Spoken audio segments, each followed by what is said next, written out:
Good morning, everyone. Good morning from India. I'm sure that we are logging from various parts of the world, and I'm sure everywhere the sun is actually shining. Even though it is not there, it is dark. We all know that it is there in our sky. And of course, welcome to World Leaders Summit Women League. Once again, this is the third day, and we have our first speaker of the day, Larissa Miller. How are you doing, Larissa? I'm doing very well, thank you. It is definitely not sunny here, as it's almost midnight here in the United States, but Of that's course. okay. I know it's out there somewhere. Okay, so for the audience, Larissa is CEO of Phoenix Global LLC. She's an Executive Vice President, STP Capital Partners. She's an award-winning international keynote speaker, Executive Director, Global Chamber of Business Leaders. Welcome, Larissa, to World Leaders Summit Women's League. Thank you for having me today, and it's definitely a pleasure to be here with you to talk about women's role in the future of business. It's a very passionate subject to me, very near and dear to my heart. A little bit about me. I started my career, I grew up on a small farm in central Pennsylvania and started my career with the Department of Agriculture many years ago, and then ultimately worked for the governor of Pennsylvania in public policy. More recently, I spent several years in Abu Dhabi as head of business development for some members of the royal family. And also, I was head of their large nonprofit foundation, which took me into refugee camps in Iraq and Jordan and Yemen and across rural Africa, to really make an impact on women and help women to find entrepreneurial pathways forward, to enhance and accelerate their lives, not only for their families and their communities, but it also provides great value to their nations as well. Um, Women to this day around the world, no matter whether you come from a complex and developed nation or whether you are from one of the more developing nations, many times we're still underworked, undervalued, and underpaid. And yet, in this progressive future, this disruptive and transformational future, we're the rule breakers, we're the change makers, and we're the glass ceiling breakers. Um, you know, Too often, we look at the glass ceiling as something that is male controlled or a deliberate attempt by men to not accelerate women. And I fundamentally believe that that's absolutely not true. Many times women, we get in our own ways. And one of the unpopular things that I say to women, but I find it to be painfully true, is that oftentimes women tend to sabotage one another rather than support one another.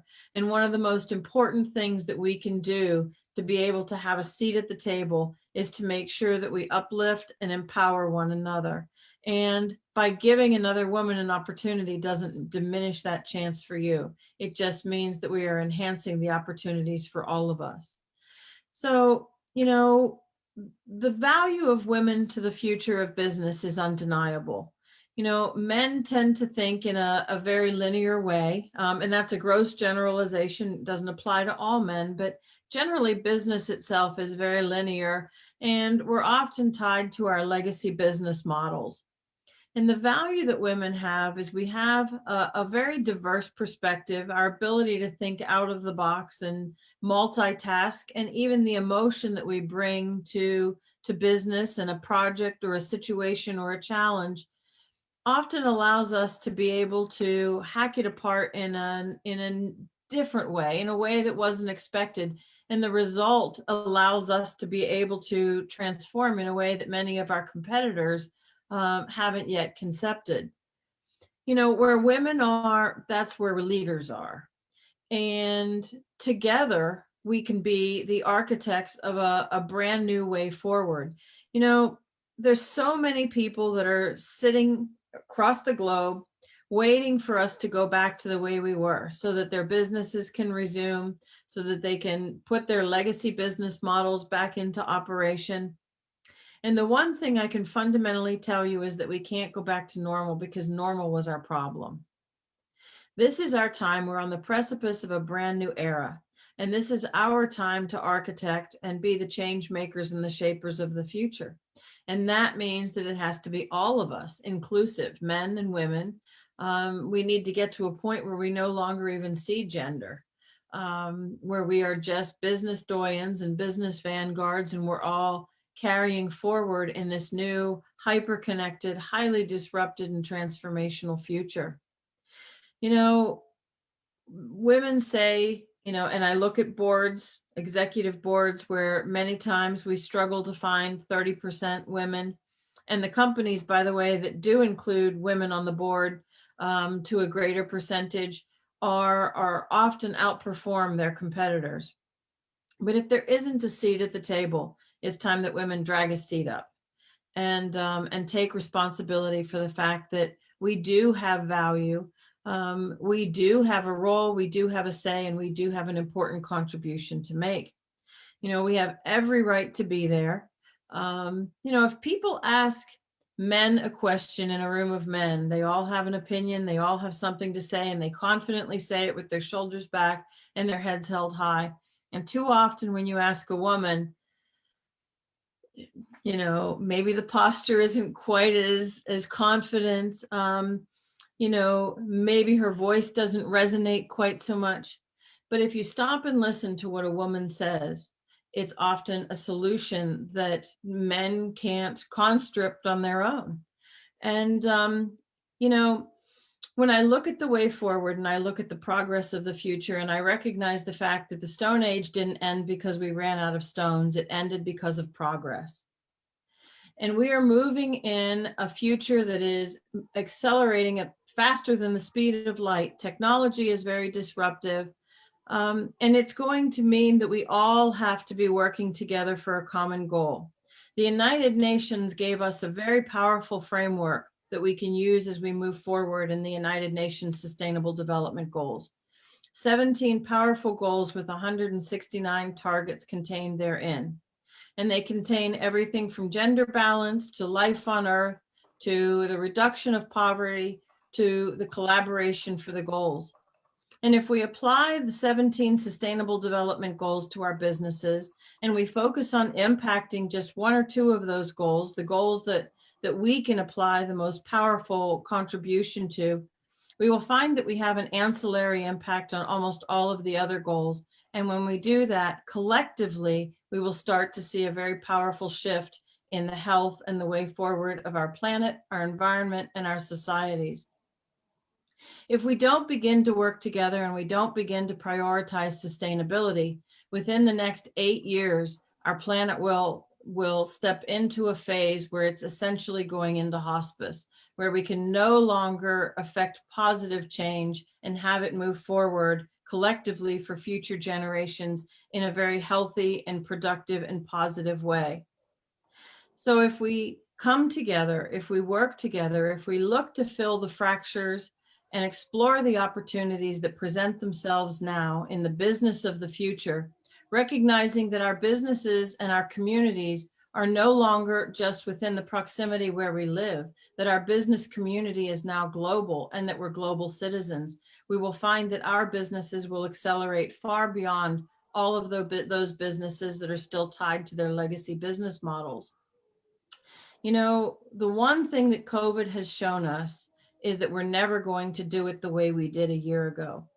Companies have not put billions of dollars into making sure their employees are connected and that we have ample cybersecurity to ensure that our business operations are secure and sustainable, just to turn around and reverse the course after COVID.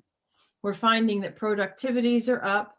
We're finding that overheads are down, that we don't need satellite offices all over the world when our employees can connect immediately through the likes of Zoom or WebEx or Microsoft Teams. And this is going to be the new transformational way forward. And we all have an equal value and we all bring an equal perspective to the table.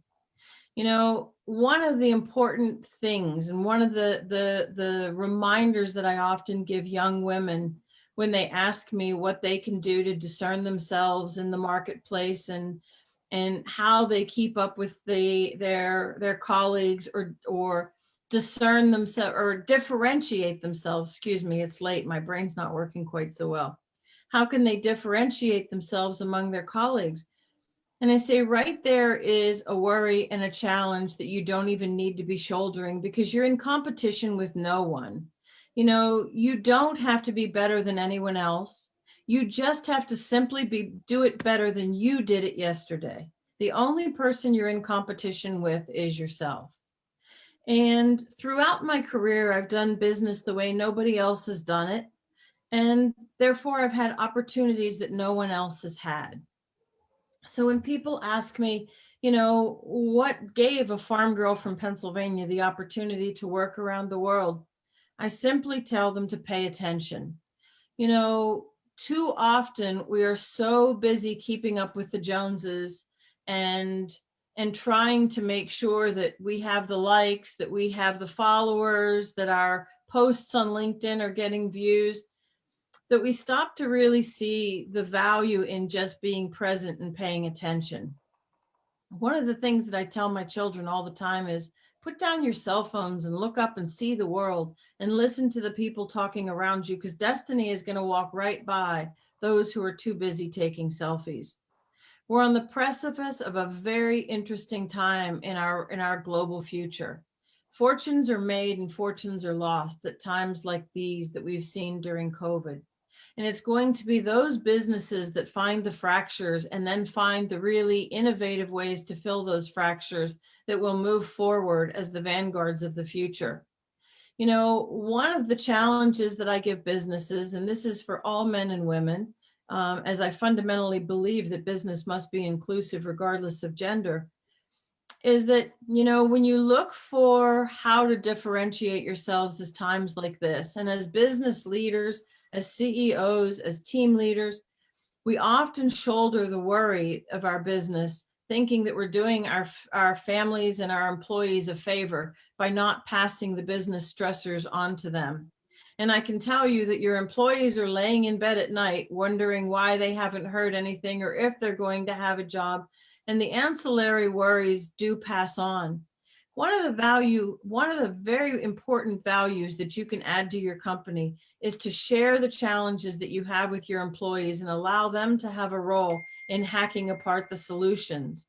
And you will find that your company will have those innovative strategies, allowing you to move forward in the unexpected ways that all of your competitors are failing to see, because they're still sitting back licking their wounds, waiting for us to go back to that normal that is never coming back again. So as I look at you today, and I think, the future of business really does include women to a very, very important role. I say that, when we reflect on the fact that all of our tomorrows depend on today, look at your employees as equals. Don't look at your employees as men, as women, as Generation Z, as millennials, because the one fundamental thing that we all need to do is come together and put our thoughts and processes into the same mixing pot so that we can come out with a brand new recipe that will allow our company to differentiate ourselves ahead of the competitors. Too often as millennials, we look at the young professionals and the university students, and we think that we need to tell them the way forward and give them all the lessons learned. And we need to mentor them. And the one thing I can fundamentally say is that if we look at reverse mentorship, and if we give Generation Z a very important role, a very important seat at the executive table of leadership, we will find that our companies will be on a trajectory that all the others are failing to really embrace at this point. So I thank you for welcoming me today. I hope that you will have some questions for me. And I also hope that you'll pardon my mental lapses, as it's been a very long day and it's a very late night here. But I'm very pleased to be with you and very happy to share perspectives on how we can really look to transform the future of business and be the ones that are architecting the way forward as the change makers and the shapers in this very disruptive future. So thank you. Thanks to you. Thanks to you. It was amazing.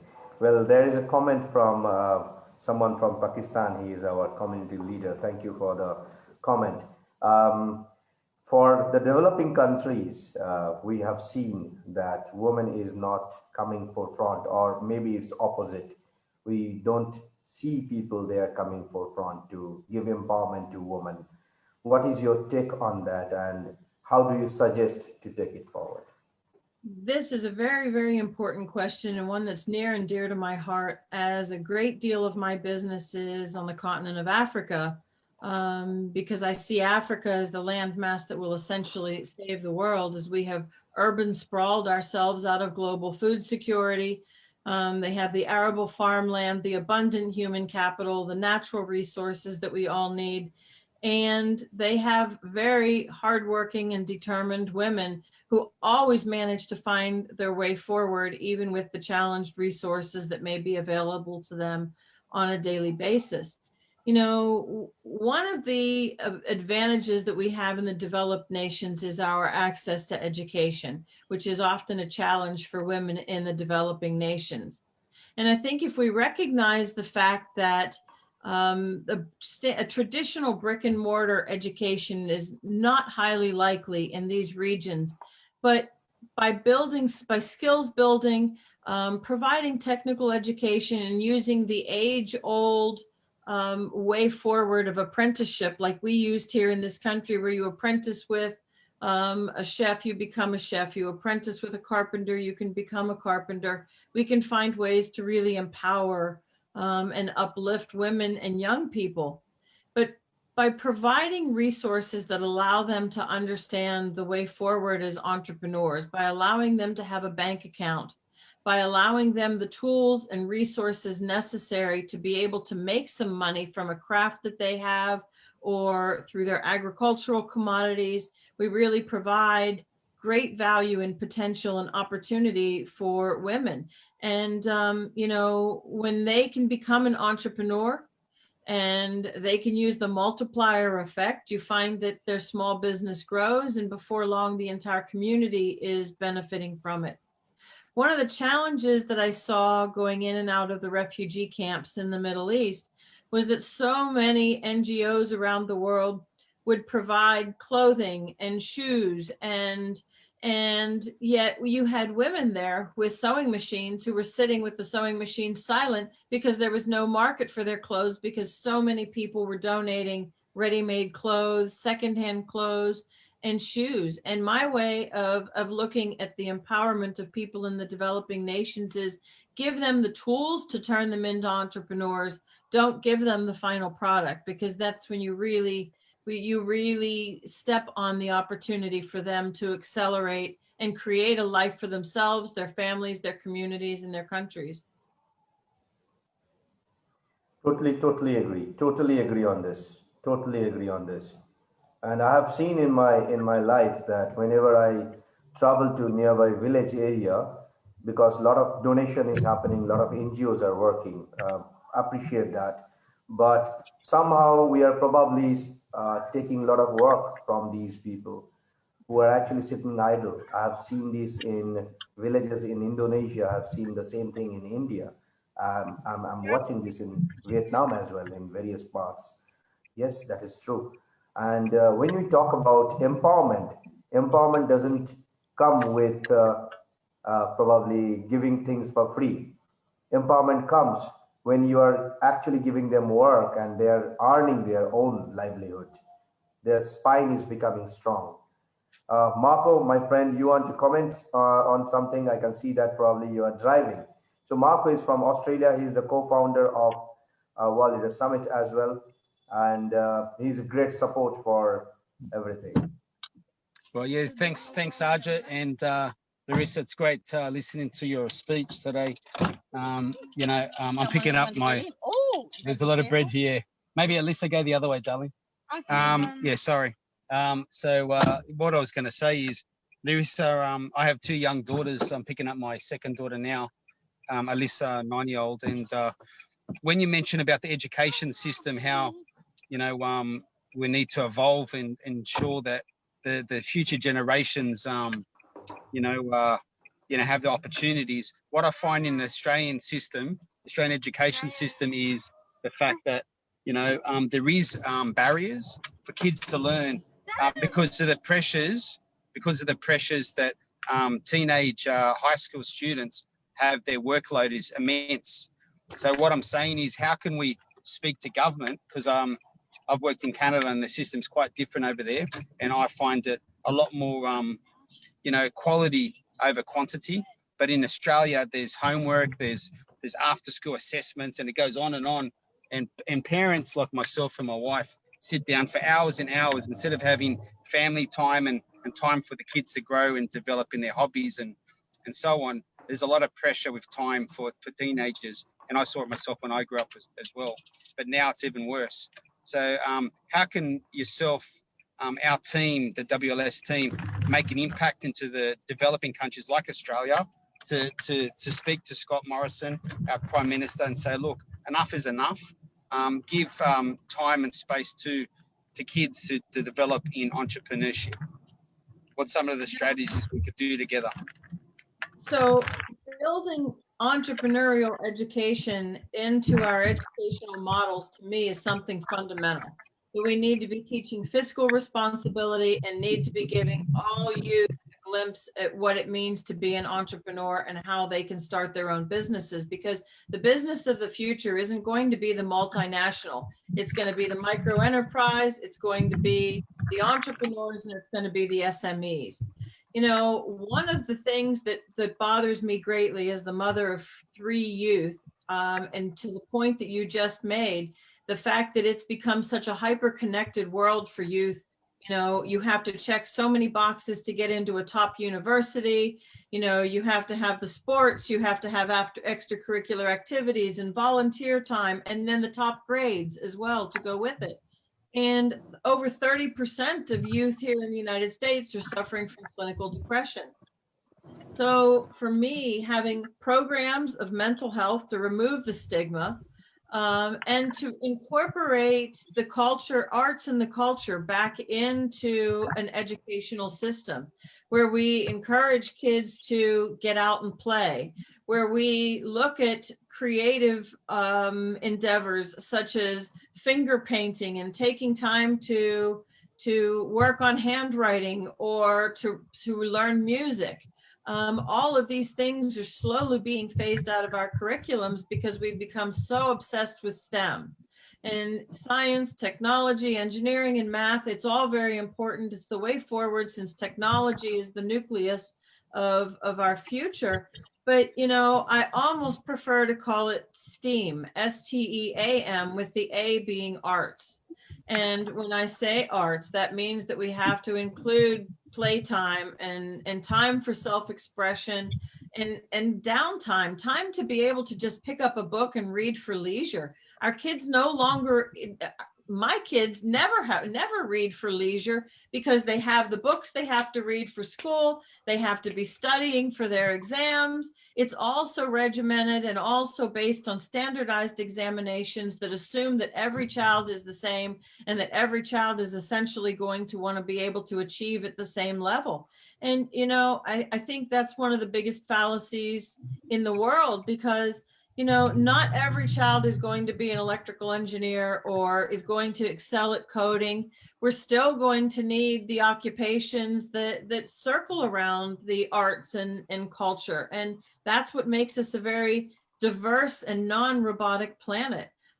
It worries me when I think that in 20 years, everyone will be directed into these very regimented STEM-based careers because, you know, the culture is what keeps us human. And the fact that everyone learns at a different rate and everyone has different capabilities and everyone has different talents.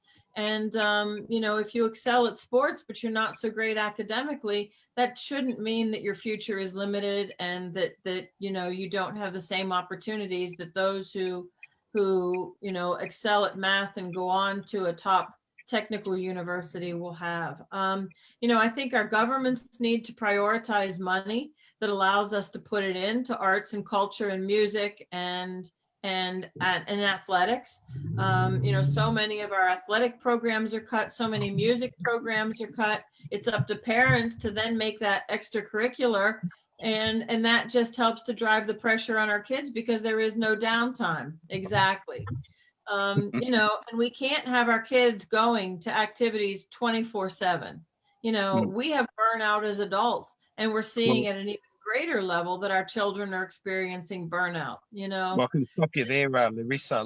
My background is elite sport, and as a teenager, I would never think that I was a national champion. In 1984, after the 82 Commonwealth Games in Brisbane, Australia, I won a 3-kilometre track event. So I was, and I could have honestly, on the day, I was not boasting about this, but on the day, I was lethal. I only sprinted. It was 7.5 laps, and I recall prior to the event, my friend came up and said, "Marco, this is what you're going to do. This is your plan, and you'll win easy." So I followed his plan. I didn't break the national record, which I think on the day I could have quite easily have done. And I won by about 80 meters. So my thinking is like what you're saying. I used to train twice a week with athletics. I loved football, soccer myself too. That was twice a week. But what happened at the age of 14, 15, I had to make a decision about what sport I chose. And you're exactly right. I had a father who used to taxi drive me around, but he made me choose the sport. So, and I made the wrong choice. I chose track and field. And in Australia, it was a sport that, you had to feed money into, and there was no wealth to come from it. So you had to go to Europe or North America. But what I should have chose was football. That was where my passion was really at, So what you're saying is supporting the future is so important. Mentoring the kids, give them time to really think about where they want to be, not only tomorrow, but for the next 10 to 20 years is vital. And I saw so many young men that should have been, professional athletes, but stopping at 15, 16 because of burnout, like you're saying. I see the same thing now in education. I used to be a high school teacher. I've seen it with the youth. I see the pressures. I'm all about prevention. I'm not all about providing only, mental health, opportunities and building resilience. I believe that we need to make more change, like you mentioned, with government, and then we can still instill, different types of programs in schools to support all kids. But we need to really look at, as you mentioned, entrepreneurship, where people can do finger painting, go back to basics, in the Western world. I think we've got it wrong. And I think really after this pandemic, people like yourself and our team and others around the world should really go to government and say, look, this is a time for change. Let's look at our future. Australia's ranked 29th in the country, right, for education, and we should be ranked in the top 10. We're supposed to be a smart country. Well, I'm telling you now, we're producing students that are stressed, students that don't know what they want to do in the future, and students that fight in families about time, about homework, about assessment. And I think, we've had enough. I think like yourself, I'd love to work with yourself and our team to make this change, to put some information together, to present it to governments around the world strategically, and let's get it right. Look, Finland can get it right. Why can't America, Canada, Australia, New Zealand get it right? Why do we always look at models in Europe to say they're doing it right? Why are we chasing other countries for their models that are not successful? Right, absolutely. I call that the dumbing down of America here, because we have created an entire generation of kids who are so stressed beyond belief, and they choose careers because they think they have to, not because they even know what their passion is, because they're not given any opportunity to really discover what they're talented at or what really is an interest to them. Are they good at playing a flute? Are they good at playing basketball? Many times they don't have a chance to discover that because we're so regimented with the requirements that we have academically in order to be a high achiever. Correct. And I think a good example, you've probably heard of this name, Tim Cahill. I had the fortunate to teach him at Kingsgrove North High School in Sydney and coach him. And I remember when he broke his ankle, he was playing for Millwall, second division. He came and saw me and I was teaching upstairs. and he was after my advice. And straight away, I looked at the young guy and I told my class to just wait for me, and I shut the door.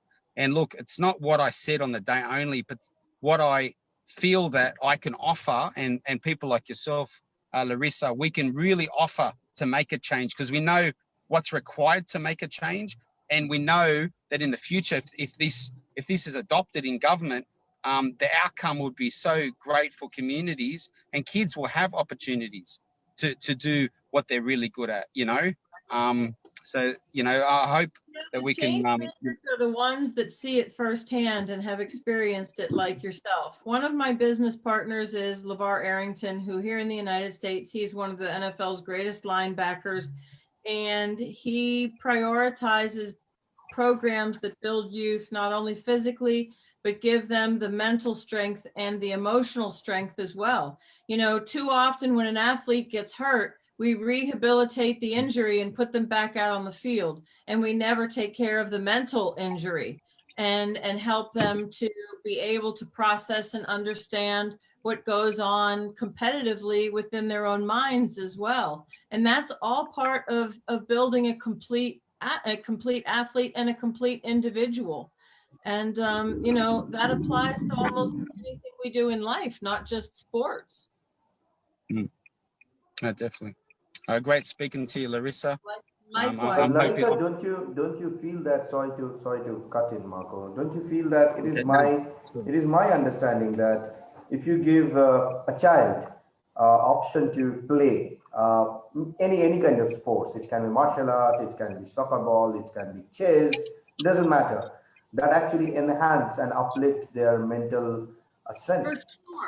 For sure. And I mean, I played sports all my growing up years competitively, and sports really has given me the well-rounded perspective I have, but there's so many parents that say, okay, you have to take piano lessons and you're going to play it for the next 12 years and you can't quit.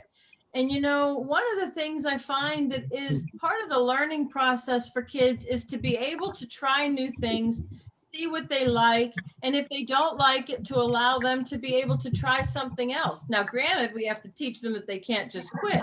So you finish out the committed term, a year, a month, whatever it is, and then you can try something new.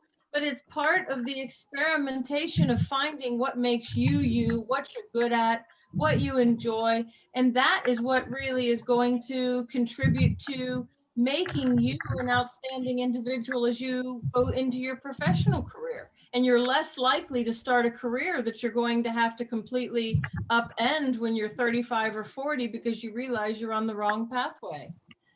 So it's all about allowing our kids to find who they are, what they're good at, and what they enjoy, rather than channeling them into what we expect is the right way and pathway for them. Yeah, perfect. Yeah, I totally agree with what you're saying. Thanks, Ajit. Thanks, Larissa. I'm just driving back home, so yeah, just doing my fatherly duties. And when you talk about women in business, like I like the fact that you said that we're in it together. That's vital. Like we need to be together, standing together, not discussing women or men, but saying that we're equal, and not labeling each other for what we're good and bad at, but just being respectful, being responsible business people.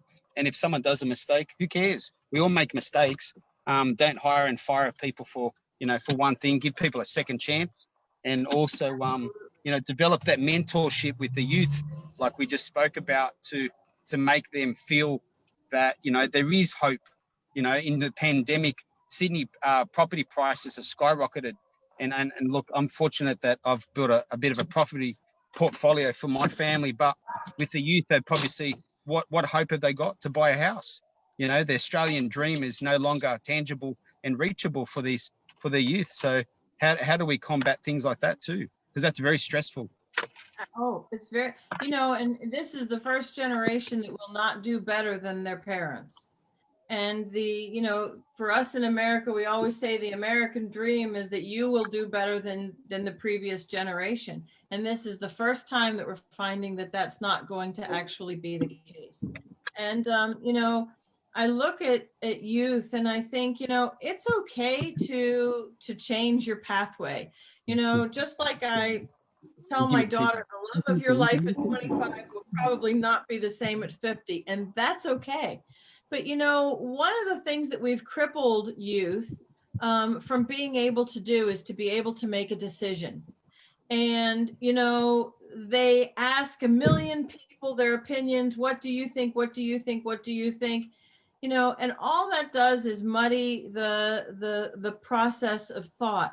And so, when I tell young people, if there's one thing you can do in life, it's just make a decision, follow it through to the end. Sometimes the end is bitter, sometimes it's sweet, but each ending will leave you stronger than you were at inception. So if we teach our kids nothing more, just teach them how to just be able to make a decision and stick with it without doubting themselves, questioning themselves, or needing our approval to make that decision sometimes. Yeah, it's funny you say that because I've got two daughters and they've just left the car and they're so totally opposite. So the 12-year-old, always looks to a mum for decisions, never a dad. Maybe doesn't trust the dad. But then the young one just like shakes her head like I do and think, well, come on, Talia, you're old enough. So, if they go out to buy something at a shop, the 9-year-old will take the 12-year-old by the hand and drag her to the counter with my credit card or my money. It's quite funny, 100%. Our kids are so different. Nature versus nurture. It has nothing to do with nurture. My kids are different as night and day too. So, but sometimes we actually learn from the kids, Marco and Larissa.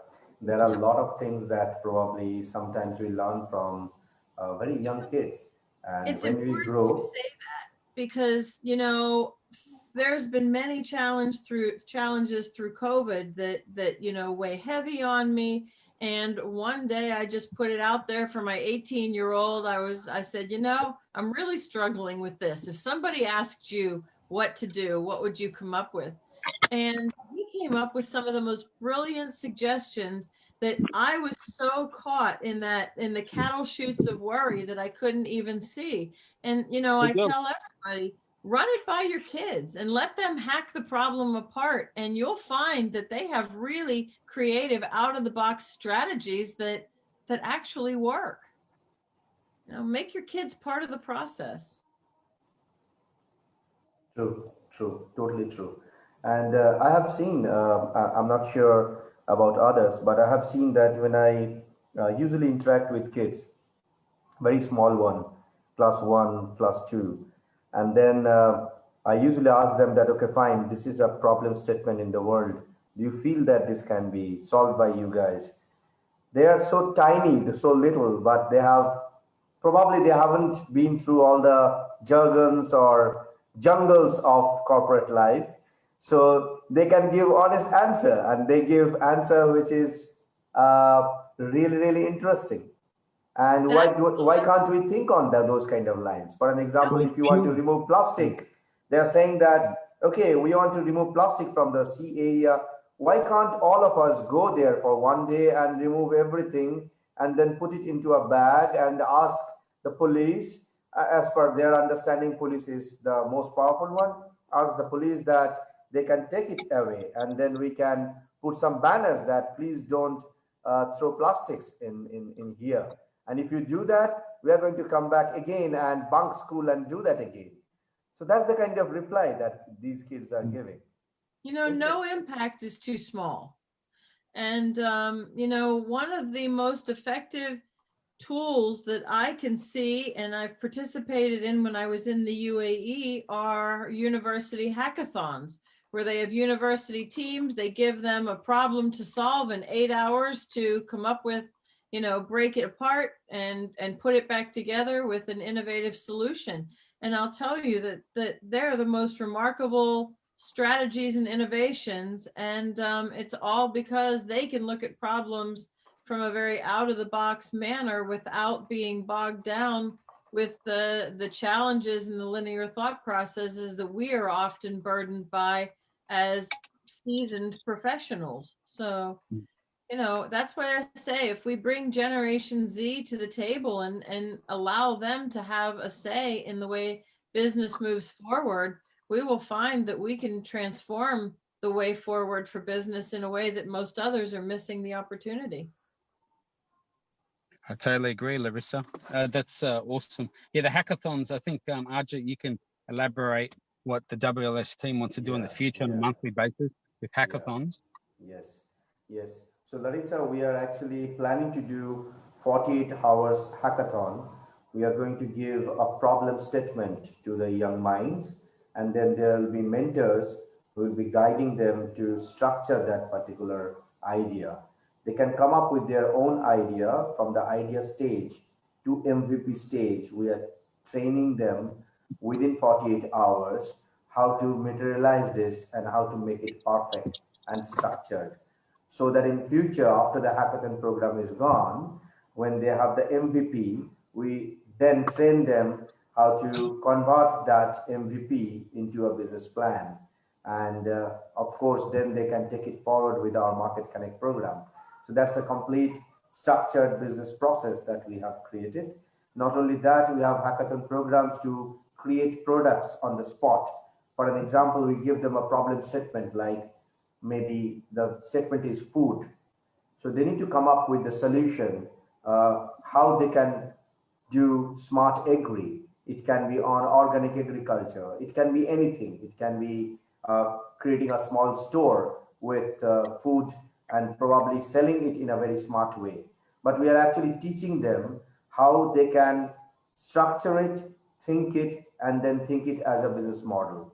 So there are various workshops that we are doing, and we are happy that we have ambassadors and chairperson. At the moment, we have around 27 countries who have joined us, and they are doing it along with us, making an impact. And of course, we are blessed. We are blessed about it. Thank you, Marco, for this question. No worries. Thanks, Arjit. Thanks, Larissa. I'm going to head off and see my family for 5 minutes, and Sure. then I'll be on the rest of the call. Thank you very much. Thanks, Marco. Sure. Nice to meet you. Pleased to meet you too. Keep doing what you're doing. Thank It's you. important. Thank you. And happy International Women's Day for business, for yourself, and for all the young ladies out there and the youth. We pray for a change in the world after COVID, and we can make a change as a really collective group, I believe. So Indeed. God bless Together you. we're stronger. Thank you. Thank you. Thank you, Larissa. Could you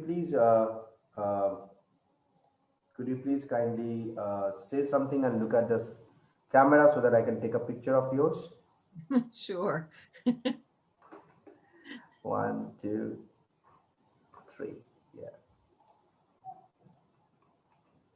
We are doing live tweet at the same time, so important to take a picture of speaker, and you are our strength. Thank you, Larissa, for sharing all the insights. Thank you so much for logging from USA. It's late at night and I can see the time at the moment. Thank you so much. We are honored and blessed. Thank you so much. Thank you very much. I appreciate it. It was a pleasure to be with you all. Please stay with us. Thank you so much. Thank So we you. have our next speaker, Mariana Priviat.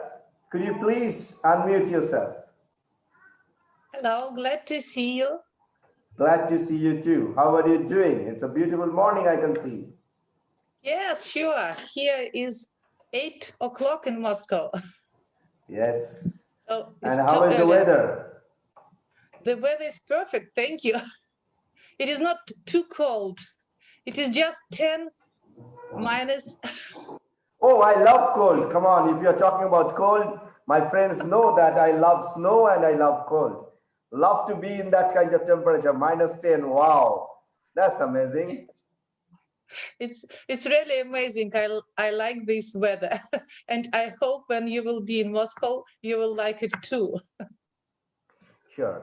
Okay. So for the audience, Mariana from Moscow, Russia, and why don't we learn about you? Why don't you speak about yourself and we can understand who you are, the audience can understand who you are, and then probably we can jump in to our topic. So we have a beautiful topic, the role of women in the development of education. So Mariana, the floor is yours, madam. Thank you so much. I'm happy to welcome the moderator and all participants of the Global Leaders Summit. Three unforgettable... It's World Leaders Summit, madam. World Leaders Summit. World not Leaders Summit. No, it's not World Leaders Summit. World Leaders Summit. So, sorry, but I think that global and world, it is very closer to each other. And Yes. But we have a brand name and we have a registered chamber. Sure, you're right. Sorry. World Leaders Summit. Yeah. Yes, this way is perfect. Right. And 3 unforgettable days of the event united us in atmosphere of kindness, love, and creation. And we exchange our energy and become stronger. It was really very unforgettable days. And my name is Marina Valynkina. I am director of the university in Moscow, private university. And let me tell you about my educational methods, social projects, and life principles. Can I start? Of course. Of course, thank you. Thank you so much. So I try to give my knowledge and professional experience with love. This is my life principles. And I like to create for students new cases that engage them in process of learning. I teach law. I think the law is further mathematics, and you have to be very creative to explain designers, photographers, advertisers, and publishers how it works. And to make it interesting for students, I suggest them writing fairy tales. When writing the tales, students should use the legal terms they have learned. Their task is to write a tale in a clear and engaging way. They have to use, for example, legal terms like author, license agreement, copywriting. And you know, this method really works. By explaining complex things to a young person, we start understanding what we're explaining much better. As a very creative person, I try to involve students and colleagues in social engineering. Together with students, we created the Global Talents web portal for Russian school children. Thanks for this website, school children from all over Russia can participate in contents. We make the contents with our students and then we check the works together. As a result, our students also got a great platform for practice. This summer, for example, during the lockdown, our students had practical training on this site. They delivered webinars on art therapy, drawing, and teaching English for school children. Kindness always returns. And several years ago, we founded the Global Women Media News Agency. This is where our graduates are worked now. We interview women leaders who have created their own businesses and social projects, and then we publish success stories of famous women from all over the world. And I'm sure that we will write an interesting article about this summit as well. Many women from our publications become experts at workshops that we hold at our college and institute. People often ask me, what secret weapon I use in my work? Let me share it with you. First of all, I do my work with great love. This means that I spread my love on people whom I teach and those with whom I work. If we love what we do, the people around us feel comfortable. I try to smile more often. Not only my students, but also employees like it. A smile is a great weapon. It can inspire, motivate, and calm people down. A smile can solve any problem, even the most difficult one. I'm learning every time. I learn from my friends, colleagues, and partners. I quickly borrow and apply best practice. And in Russia, we have the following saying: it is better to have 100 friends than 100 rivals. This is absolutely true. I don't have enemies anymore because I stopped being offended by people and being angry about injustice. I don't expect support from government or rich people. This is the wrong way. It is we who are responsible for what we are doing. We can't be consumers. We need to learn to address our own problems and to set out our own goals correctly. We shouldn't expect help from someone else, but we should involve other people in our projects. What is the value of my principles? They are useful for everyone. They are free and very effective. When using these tools in our life, we not only transform ourselves, but also transform the space in which we are living, studying, and working. Love, kindness, sincerity are the soft power that helps women solve the most difficult problems and strengthen their inner world. The more creative women we have in the education system, the better our future will be. The reason is that it is schools, colleges, and universities that bring up young people, the future of the world. I call myself a woman with a smile. That doesn't mean that I always have a peaceful mind. Of course, sometimes I get hurt, sometimes it's difficult. However, our soft power lives in creativity and creation. And to sum up my speech, I'd like to say that I am pleased to invite summit participants to collaborate. We are looking forward to seeing you as speakers in our college. Your knowledge and professional experience can be a great support to our students. We will be also very happy to write articles about women who are role models for you or about whom the world needs to hear. Thank you so much for your attention, and I will be happy to answer your question if you will have it. Hello, Evgenia. Marina. Hello, Marina. I'm so happy to see you here.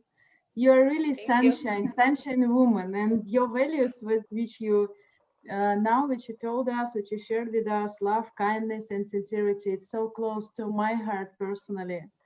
And I would like to ask you, I don't know if you mentioned that you are leader of community Peace 50.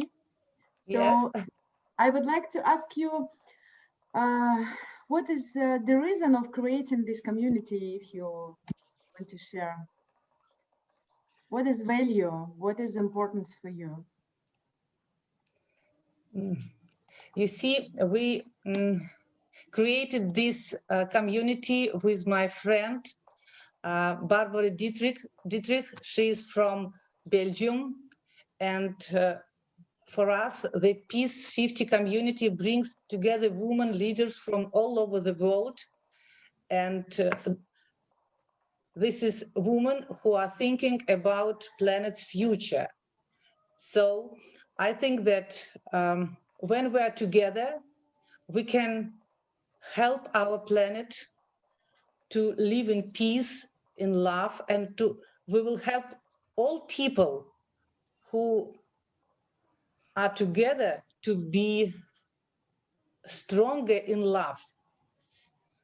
So I think the concept of our Peace 50 community is based on a deep idea to unite women from all continents to achieve professional status and to preserve enthusiasm, care, and desire to preserve peace on earth. So we are happy that once a year we meet each other on the Summer Peace Summit. And this year we are waiting to be together in Istanbul. So I think when we are together, we are not only happy, but we keep our planet in very soft power hands. Yeah, thank you very much for your answer. Really, it's really a beautiful initiative, and I would like to participate as well in this initiative, of course. And for me, it's very interesting how you work with your students as well. Because I saw exactly your university. I visited your university, and I saw that it's really University of Art, and it's really this university has a beautiful, wonderful atmosphere. It's not like school. It's not like university. It's like home with even with the pictures, with the drawings. I remember that your students actually draw on the walls. Yeah. Yes. Yeah. So it's unbelievable. It's really like a home, and I know that this home, it's possible to build this home only if owner of this home so has so beautiful soul. Thank you so much. Yeah, Thank probably. you. I see that Marco wants to ask something. Yeah, hi Marina. I didn't get the chance to listen to all your speech, but yeah, congratulations, and obviously it's an important week for women in business around the globe. So happy, happy times for the adults in the world that are making a change, like yourself. For the young adults and the youth that want to obviously be inspired, but from yourself and our team. So with education, my background is I've got 2 degrees in education, one in physical education and one in just across the board in general education. And I've been a high school teacher for well over 20 to 25 years.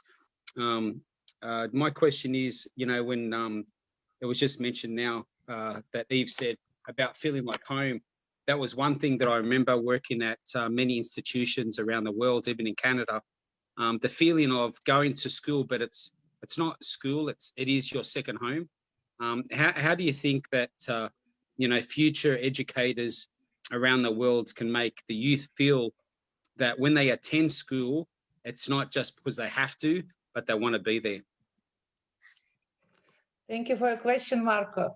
Yes, I am sure that every university, every college, every educational institution should be the second home for students, because when they are staying in a very good atmosphere, they want to learn.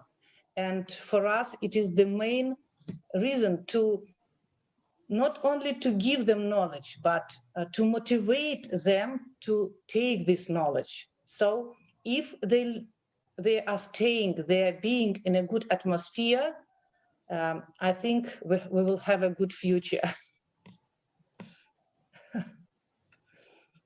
Yeah, thank you. Thank you. It was funny when Eve said, feels like home at university, right on the walls. Oh my God, if my wife heard that, she'll probably scream. If my 2 young girls were right on the walls, my wife would probably chase them out of the house. But having that comfort and that feeling of of support in education institutions, like I said, is important. Now, probably the next question is, how would you further develop a young person's mind to aspire to become something that they would never think they would achieve, what type of strategies would you place into either in the education institutions or workplace to make people aspire to higher growth and to higher leadership positions for women? Thank you for your question. I think that we should study, we should give our knowledge with our love, and sure, we should be the professional. And what about the future in education? I think that the teachers should be the professional. Sometimes we have teachers that who works not in practice. They work only in theory, and it is not useful for our students. So often we invite not only those who have special education in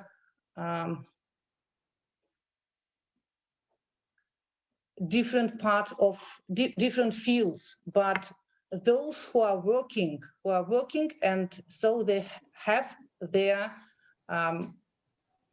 practice. And I think it will be much better when in educational institutes will work those who have practice in their profession. You know, Marina, in our Sindhu culture, in our so-called Indian culture, in earlier days, we used to have Gurukul.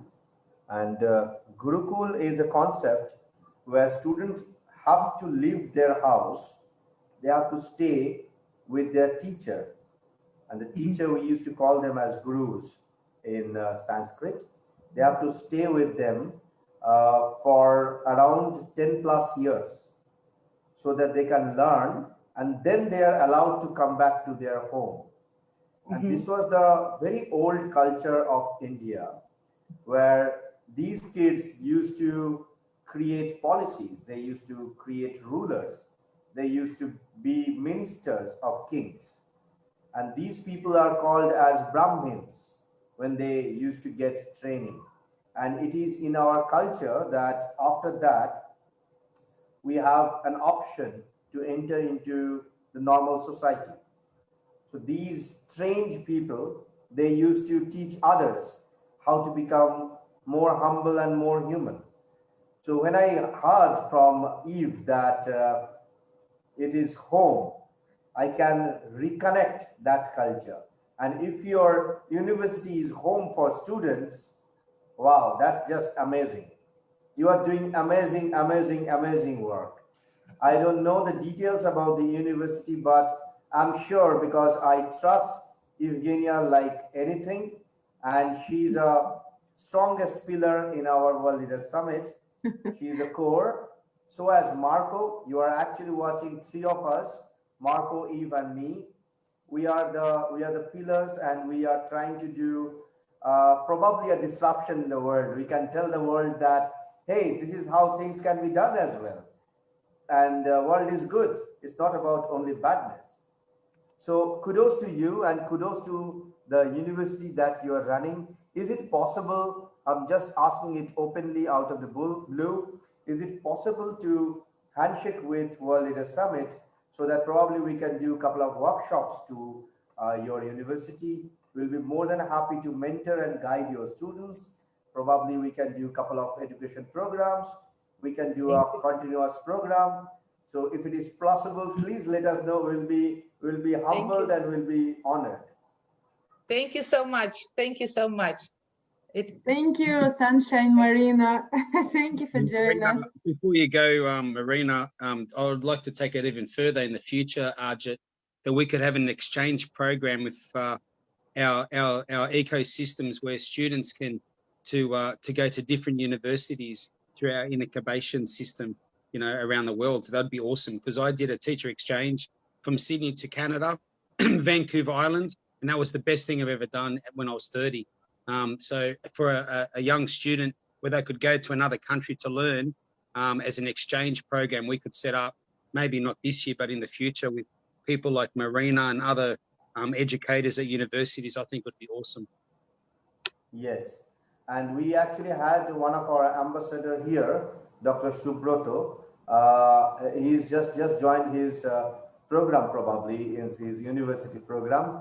He's also another great person. Probably we can connect with each other, Mariana, in future. We have a lot of faculty members, teachers, change makers, entrepreneurs. Of course, this is an entrepreneurial organization, so we'll be more than happy and glad. And of course, if you don't know, we have Dr. Mohsen. She is from Government of West Bengal. She's also attending it. I'm really blessed that you came, Dr. Sen. She was a speaker yesterday, and we are all there for help and all there for handshake with each other. Thank you, Mariana, for all the support and all the speech. Thank you. It was amazing. Thank you so much. Thank you. Thank you. Okay, Eve, the floor is yours. You are the moderator. The first lady on earth.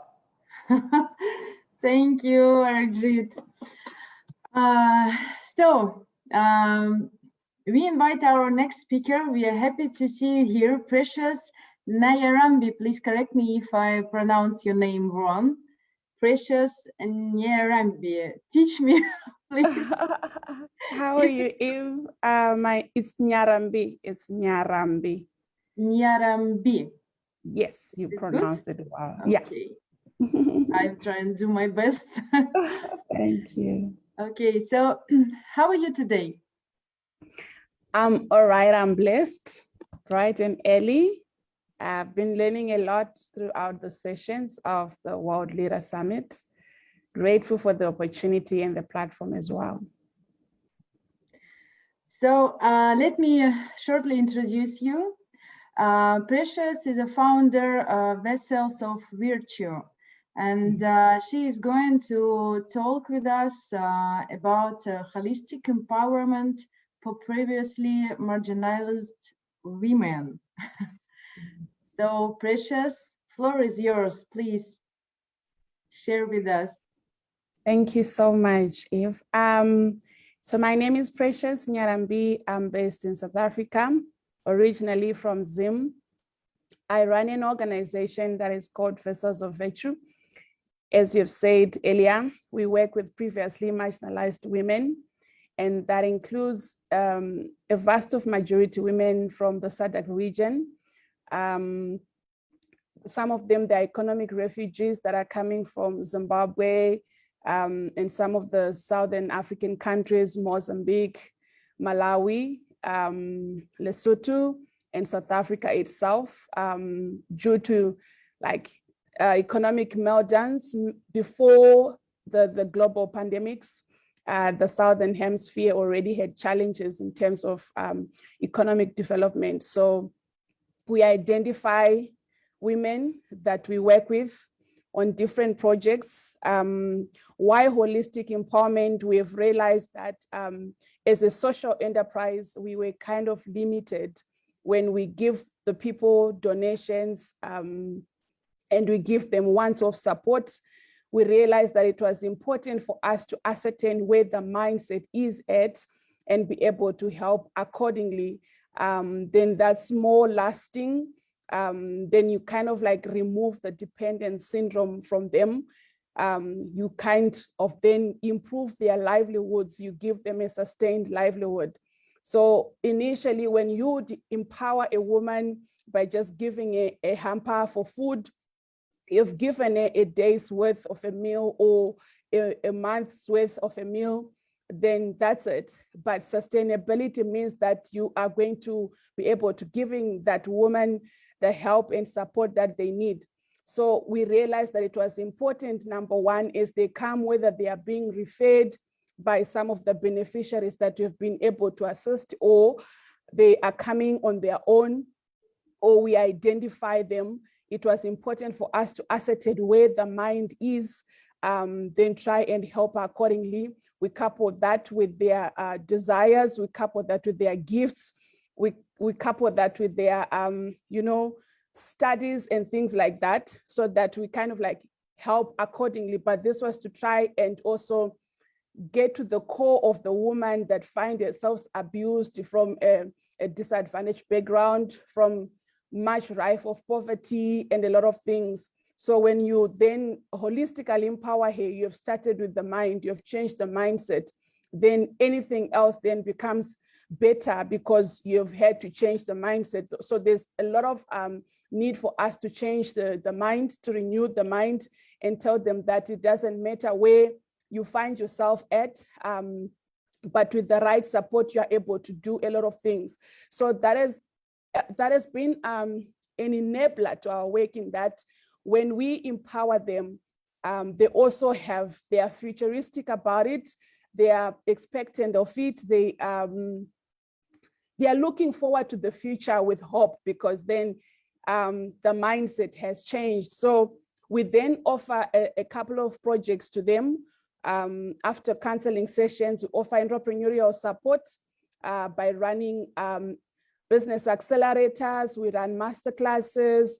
We are working on our first incubation process that we should be able to implement around September, the first batch of women.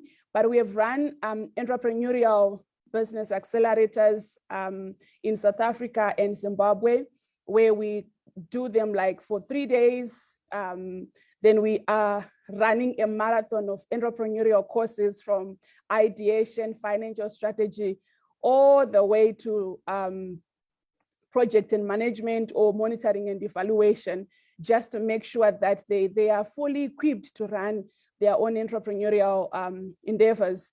And then the master classes, then we offer then ongoing support, just to kind of like check to see if they are okay with their endeavors that they are running. Some, even if they didn't have anything that they are doing, we are then making sure that they have the right support that is ongoing through mentorship, through coaching. And as an organization, initially, we started off as an NPO, but because of sustainability issues ourselves, we had to widen our horizon, widen our scope.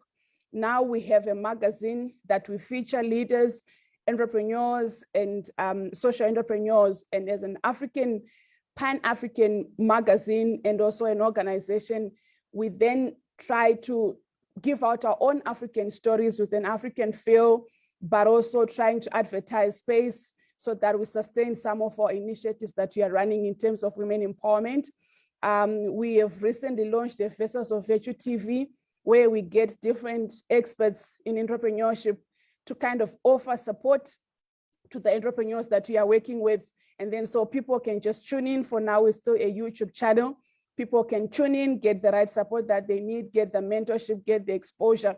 We also realize that sometimes people, they can only do what they know. So sometimes people are limited because of exposure. So we are trying to make as much information to the women that we work with available to them, accessible to them, so that they also broaden their horizons. They can also broaden their scope and perspective of doing things. And also just making sure that the women that we are working with, they have global information readily available to them. And we also recently introduced a beauty range under Vessels of Virtue as well. So all these initiatives, they are under Vessels of Virtue. But in us running them, we are also offering employment. We are also offering training to some of the women.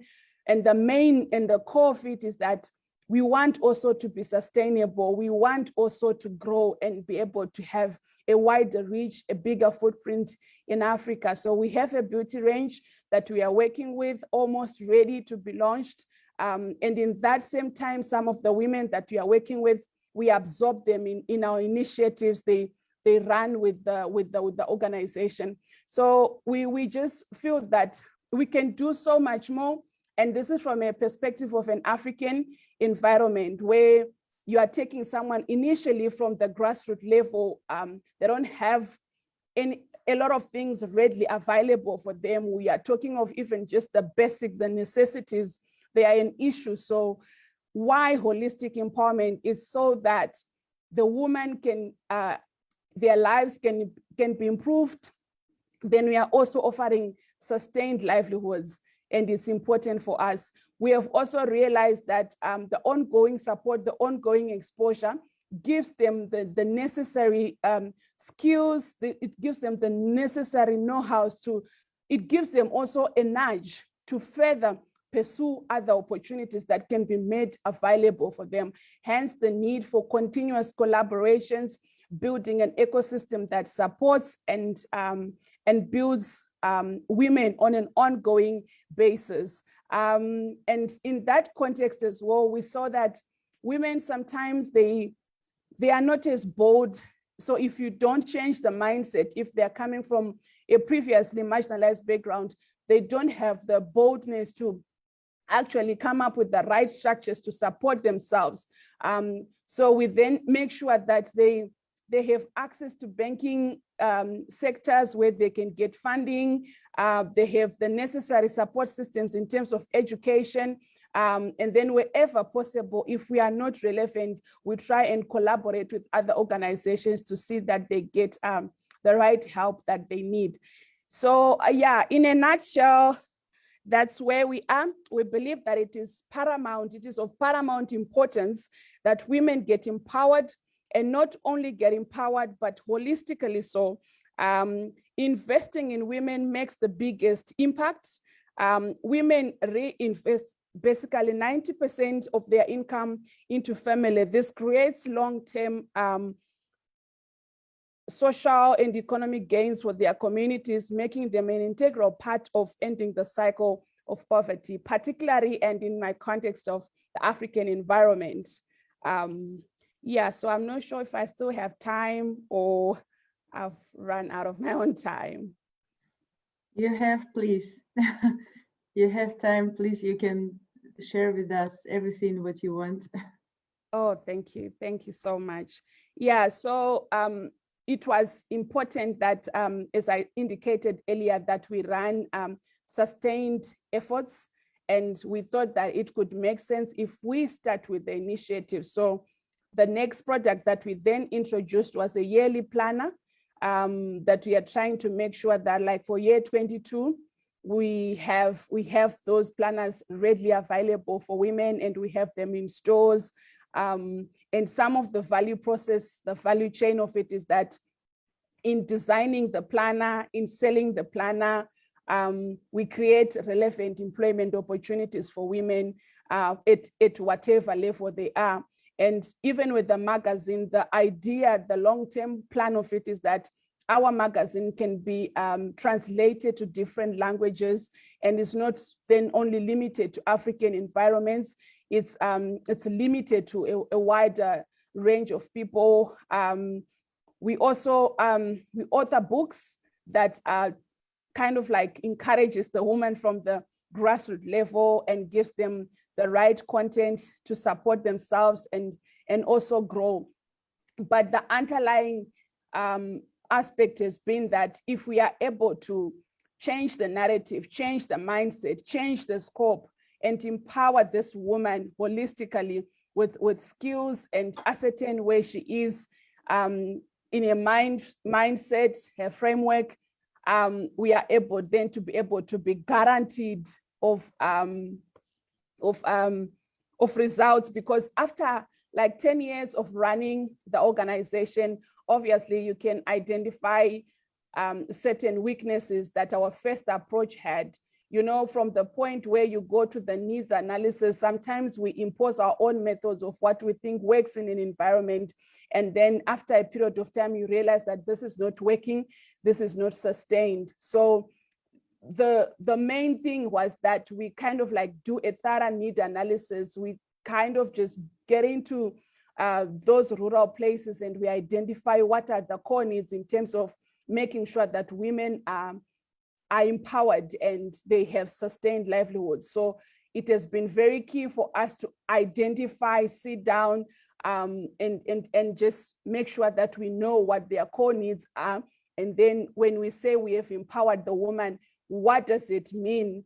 And in line with the the UN goals, it's important then to eventually improve a livelihood ultimately, and then leave the person independent. And when a woman is independent, not dependent, she gets to a right framework of making further decisions to empower herself. But if she's deprived economically, if she's deprived even emotionally and mentally, she cannot be able to thrive. So it's very key to continuously change the mindset. I will really emphasize this. It has been very key for us to change with the mindset. And sometimes it's emotionally draining because they are literally taking someone from a place where they were feeling defeated, dejected, they were feeling hopeless, and you are reviving them and telling them that, no, you know what, you are able to do this again. You are able to get to the core of what you've always wanted to be. And there are opportunities that are available for you if you tap into them. So then you are then making sure that there's a support system that sees them working on that, and keep them focused because they are doing something that they want, and because you've also ascertained what their needs are. And then you couple that with the extra support that you bring in. So it becomes like a teamwork where they are not out of sync with what you want to impose on them, but you are also working with what they actually need and what they've always wanted to become, bearing in mind that you've also given them information, global exposure. So I think some of the things that we would want support with is markets to some of the work that we are doing, opportunities that are readily available to sustain some of our work. There is so much need in Africa. Sometimes you just can't do a lot, but you do with what you can.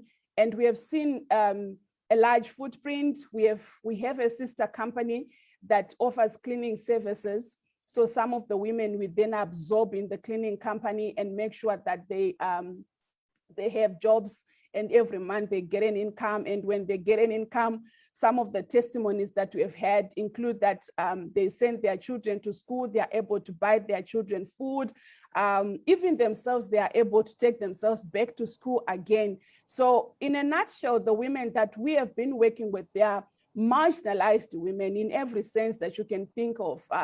It can be marginalized maritally, where they are forced into marriages early, or it's education, or it's finances, or it's mental, or it's emotional. It's women that we've been trying to empower and say, hey, you can do this. And once you are empowered, once you are independent, there's so much more that you can also do. Yeah, so in a nutshell, that's Vessels of Virtue. Super, super. You're doing massive work. I can see that. Super. Thank you. And how many women till date actually is impacted?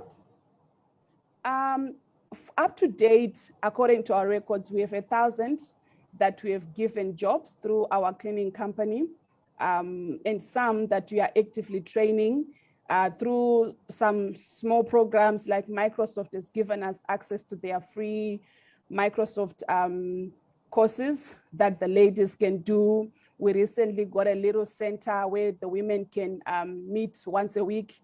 Then we kind of train them with on soft skills, computers, and things like that.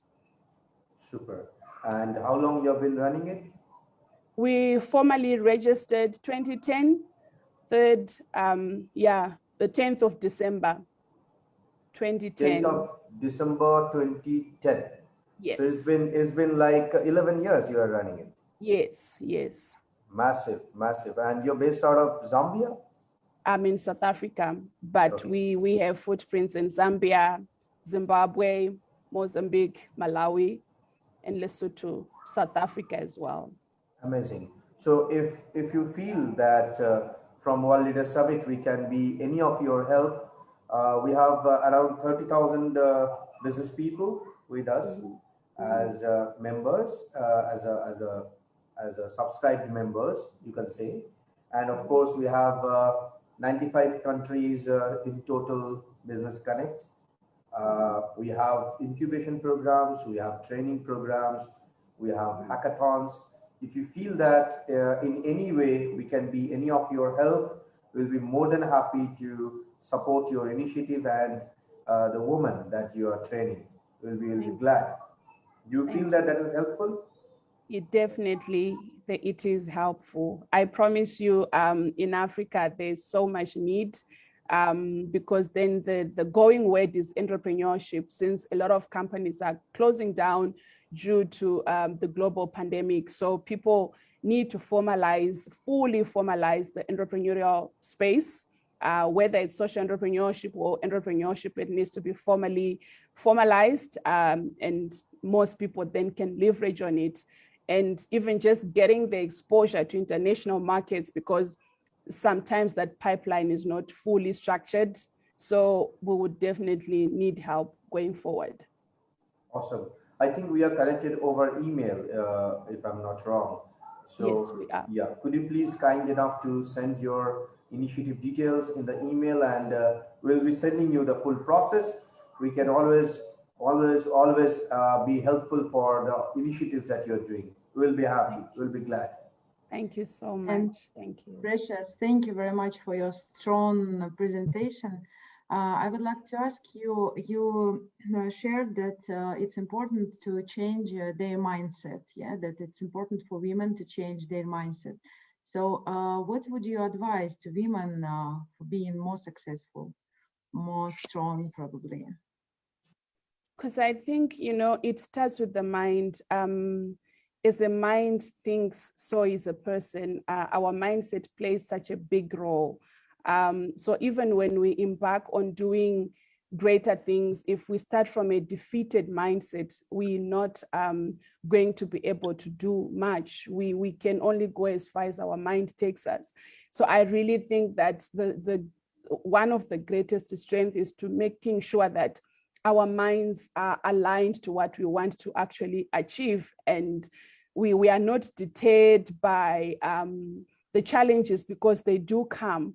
And if your mindset is right, you are able to tell yourself that these are just learning curves. I'm not coming out of this as a victim, but I'm coming out as a victor, and I learn as much as I can. I re-strategize, but the mindset has to be a winning mindset.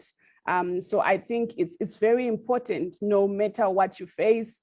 I mean, like, even from the time we started as an organization to date, it's not like it has been a walk in the park, but I saw the goal, and I saw the finished product of what I deem as success for this organization was and still is. And then I continuously focus on that to say to myself, this is how I define my success at the end. Then I start working backwards to say, okay, then how do I get to that?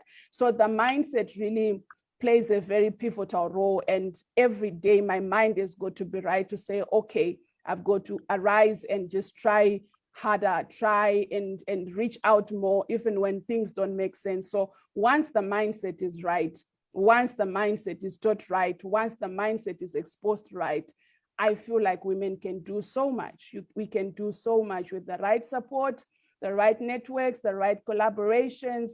I feel like women can do exploits. Women can do. Thank you. Thank you for your answer. I see that Marco wants also ask you. Yeah, Precious, there's a couple of things when I look at you. I look at your name. It's quite beautiful, Precious. And your hair. I used to teach a lot of teenage boys, and my hair was a bit like Michael Jackson. So I love your hairstyle. Same here.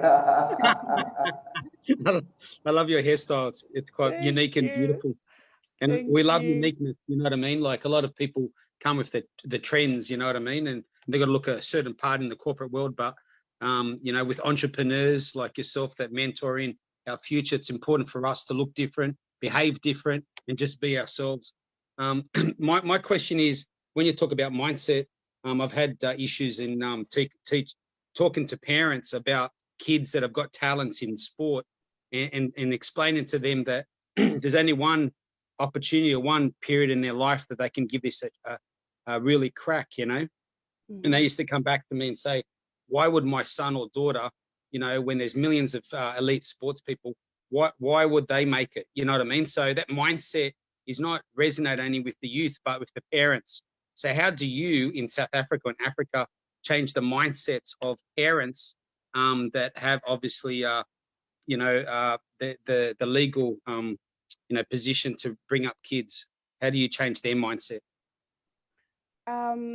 I'll give you, I think, maybe a few scenarios.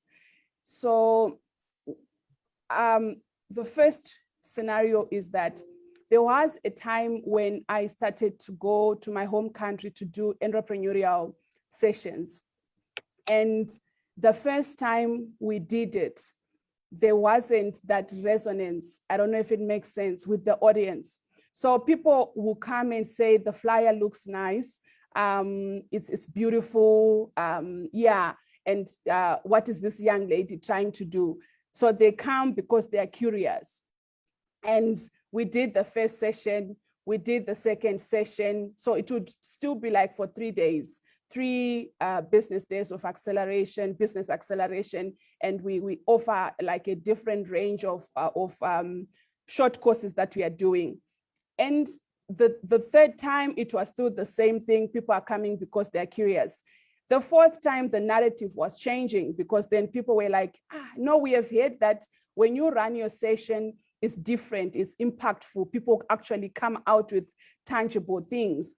So I feel that there's need for something to be hammered in continuously. And sometimes as a young person, it's difficult to grasp. When you're being told or when you're being led to do something, it's different to grasp, to fully understand the magnitude of what someone is trying to teach you. But eventually it catches up with you.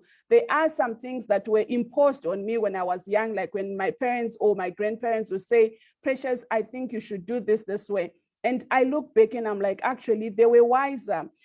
So I always feel like there's something, there should not be a gap between the older generation and the younger generation. Why?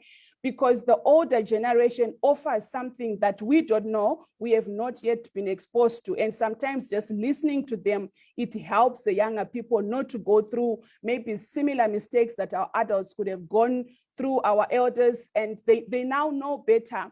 And I feel like society should have that structure, and it should continuously be embedded in young people, that there is something that the older people know that we do not know and that we could leverage on. And in as much as we are millennials, we bring in variety and things like that. And the older generation needs to factor in what we are bringing in. I feel like there's a continuous leverage on each generation that people should tap into, both younger and old, and then there's a consistency, continuous synergies that happen. So I feel like the parents should not be tired of teaching their younger ones what they feel is right, based on experience, based on the fact that they are parents and they want what's best for their children. They should just continue to hammer it in and water it, and eventually it makes sense. It will eventually just get into that head. I don't know if I've tried to answer, because I saw that with the people that we work with, when you continuously hammer, you tell them your heart, you tell them your intentions, eventually it just makes sense. Definitely. Just one thing you just mentioned about the older generation. In Sydney, Australia, a friend of mine, she's got a lot of childcare centres, after school and before school centres. And what she does, she brings the aged care women and men to her centres to read to the young kids. And that is quite special for the elderly, because they get out and they connect with the young children, and they feel really special, because it brings back what they were as parents, but now they're grandparents, and the kids love it because it's a different perspective. And that connection, I find in Sydney, a very I don't know what's the word. It's a very enlightening, I think, for young kids to see that, when you're older, it doesn't mean you're in the waste bin. When you're older, you can also add value to any generation. And I've seen the over 50s and 60s during this pandemic coming back to the workforce in Australia and offering what the younger generations, I feel, sometimes lack, which is loyalty to work, experience, like you said, and also skill set that they've just, the quality is way up. And it's got nothing to do with my generation or the younger generation, but it's just a different quality. And and then there's obviously companies now that are employing the elderly, and they see them coming back to the workforce, how valuable they can be. So thanks, Precious. Thanks, and great to meet you. Thank you, Marco.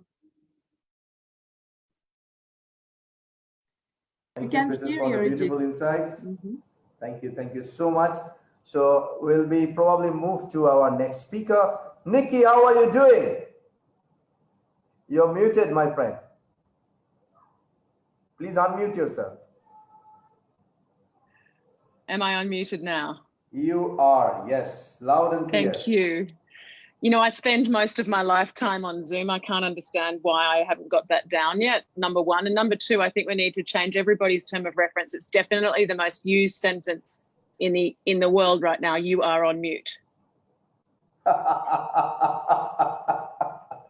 Good one.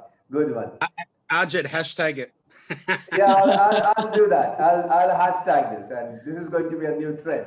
So for the world, Nikki is from Australia, New South Wales, and she's a CEO of 10x10 Philanthropy.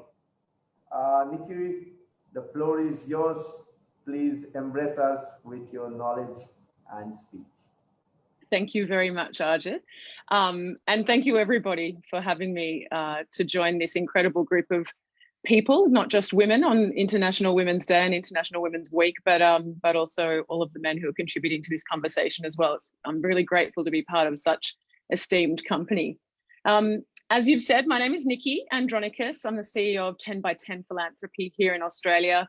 Is our HQ, but we're located all around the world. And I'll definitely be sharing a little bit about that with you guys in a little while. I'm here because I am both really, really proud and also incredibly grateful to be living a life of purpose. And it hasn't come along very easily. And I wanted to share a little bit about my story and hopefully share some of the sort of reasons that this has happened. Purpose has always felt like a coincidence until recent years.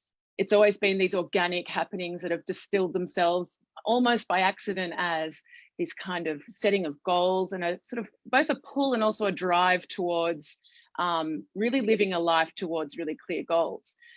In my youth, I was a world-ranked triathlete.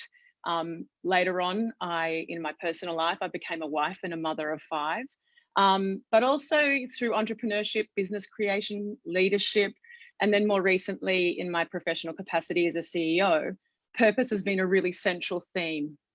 And I kind of zero in on that because linked very much to purpose is the concept of resilience. In every stage of development of life, you know, resilience and purpose have been such an important theme. And it's included a lot of failures and how to turn failures into successes.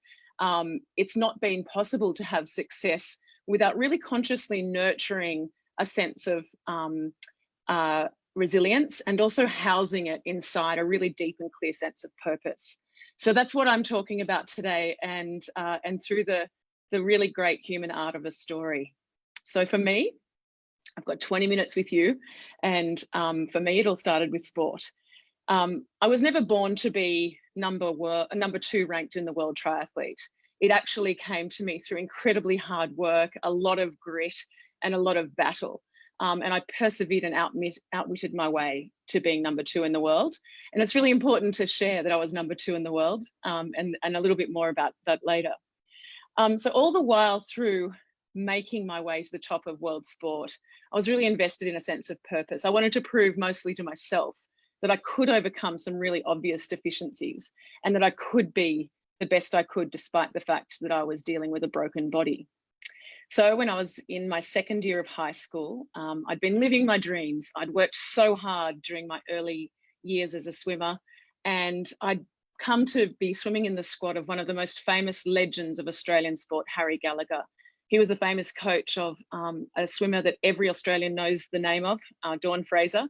And at such a very early age, Harry taught all of us kids in his group that your only limitation in life is how big your dreams can be. And inspired by him, I made really, really big dreams. But unfortunately, my dreams were obliterated. At the age of 13, I was in a car accident, and it left me with a shattered elbow, a compound fracture of the tibia and fibula, which are the two bones in your lower leg. They were both sticking about 2 inches out of my leg, in my lower leg. And it was a horrendous injury.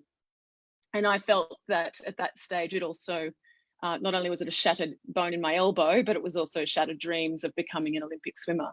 And it was a pretty horrific time for a young girl. You know, this was long before a time when our thoughts of health included any reference to mental health. And I definitely sort of became deeply depressed as a young girl. I developed serious eating disorders, and I was really struggling to manage life with what I saw as really hideous scars.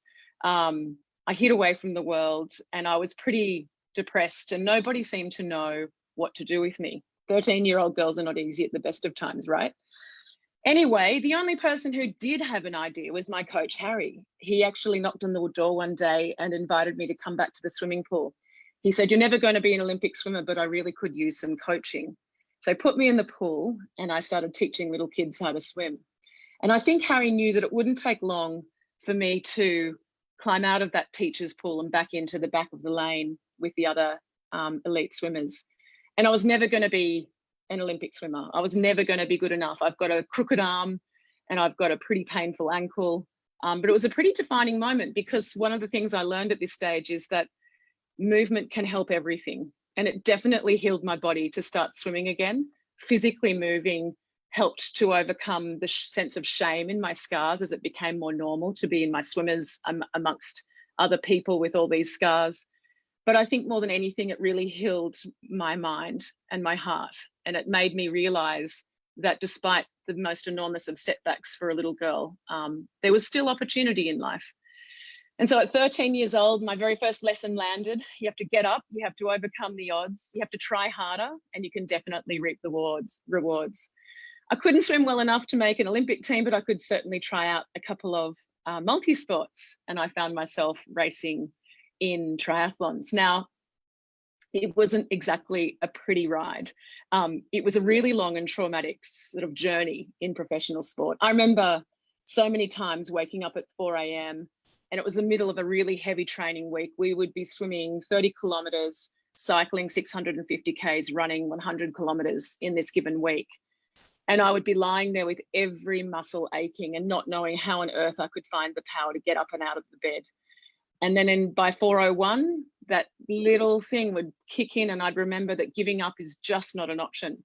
I always remembered that someone somewhere would be getting up and working harder than me. And so if I didn't get up, then I was going to be the loser. As suddenly with that idea, all the aches kind of melt away, and you get up and you figure out day after day how to overcome. So racing for me was a constant lesson, not just in resilience, but also in loneliness. Some days I'd arrive at the start line of a race and I would have had the perfect preparation. Every training session would have gone to plan. Every element of my preparation was perfect until the gun would go. Halfway into the race, I'd be involved in a huge crash and I'd be totally taken out of the race. It was a devastating moment when these things happen. It was a very lonely place to recover from. And I believe that unless you suffer enough in learning how to overcome those failures and how to overcome disappointments, then you never do really earn enough of the resilience points to actually get up and succeed. So other times I would go to a race somewhere on the other side of the world, and I would feel exhausted from the travel. I remember one time in particular, my luggage would be lost, including my racing shoes. I had to borrow a pair that were too big. I would be massively stressed getting to the start line. And then something would happen when the gun went and everything would click into place. There'd be this unusual stillness and this almost magical focus, and we'd be off. And it was on those days where I feel like I'd earned enough of the resilience credits that I could have the cards fall my way. I remember running so fast on some of these days that I felt like that my feet never even touched the ground. And it's this incredible feeling like the wind is at your back.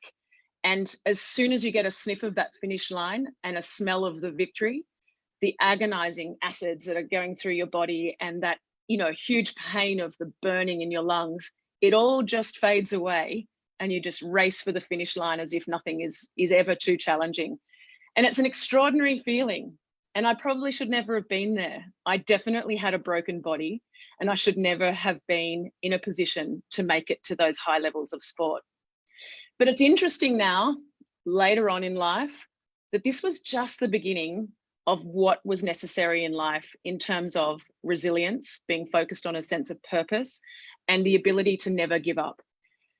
So I was also not born to be an expert in adenoid cystic carcinoma of the lacrimal gland. In 2006, my husband was diagnosed with this very rare terminal cancer. It was a very difficult time. I was 5 months pregnant with our 5th child, and we were living the life that we had always dreamed of. Beautiful, healthy children. We had a beautiful home. And in this instance, given that there was a chance my husband wouldn't survive to see the birth of our 5th child, in this instance, giving up was not an option, was never going to be an option for us. We had some pretty difficult decisions to make. Surgery happened. My husband had a massive 7-hour neurosurgery, and they removed the major tumor, but his prognosis was measured in months. It was an incredibly lonely time. I was trying so desperately to continue to parent my children and keep them full of hope and positivity. I was trying to keep my husband in the same mindset, but all the while I was the only one who truly knew what the doctors were saying, and that was that this was a pretty desperate situation. So years of learning, out on the bike, in the swimming pool, in the ocean, and running, years of learning told me that if I could just keep going and not give up, then maybe something good would happen around the corner. So I actually hit the global oncology scene. I packaged up my husband's full medical records, all of his scan results, and I sent them to the 7 leading hospitals of the world. And out of the blue, a couple of weeks later, I received a letter from Harvard Medical School to say that they'd had some experience in adenoid cystic carcinoma, specializing in the lacrimal gland, and that maybe they could help. They asked for some more details, and I sent those off. And it was just crushing the day that I got the news back that my husband's tumor was too far progressed and he wouldn't be a candidate for their clinical trial and for treatment. Now, I've already told you I have this burning, deep focus on personal purpose, and my personal purpose was that my husband would see the birth of our 5th child. So I wrote to the board of Harvard Medical School. Funnily enough, I felt like little old me writing to these very important people in Boston, and I wrote the sales pitch of my life. I begged for their help, and I begged for them to bend the rules and accept my husband. And I'm so delighted to tell you that in 2021, my husband has survived 21 times his initial prognosis, and he's still with us today. Not only did he see our youngest child born, my youngest child is turning 15 this year. So it's been a pretty remarkable story. Now, I do need to tell you that in 2013, my husband's cancer did come back. The treatment worked at first, but he has been absolutely through incredible human suffering. He suffered pain, disabilities, and there's no doubt that he is singularly the most incredible person I've known when it comes to focusing every day on a sense of personal purpose and resilience. So, of course, this pressure for our family of the cancer changed everything. Paulie's adenoid cystic carcinoma of the lacrimal gland soon became a huge leptomeningeal metastases that coats around 65% of his brain. In parts, it's about 4 centimeters thick, and they've not very often seen patients who can survive this kind of disease, infiltration of the brain.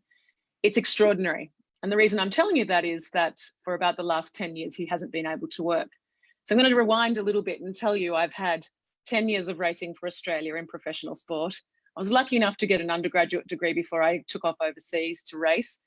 But then I had 10 more years of pregnancy and changing nappies. And so when we landed in a position that my husband could no longer work and I needed to go and find some way to support us, it was a pretty difficult situation. And I didn't think that I should ever be in a position like this. I didn't realize that I was ever going to have to find the resilience to be able to get up and actually completely alter myself and who I am and what I could do in such an important way. So I went back and tackled an MBA. Part-time, I worked for a number of years. And in the weakest moments, I felt so utterly devastated by what had happened to us. But in my strongest moments, I was determined to continue to support my husband for as long as I could, and also our 5 children. Of course we do, that's what we do, us mums. So it's important to tell you that this period, so, you know, the devastation of sport, learning resilience and a sense of purpose through sport, through cancer, learning resilience and a sense of purpose to cope with the tragic circumstances that hit our family. These actually were only the midpoint in my development of resilience, because by the end of 2019, I realized that I was going to need world-class skills in overcoming the odds. I was going to have world-class skills in getting back up despite the odds, because I landed the perfect job for me. I became the CEO of 10 by 10 Philanthropy, and I'm so proud of this organization. It's just the perfect thing to do when you are a woman managing all sorts of different challenges in life, to feel like your work every day is so purpose-driven and so full of incredible people. I feel incredibly lucky. So all in all, my obsession with living a life of purpose is distilled in leading 10 by 10. So 10 by 10 is a charity that works in 15 cities around the world. We organize groups of 10 volunteers in each city to form committees, and they research and identify the local leading grassroots charities that are battling with the most important and pressing problems in the local community at the grassroots. And so the reason that that's important is that we're empowering young people, Generation Z and millennials, to actually go out and discover the most important cause areas that matters in their local area. And by doing that, we're actually tackling problems in a really innovative and new way. Part of what this committee does is that they organize their team of 10 to put on an event, and each of the 10 people on that committee commit to bringing 10 friends to this event. So we have a room full of 100 people, and each of those people donate a minimum of $100 or the equivalent in the city. And we have a room full of passion. So Shark Tank styled, our charities get up and they pitch for support from those people in the room. And over history, we've managed to raise roughly $20,000 for early stage breakthrough entrepreneurial style of charity all around the world. Some of the most successful stories in charity in each of our cities have now become alumni charity partners. And those of you who are in either Australia or New Zealand would recognize one of our favorites, which is a 2015 alumni charity, Orange Sky, who are now serving homeless people all around Australia and New Zealand, one that we're very proud of. So, of course, you know the story. My story wouldn't be really relevant and worth telling today if there wasn't a sense of having to overcome adversity. And of course, as almost every single person on this planet, when 2020 arrived and the pandemic hit, it was absolutely devastating for an events-based organization like 10 by 10. Now, it was difficult times because we had limited resources. We sat down in the boardroom and I needed to, on my own, in that lonely position, recommend to the board one of 3 options we had. The first was to shut down 10 by 10 and give away any money we had to grassroots charities to help them to survive the pandemic. The second was to put it into hibernation and wait until times were better and we could put our events back on. And the third was, as many people have done, to pivot 10 by 10 to a whole new idea. And I had some limited experience in digital fundraising and running a digital business. So of course, that was my recommendation to the board. And it was a really, really difficult one. There was a huge amount of uncertainty, fear. The strategy was a really big risk for the whole organization. And it was a really personal risk for me too, because I was asking 8 people to back me on a hunch. And look, I was really, really fearful when I whiteboarded the strategy and put it up there that it might not work. But the one thing that prevailed through the entire conversation was that around the world, homeless, hungry, victims of violence, the sick, the lonely, and the people who were suddenly becoming hugely impacted by the pandemic and part of this enormous flood of mental health crisis around the world desperately needed our help. And as we were making our decision, one of the cities where we work, New York, became the hardest hit city in the world. Very soon after that, London, LA, San Francisco, Melbourne became equally hard hit cities. And we realized actually that there was no question that we really had to stick to our sense of purpose, and we had to continue despite the huge risks that we would fail. So because we didn't give up, and I have to tell you, through a huge amount of begging, nor did our volunteers, in 2020, I worked 62 additional days. Some days I worked 22 out of 24 hours to keep 10 by 10 alive and to keep it going. But actually, in hindsight, that was pretty easy compared to 650 Ks on the bike in 1 week, right? So this kind of work was relatively easy and incredibly rewarding. And particularly because the Gen Zs and the millennials showed up. We broke records in 2020. And I'm so proud to share with you all that we raised money for organizations like Food for Change to expand their output from serving 220 meals to domestic violence, homelessness, and youth shelters of Victoria to doubling their output of food production. We were able to fund really important mental health programs in Los Angeles. We were able to fund Hungry Monk food rescue trucks in New York when Father Mike desperately needed food to be, not just food to be supplied and paid for, but also the workforce to drive out into the regions of New York State, collect food and bring it back into the lockdown situation of New York City and to feed the homelessness population there. We funded Mikey's Line in the UK, Deadly Connections here in Sydney, Australia.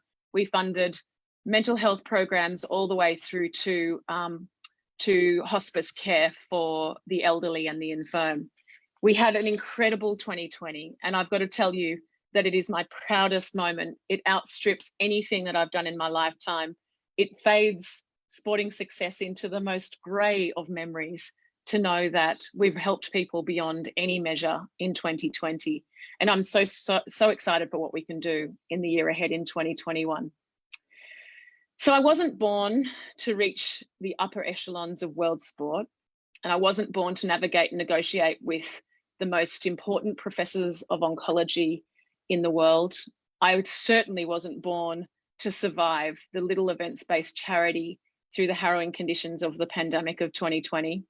But I just wanted to share my story today in 20 minutes of your time and to tell you that if you can endure the loneliness of risks, if you can endure overcoming the terrible feelings of failure, if you can overcome enough disappointment, if you can stay focused on your purpose, and if you can believe in your dreams, then you will earn the resilience credits that will overcome when you need it. I can tell you that it's not just in the sporting field that you get the feeling that the wind is at your back and that your feet don't touch the ground. I can tell you that you can carry your resilience to achieve all sorts of remarkable wins in your life. So I hope that this story, sharing with you all, helps you one day in life, provides some meaning for you too. And I really appreciate and I'm grateful for your time. It was amazing. It was amazing. My God. Thank you, Ajit. My God. We are getting comments in chat box. Thank you, Precious, for all the beautiful comments. Precious, you can unmute yourself and talk to Nikki directly. I if would you wish. love to meet Precious. Yeah. I'm just so encouraged by your beautiful story and the wonderful work that you're doing. And I think even just the fact that you've overcome so much just to be where you are today, it's so encouraging. I feel like most times people think that a lot of things are easy, but I'm seeing the milestones that you are able to navigate yourself through and get to where you are today. I'm encouraged, really tremendously encouraged. Well done and congratulations. Coming from you, I'm very, very humbled. Thank you. Nikki nearly brought a tear to my eye, honestly. You know, listening to your story about yourself as a young teenager and your husband's,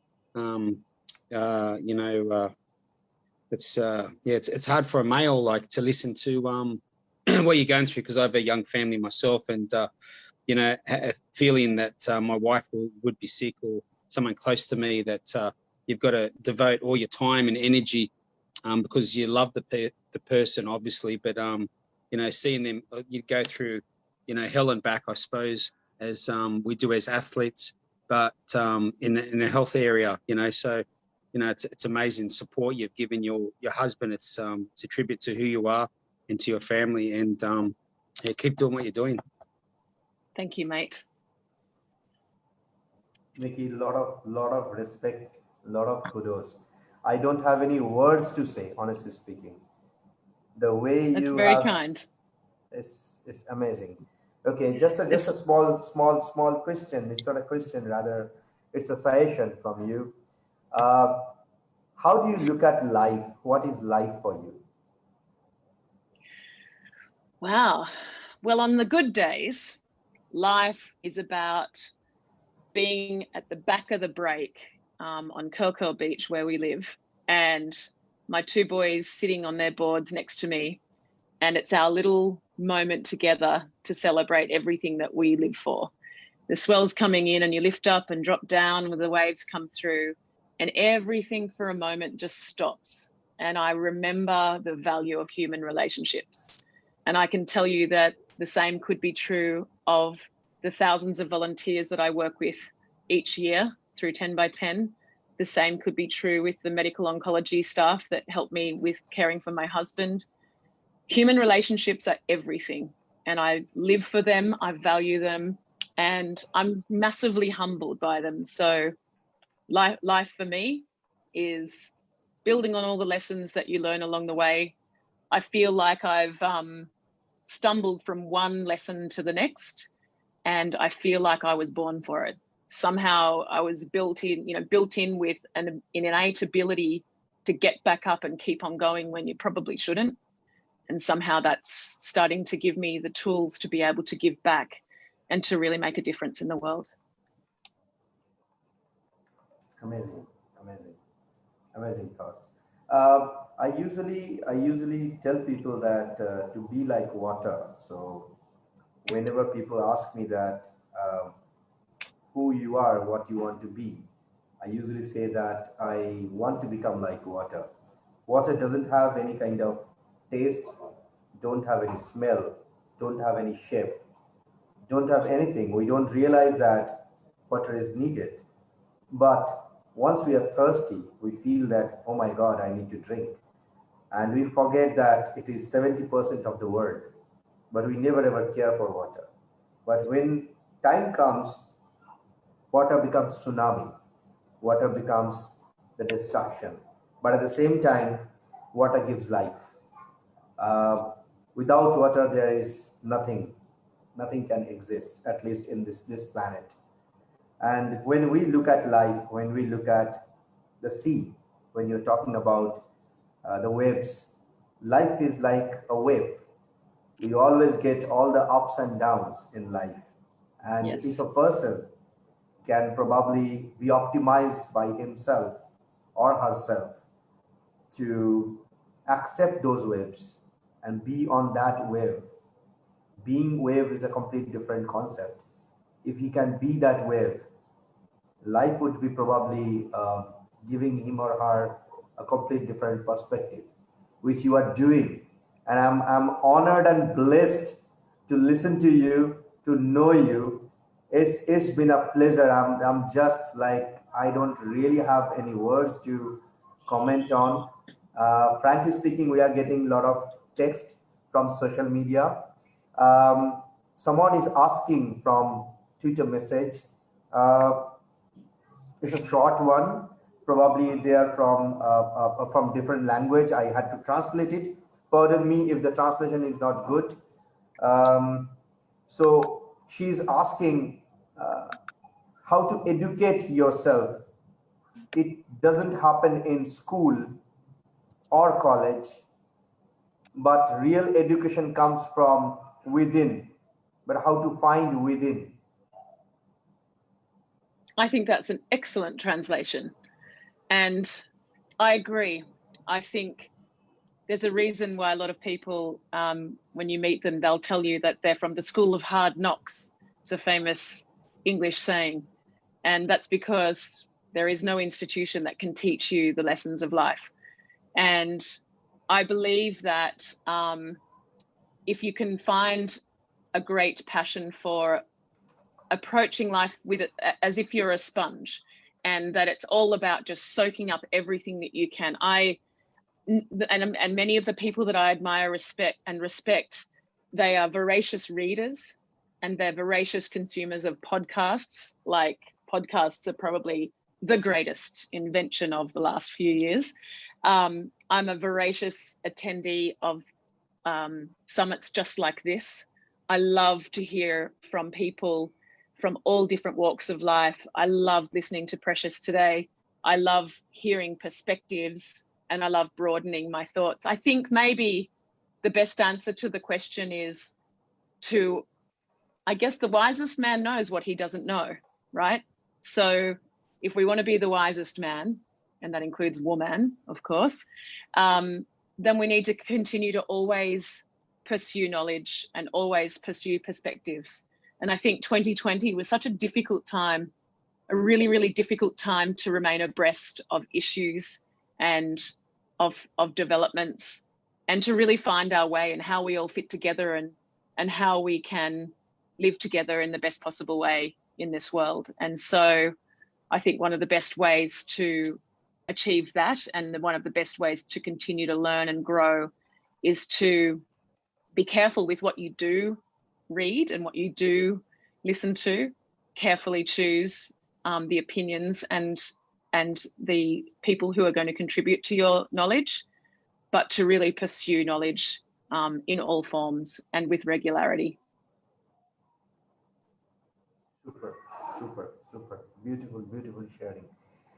Nikki, is it fine? Yeah, Marco, please, over to you. Yeah, I was just going to say, David Flaskus, that put me in touch with Nikki, and Nikki Dryden, and he had a whole list of ladies that he's managed in the past in elite sport or friends that now have just gone on to do amazing things in not only Australia but around the world. I just want to thank David on behalf of myself and my colleagues, yourself, Arjit, and Dev. David's such a wonderful friend of mine. Just a guy that I met probably about 1.5 to 2 years ago, and he is fully supportive of what we're all doing around the world. He supports people in charity so much, gives a lot of his time for nothing.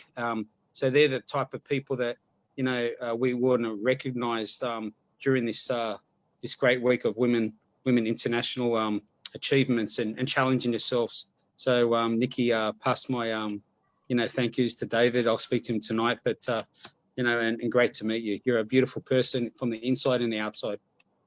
Thank you, Marco. And thank you, David, you superstar. He's the ultimate of connectors, right?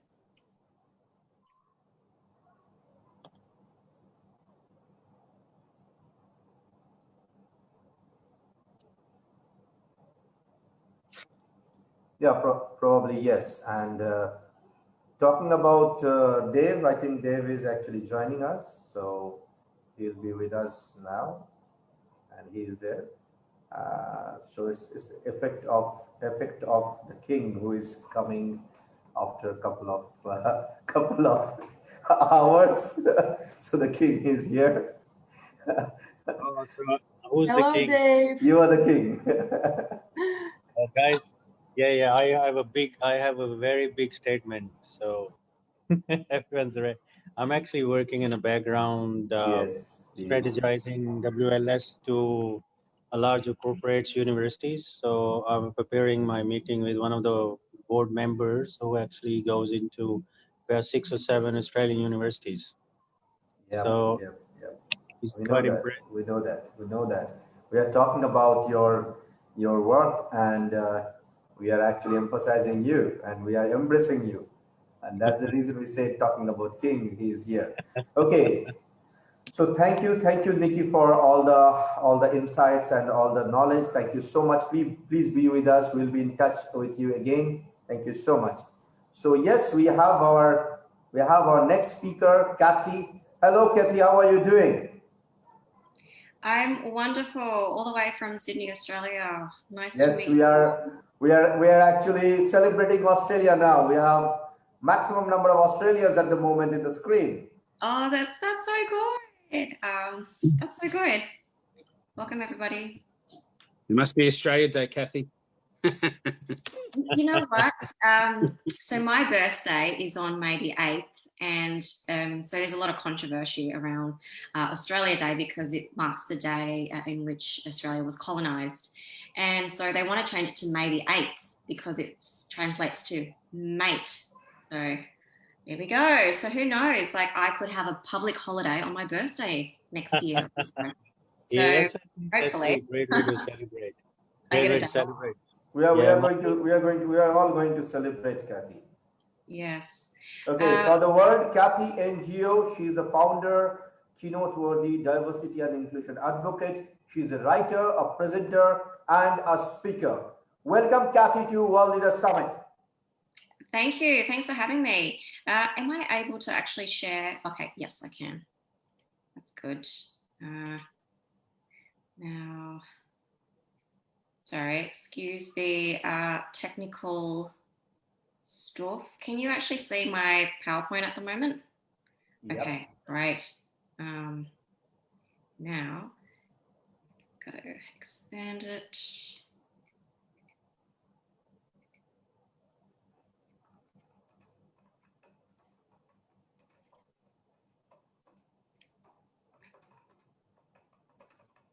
Okay, great.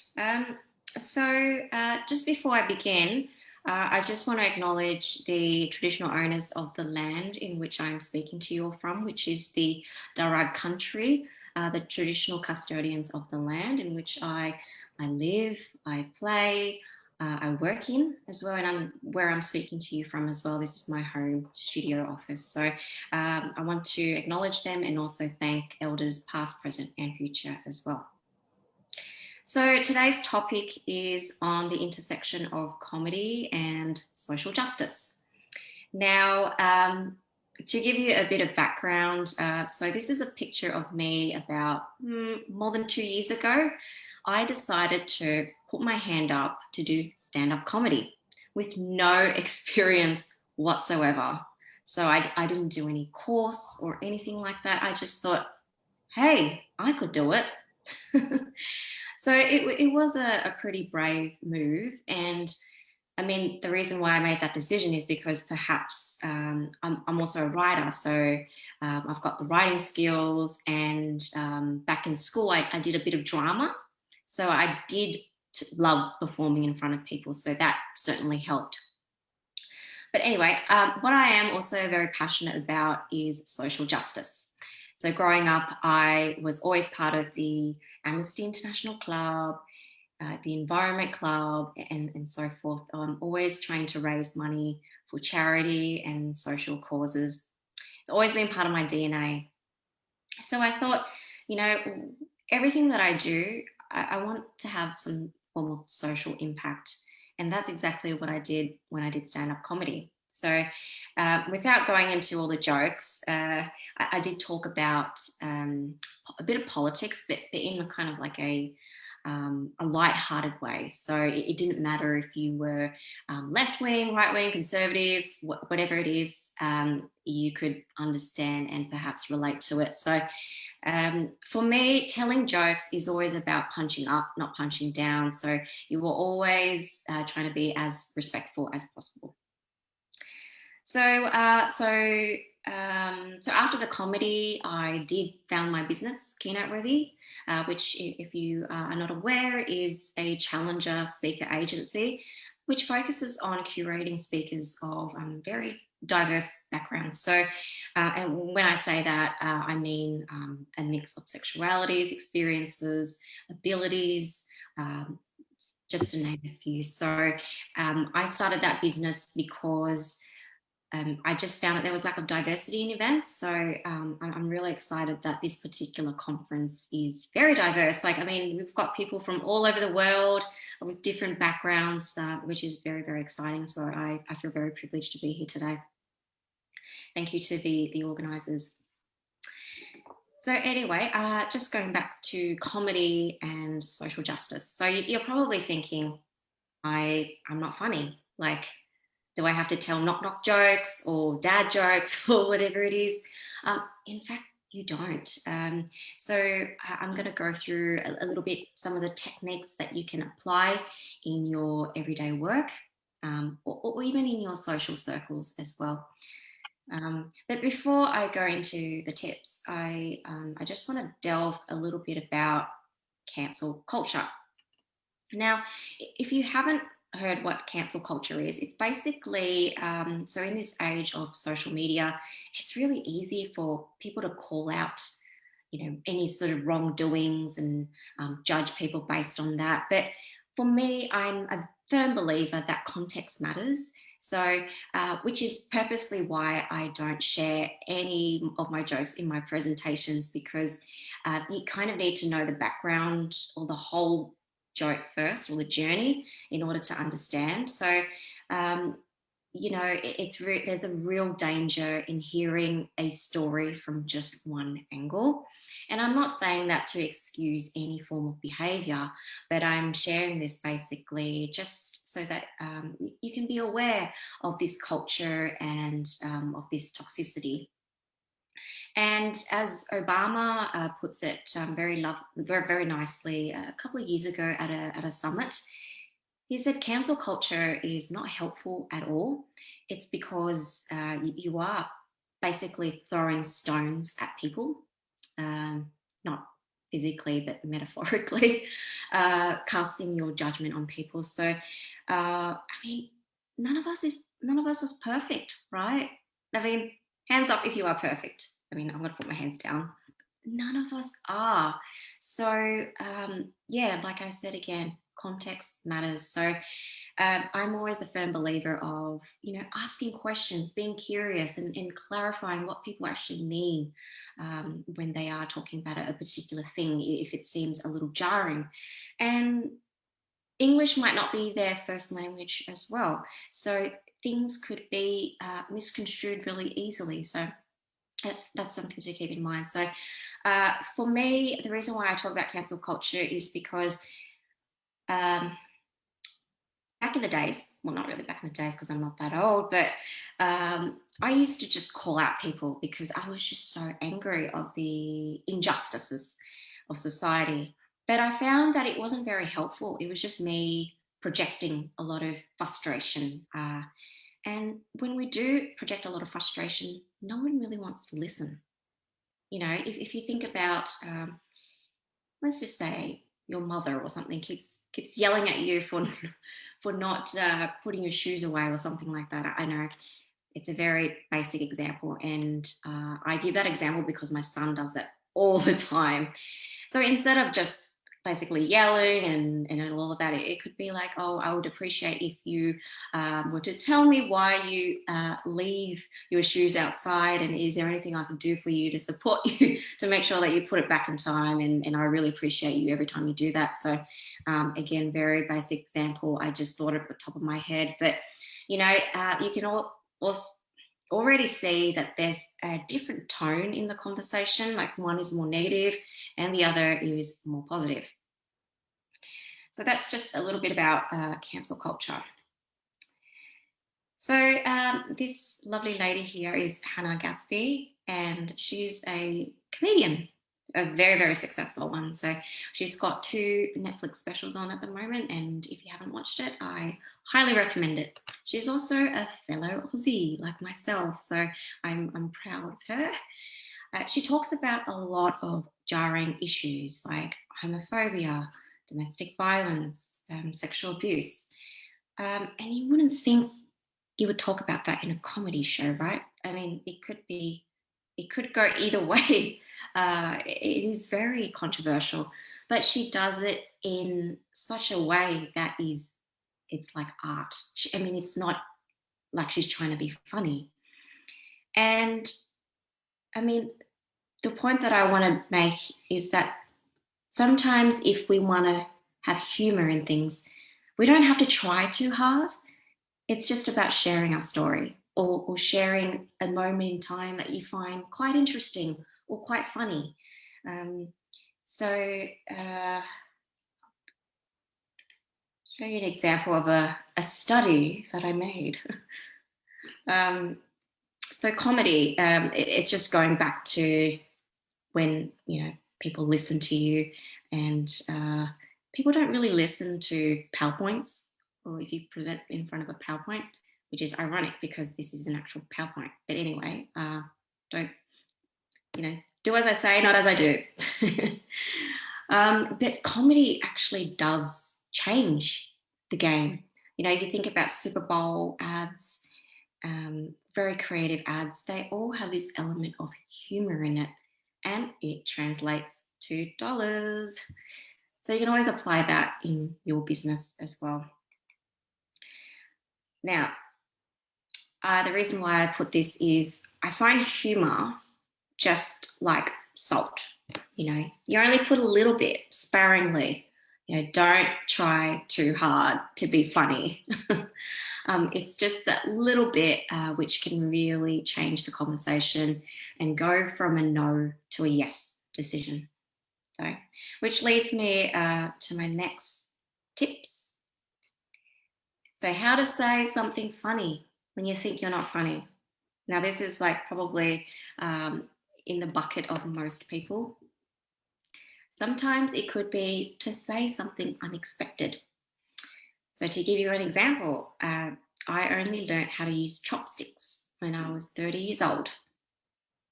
And that surprises a lot of people because I am Asian, but I've always loved to use a fork and spoon.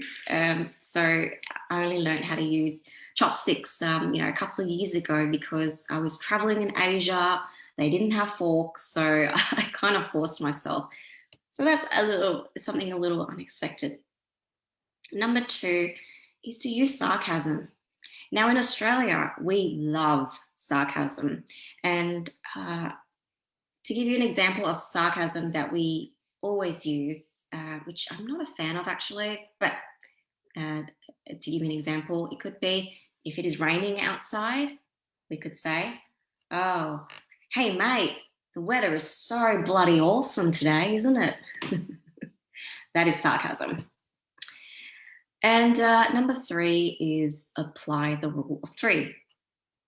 Today I'm applying the rule of 3 right now. Good things come in threes. So you could give, let's just say, I am so thrilled to be here today. I'm very happy, yet terrified at the same time. Because public speaking, I'm still terrified, even though I appear very confident, but I'm still almost peeing my pants sometimes. So that's it. That's 3 techniques that you can apply in your business.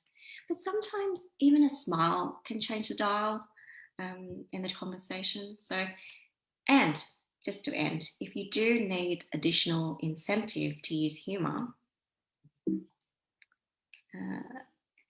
humor actually burns calories. So it burns about a quarter of a donut. So there we go. Laughter is truly the best medicine. So I encourage you to use as much humor as you can in your business, in your career, wherever you are, because it can certainly change lives, change the conversation, and make society a better place. Thanks, everyone.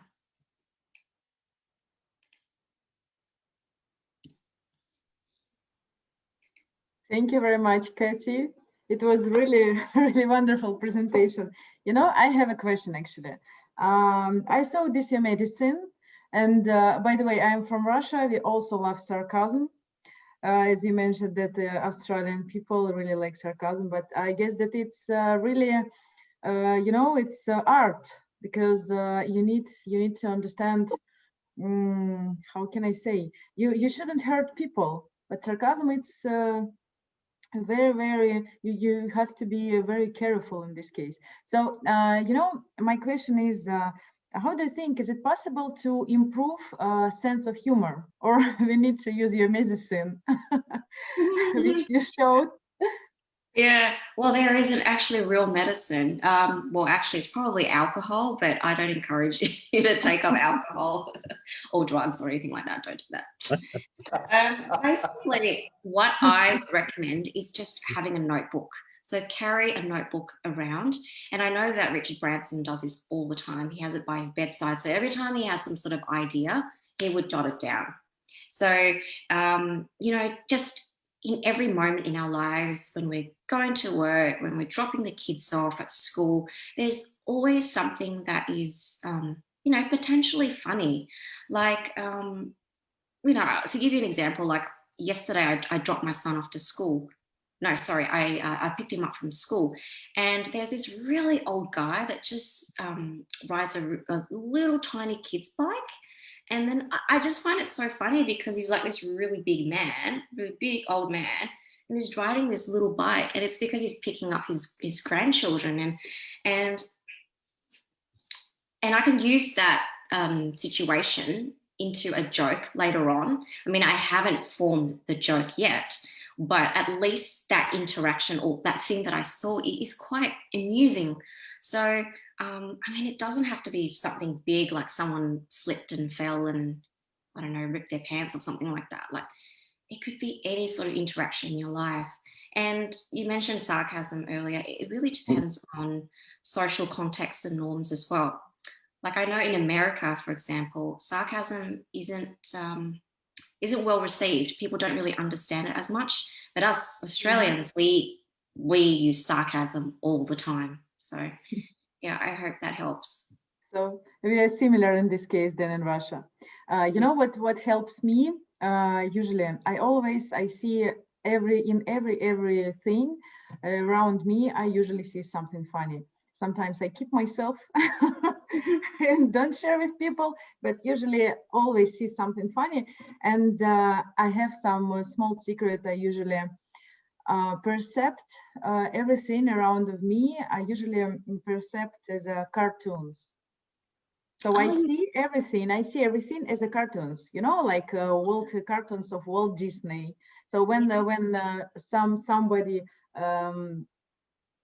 does I don't know, something wrong, I just see this like some funny picture from Walt Disney cartoons. It's always like this.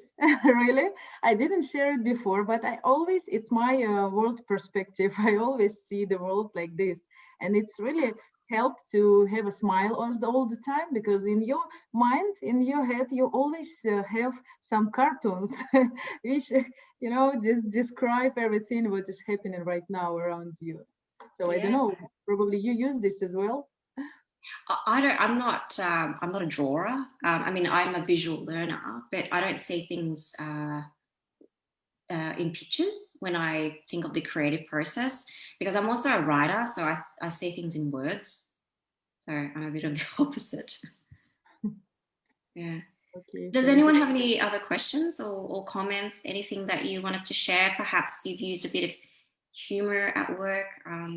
Perhaps it's Kathy, I would love to say is another frustration part. And I know a couple of my friends say that funny, it's all about reality check. People really ignore. And when you explain and you throw it out, people find it funny because they're ignoring it all the time. And then I think your frustration level is where you start to discover your next level of comedy. And if you go back, all of the, all these stand-up comedians, that's all they talk about reality. People don't really see that, if you notice all of them. And I think, and then you shouldn't be giving up here. That's your level up. You upscaled. And all you need to see what people not seeing. So you see that reality. So it's all about reality and picking up things people really don't want to see them. And they find it it's a lot funnier than you actually think. And if you start to notice this, you find there is a lot of things to say, just like Donald Trump. So Trump is actually good at picking up these things if you look at that. And if you go back to his series, The Apprentice, Do you remember that? He was Yeah, I one of remember the the hosts. Apprentice. And he's always been frustrated. He's always have something to pick up and not to take that person for the job. And I think that's a level you start to see why this world doesn't understand. why there are so many errors they don't pick up. And you pick up Yeah. things and then you say to them, they come up so funny and they're so simple. The funny thing is they are so simple to pick up and then present back to the world.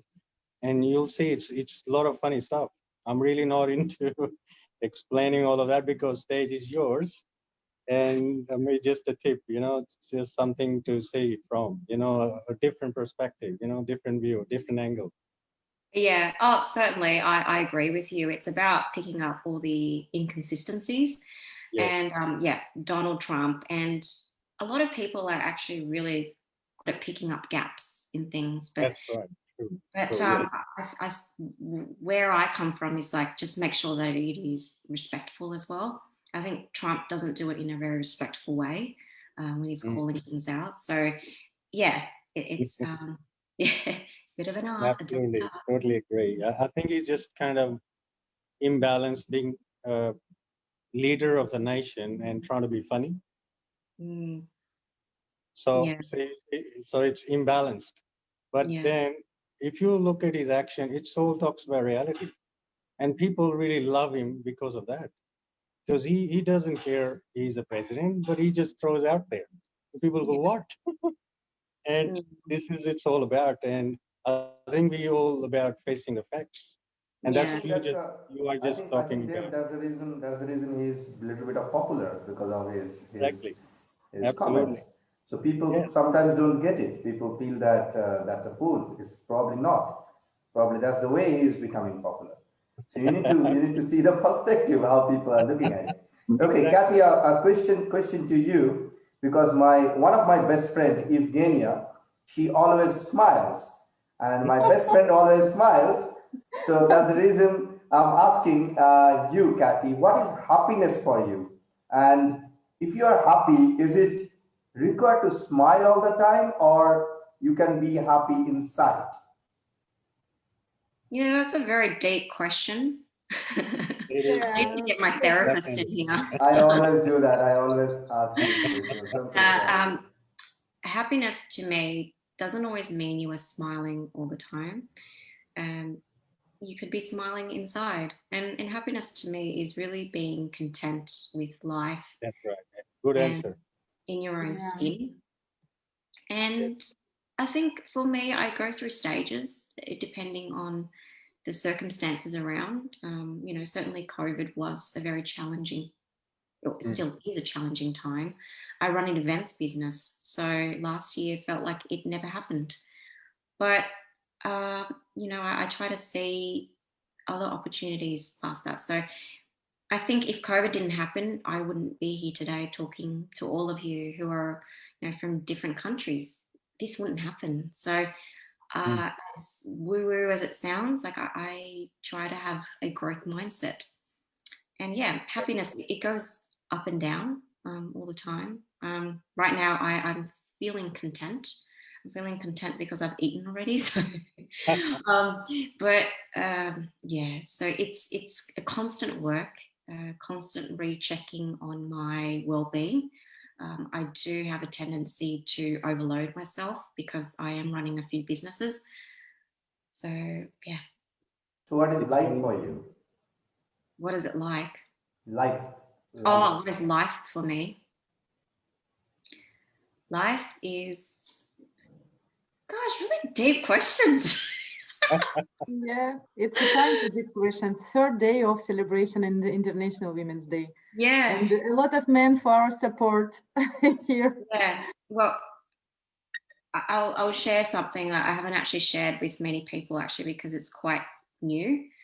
Yesterday, I was speaking at a summit for International Women's Day, and I was on stage with some amazing high-profile women. And the irony is the topic was on imposter syndrome. And I felt a little sick. I was like, what am I doing here?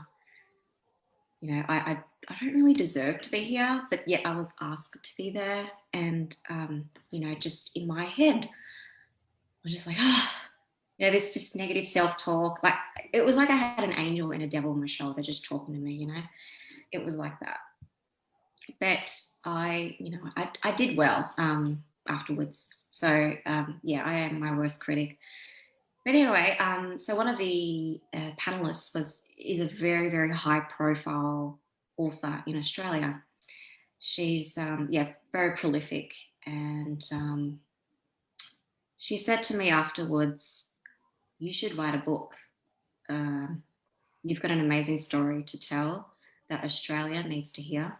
And just to give you a bit of background, I was just talking about my experiences of racism, sexual harassment, family domestic violence growing up as an Asian in Australia. And so she said, like, Australia needs to hear different perspectives, and I said, well, actually, I started my book 3 years ago, but I haven't finished it because I felt this kind of imposter syndrome that I couldn't finish it. Like I was just too scared to finish it. Like I just thought no one is going to listen to me. And anyway, afterwards I emailed her to say thank you to her because we didn't get a chance to talk that much afterwards. And then she emailed me back straight away. I was just like, oh, wow, I did not expect that. But particularly on stage, she said she never replies back to emails. So I was like really surprised. And she said she wants to introduce me to her publisher who's interested in reading my manuscript. So that's life for me. Life is sharing my story. And even if right now I feel as though no one wants to hear it, there's other people that believe that they want to hear it and that they know other people that want to hear it as well. So so my lesson is, and I know this kind of digresses from the original topic, is just challenge yourself and surprise yourself because you just never know who you are literally sitting next to. And that was yesterday. So she changed everything. So last night I stayed up till very early in the morning just to work on my book. She gave me that fuel, that fire again. And I'm really excited to finish it. Nice. Yeah, sometimes in life you interact with few people who actually give you a little bit of boost and a lot of boost. And life is practically a journey, and I'm not going to give the answer because that's a process we need to find out. It cannot be answered from the host. It should be answered from the speaker. And we are really, really happy and honored to have you on board with us, all of us. As you can see that we are all four pillars at the moment live with you. So for the entire world and for you, World Summit is started by me, and then it was co-founded by Marco Zamarelli and Dev Chima. Both of them are there, and they are from Australia, and you can see the connection that we have with Australia. And then, of course, from the beginning, Evgenia joined us from Russia. And then we have a lady, Concetta, she's from Italy, and Bianca from Romania. So these are the 6 people. And then slowly we got around 27 different more people who joined us as ambassador and chairperson from 27 different countries. We have around 95 plus countries business network, around 30,000 subscribers in our members website. And of course, if you want to know how many people are at the moment watching us, first day we have been watched by 5,000 plus people in Facebook. And second day, the number went a little bit of down. It was around 3,500. But now I think we crossed around 2,800 views at the moment, and multiple comments, more than, let me give you the exact number, how many shares that happened. Oh my God, it's about 147 share that happened. We are blessed and happy to have all these supports from all the audience and all the ecosystem players. So for you, Kathy, if you really feel that we can do something good together, make some changes together, we will be happy and honored to have you on board with us. And if you wish to probably meet with Marco or Dev, because I am from India, probably we cannot meet at the moment because of COVID, but probably you can connect with them. We can always interact and we can see how we can help each other. Life is all about Comedy. raising a hand and say that, hey, you know what, I'm there for you. So that's Yeah, what we so- did together. We, Dave, me, Dave, Marco, we three did this together, you know. Initially, we just raised hands and said, okay, let's do something good together. So this is not our It's first all venture. about This is our third venture together, honestly. But yeah, we are running it's two all more about ventures. sharing the happiness, as Kathy you just said, that if we can make smile all of these faces, our world will be different. And it's not about working, it's not about traveling the world, it's all about where you are making everyone happy. And Kathy, I think you just said that message, whatever you're trying to say. You're trying to make the world happy. And all this world need to see it. As The we world see needs as a, happiness, laughter, and hope. absolutely, absolutely. And once they get the message, no matter what you say to them, it'll be funny. Just focus on that. It'll be all happening. Mm. And we all welcome you to be, with us today, and hope we can do great things together. You're more welcome to, reach out to us. We're always here Yes. for you. Thank you very much, and congratulations on running this summit. It's a massive Thank summit, you. so congratulations on the numbers as well. Thank you so Thank much. you. Thank you, Kathy, Kathy. could you please Thank you look at very the much, Kathy. screen? Could you please look at the camera and smile for us and say hi? Okay.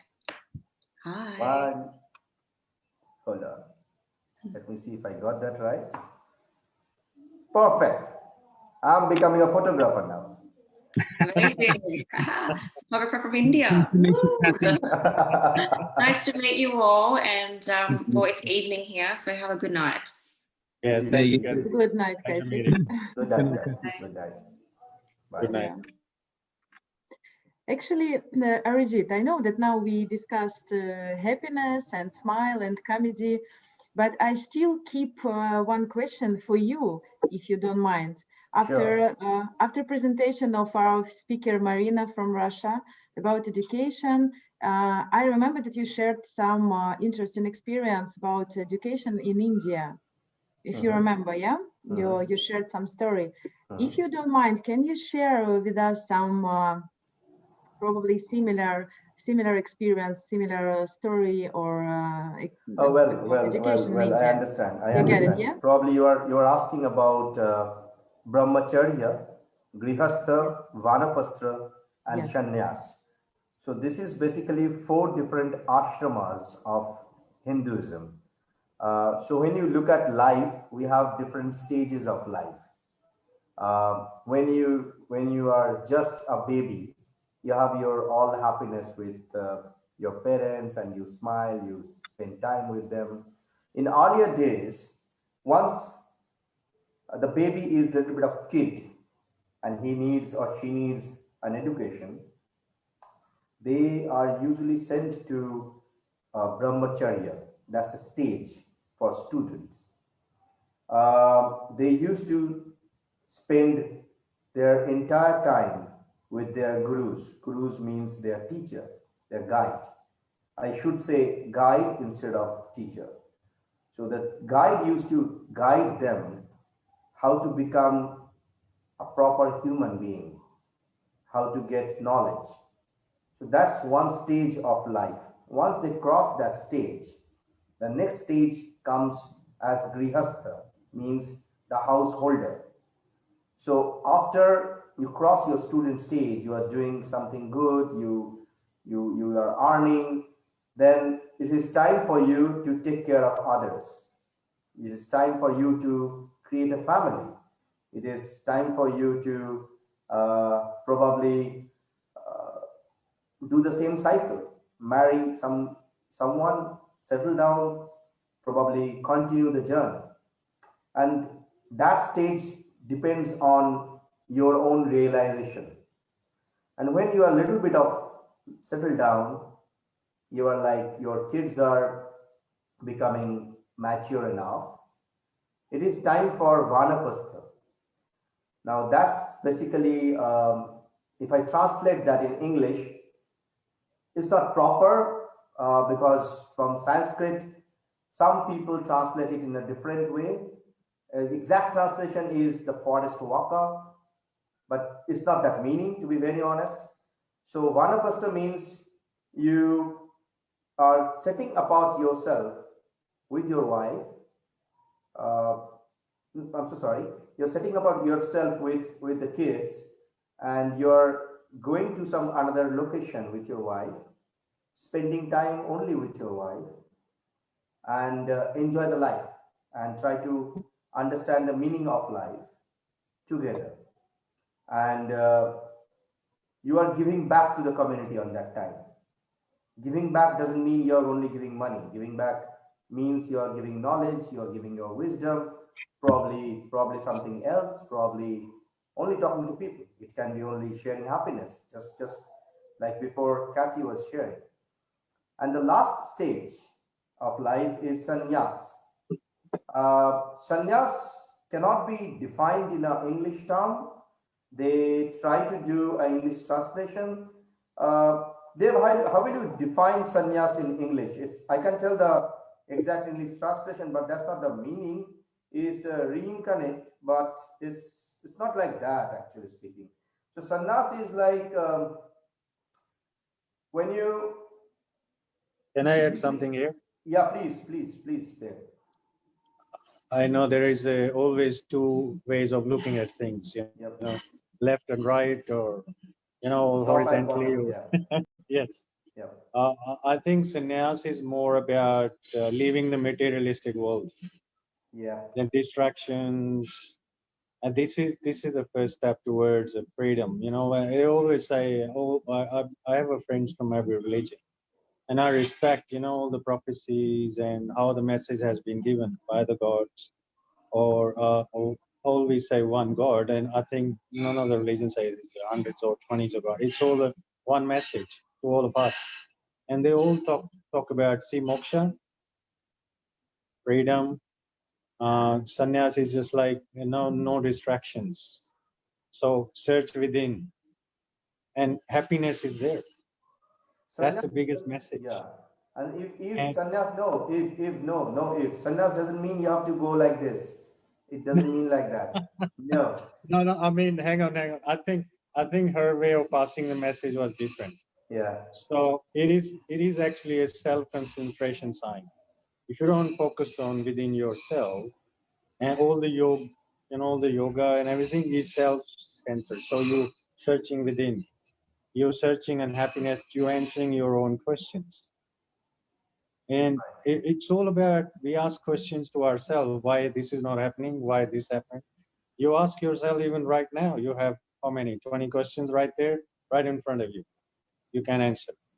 So it's all about searching, giving answer to yourself. But then you can't once you're distracted. Oh, sorry, I have to pay this bill. Oh, I have to buy a Lamborghini. I have to buy a Ferrari. See, targets, materialistic world.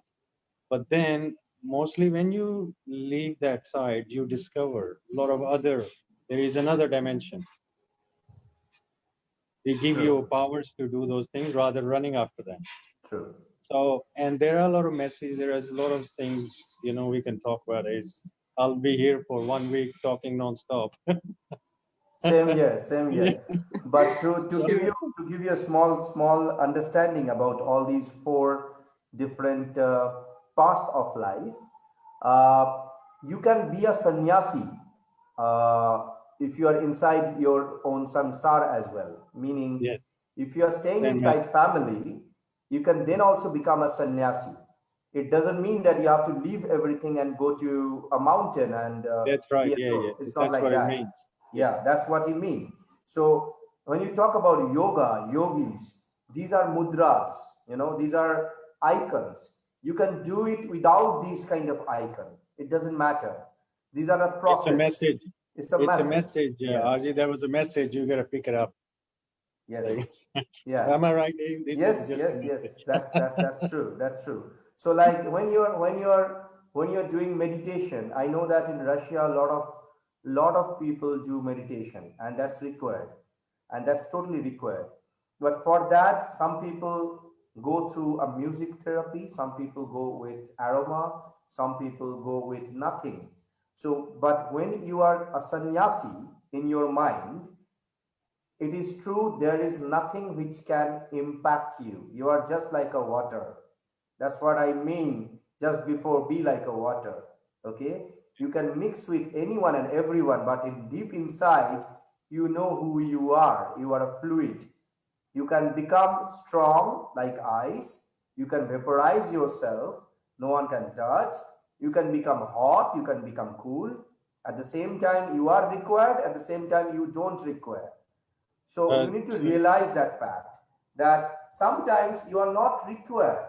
Sometimes you are required.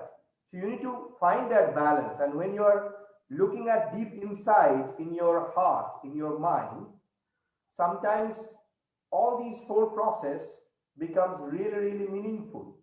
As a sannyasi, you are more giver than taker. So as a sannyasi, if you feel that, just like they've explained, oh, I really need to buy a new Ferrari, then you are not a sannyasi. You wear wherever you are. It doesn't matter. It doesn't matter. We can keep talking with this subject honestly, because we two are brothers, and we are like in the same kind of mindset. You know, Dev and me, we share a lot this kind of stuff. This is amazing. I would like to listen it more. There we go. We got a fourth brother online. Yeah, we got a third brother online, Marco. So I've been attacked. I'll always count him two. I always count him two. I'm sorry to say that.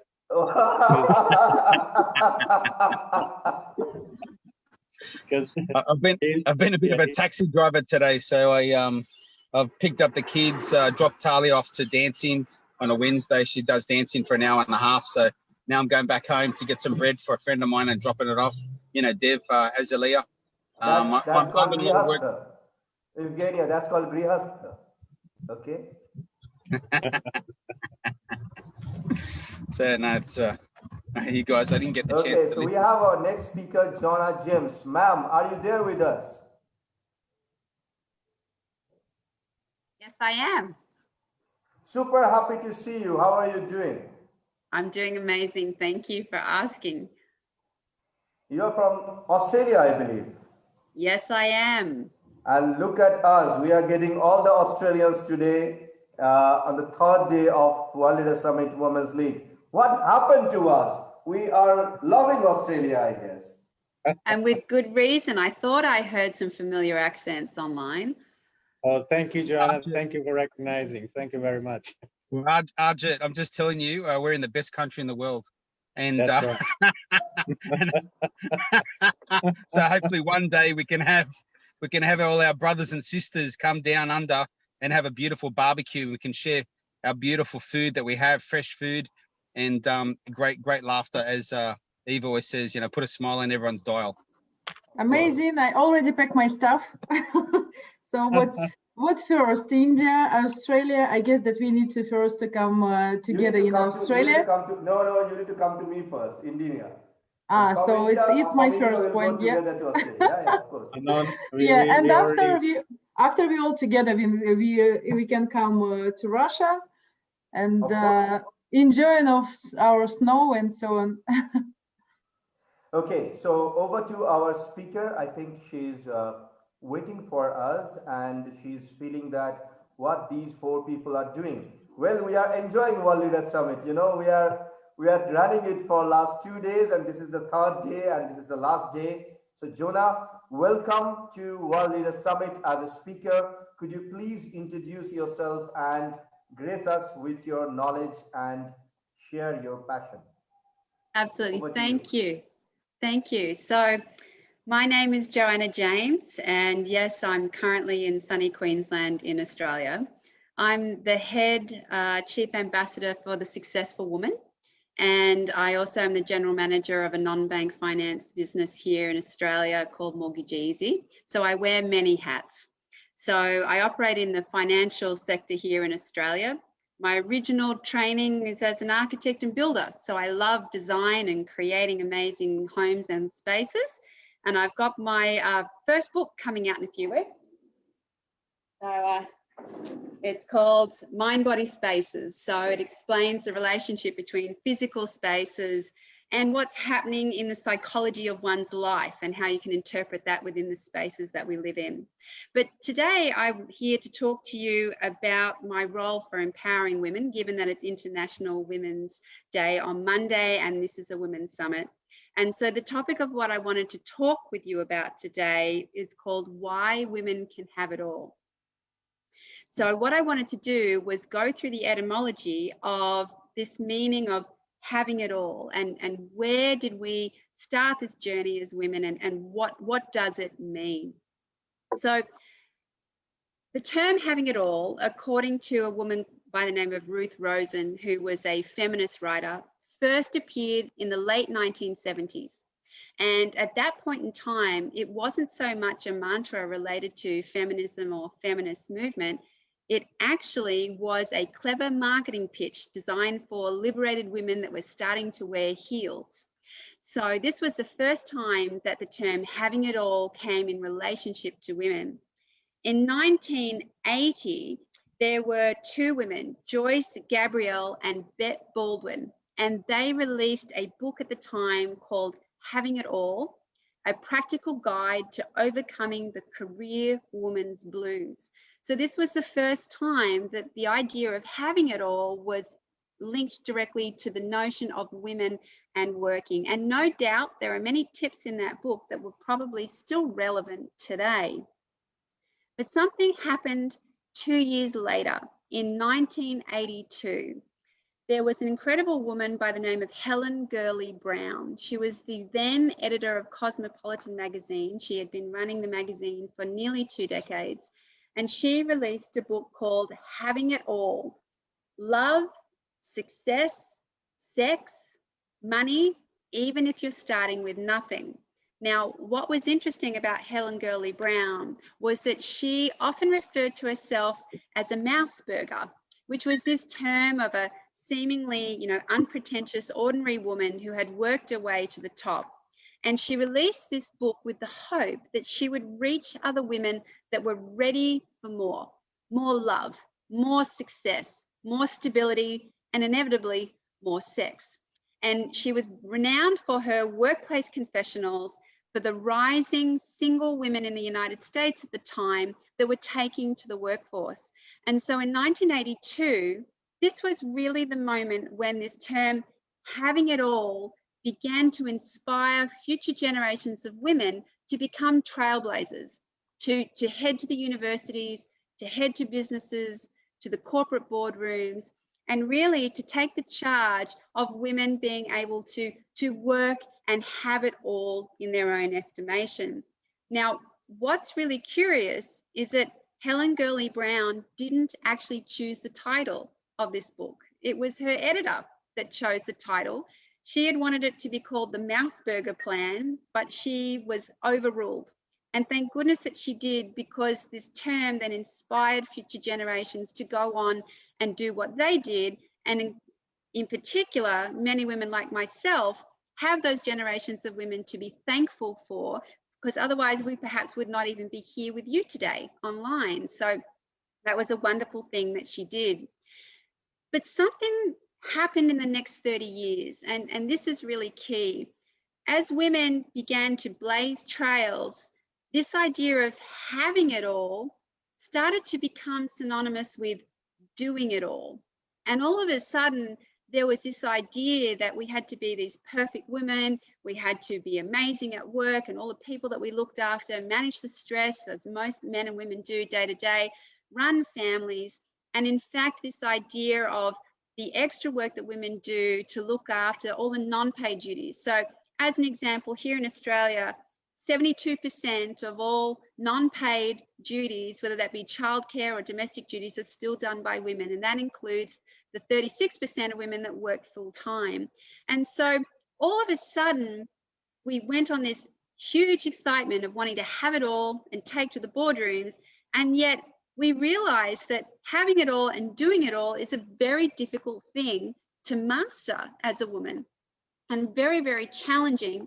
And so I know for myself, when I was doing research on this and I was thinking about my own working career, in the 30 years that I have been working and I've raised 4 kids, I've had a total of 4 months off where I was officially not at work. And I know from my own journey of having to balance all of those things and holding very stressful work roles and responsibilities, and the stress and often the anxiety of feeling, was I doing the right thing for my family, and trying to juggle and manage it all, has been very stressful at points. And so what happened next was really amazing. In 2012, another incredible woman took the stage, and her name was Anne Marie Slaughter. She was the then first woman political state director in DC. And she gave an article to a publication called The Atlantic. And the title of this article was "Why Women Still Cannot Have It All."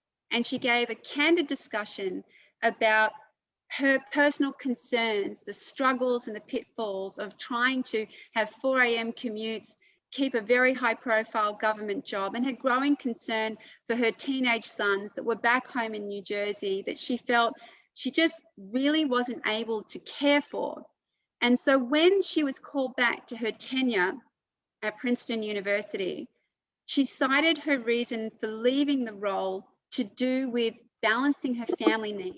And she was very direct with her comments that she felt having a high-pressured political role and having a family was simply not possible. And so in the early 2010, we've had this huge shift from women that were liberated and wanting to charge the boardrooms to women now having conversation about the work-life balance and how difficult this is. And there were some very interesting things that happened around the time that Anne Marie decided to step down from office. Unofficially in the United States at that time, for many women that made that choice, that perhaps they wanted to reduce their working hours or have a family or have a variation in their work-life balance, it was assumed unofficially that they had been let go or that somehow they couldn't cut it. Now, if you know anything about Anne Marie Slaughter, she held a full-time teaching position in Princeton Law. She gave 40 to 50 speeches a year, and she was also running her family, and she released her first book shortly from returning from Washington, DC. So there was this huge inequality around the idea of what women can choose to be and what does it mean to have it all. And the article went viral, and all of a sudden there were discussions to be had about what does it actually mean to have it all, and is that possible for a woman to have it all?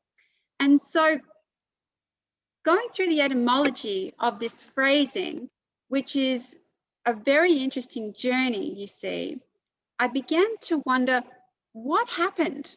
What happened on this journey for women to have empowerment and believe that we can have it all, through to the early 2000s when all of a sudden we're told it's impossible for us to have it all. And in fact, shame on us for even trying, because it's simply not possible. And so it occurred to me that there must be something missing here that we need to discuss. And so the first thing I realized, before we can talk about whether women can have it all, is to really understand what is it that we want. It sounds like a really simple question, but the number of people that I speak with who are unclear on what is it that they really want. We often make choices in life because we believe it's what's expected of us, it's what our parents would want, it's what our partner would have us choose or our family would see us do. Or it's because we're conforming to society's ideals of, you know, who we should be, what we should look like, what's acceptable for us to do. Or the giant elephant in the room, when anyone is considering what do I want, is to really ask the question, do I believe I deserve to have what I want? And so before we can know whether we can have it all, we need to do this first step of what is it that we really want as women, and in fact as men, any human on the planet, what is it that we want? But knowing what you want doesn't necessarily mean that you can have it all. And so there must be something else under here. So it occurred to me that before you can know what you want, you must know why you want what you want, which once again is that purpose, that's that passion. It's what lights your fire, what keeps you awake at night when you've got something that needs to be done or you're just simply feeling inspired. What is that why and that passion that is driving you towards where you want to be? And this is something very important that we talk about regularly at the Successful Women, is enabling women to really understand the why of what they're choosing. But understanding your why also doesn't mean that you can have it all. And so what is it that's missing before this step that we need to consider? And it occurred to me that the preceding step before that is really knowing, who are you? Are you your body? Are you your education? Are you your title on the wall? Are you your race, your religion? Who are you? And there's something very fundamental that we all come to realize when we start asking and searching for this question around who are we, right? We begin to understand that there are three truths in life. The first one is we come into this world when we're born connected to all things, but we come in alone. And the second thing is when we leave this world at the end of our lifetime, we leave this world connected to all things, but we leave this world alone. And in the middle, between these 2 points in life, there will never be, in the past, in the present, or in the future, anybody quite like you, you see. And so understanding who you are is really about understanding what is your unique gift to the world. It's your life experiences, it's the way that you view life, it's your talents, it's your strengths, it's your struggle, it's your pain, it's the story that you share with others. And so when you know who you are and you're able to operate from a place of authenticity, and then you understand why you do what you do, you become very clear on what it is you're here to do. And so this notion that women can have it all, really the all that we're seeking in this is not the all that we look for externally. It's actually the all of who we are. So when we're able to create life from being all of who we are, something magical happens. We fall into a place of alignment and we naturally have all of what we want because we're choosing life from all of who we are. And it's from this place that we can define what it is that we want. So as humans, I think there was a bit of interesting conversation earlier today, but we always look outside of ourselves for explanation. And yet, really, it's this internal journey of moving inside oneself. And so women are at a very interesting point. We're sitting on the edge of a huge divide. We were initially inspired that we can have it all. We were then told that we couldn't have it all, that it's impossible. And as we sit on this divide, we need to contemplate a really powerful choice. And that is a choice that will lay the foundation in the same way that the previous women did for us around what will be possible for women on the planet today. And the choice is, And the question that we need to ask is, which all are we referring to? And what is my own understanding of my all, knowing who I am and why I'm here and what it is that I choose to do? So having this sense of alignment and this purpose of knowing it all naturally means that we can have it all, but it's not the all that's been defined for you. It's really empowering women to be able to choose their all that's true for them.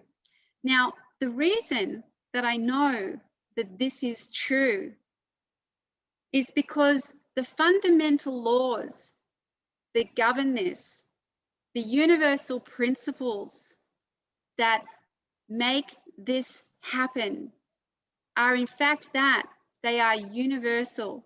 They do not discriminate by age, by race, by geography, by location. They are exactly the same for women as they are for men. They are universal. The only limits that we place are not the ones externally. And while it is really important as women that we continue to speak up for those women in the world who are having limits placed on their potential and their abilities, the most devastating limits that will ever be placed are the ones that we place on ourselves. Our limited thinking, our fears, our beliefs. So, core to answering this question of can women have it all is to really understand that the all that we're seeking is being all of us and making choices and defining whatever that is for whatever is true for that woman, because it's different for every woman as it is all around the world, what that all might be. And making choices from that place without buying into the society's story. So I like to imagine Helen Gurley Brown, who was 60 years old when she wrote that book, and Anne-Marie Slaughter, this incredible powerhouse of a woman that was the epitome of a trailblazer. And that these women would encourage other women to continue the debate, to have the freedom to choose to be all of who they can be and to create all that they want in life. So with International Women's Day, this was a beautiful message for me that I wanted to share with other women so that they can truly celebrate being all of who they choose to be. So with that, I'm not sure whether there's any questions or if anybody has any comments on what we're talking about. But for me, it's really being able to empower each woman to know what her truth is in life and being clear on who she is, why she wants to do what she wants to do, and what it is she's come here to do in life. And with that, when a woman's clear on that, we're unstoppable. Finding meaning of why and who is really deep. It's not easy to understand why we are. Probably, I want to ask you a question. Why we are in this planet? What is the reason that we are human beings? Why we didn't took birth as probably as a tiger, or maybe as an elephant, or maybe as a bird? What is the reason that we are human beings? That's the question to you. I would not be able to answer honestly that I understand why I have done this a lifetime as a human being and not an elephant. However, if we look at any animal, they probably don't speak our language. They probably don't speak as per our understanding, but they communicate with each other. They're communicating with each other with, as a human being, we say as sound. Sometimes we say that they don't speak, they speak with their eyes. So if you are telling the world that women or men, they should understand the meaning of why and why they are, who they are, don't you feel that it is important to understand if we can communicate without saying a word, probably with an act, we just communicate, and how we can do that? So when I was a little girl, and I have a very large love of animals, and animals actually, in my personal opinion, speak telepathically. True. And so it comes back to those universal laws around everything being connected. So the soul's purpose is to experience the soul's purpose in this format. So my soul is here to understand my journey as a woman, as a human being, and my connection to the rest of life in being that.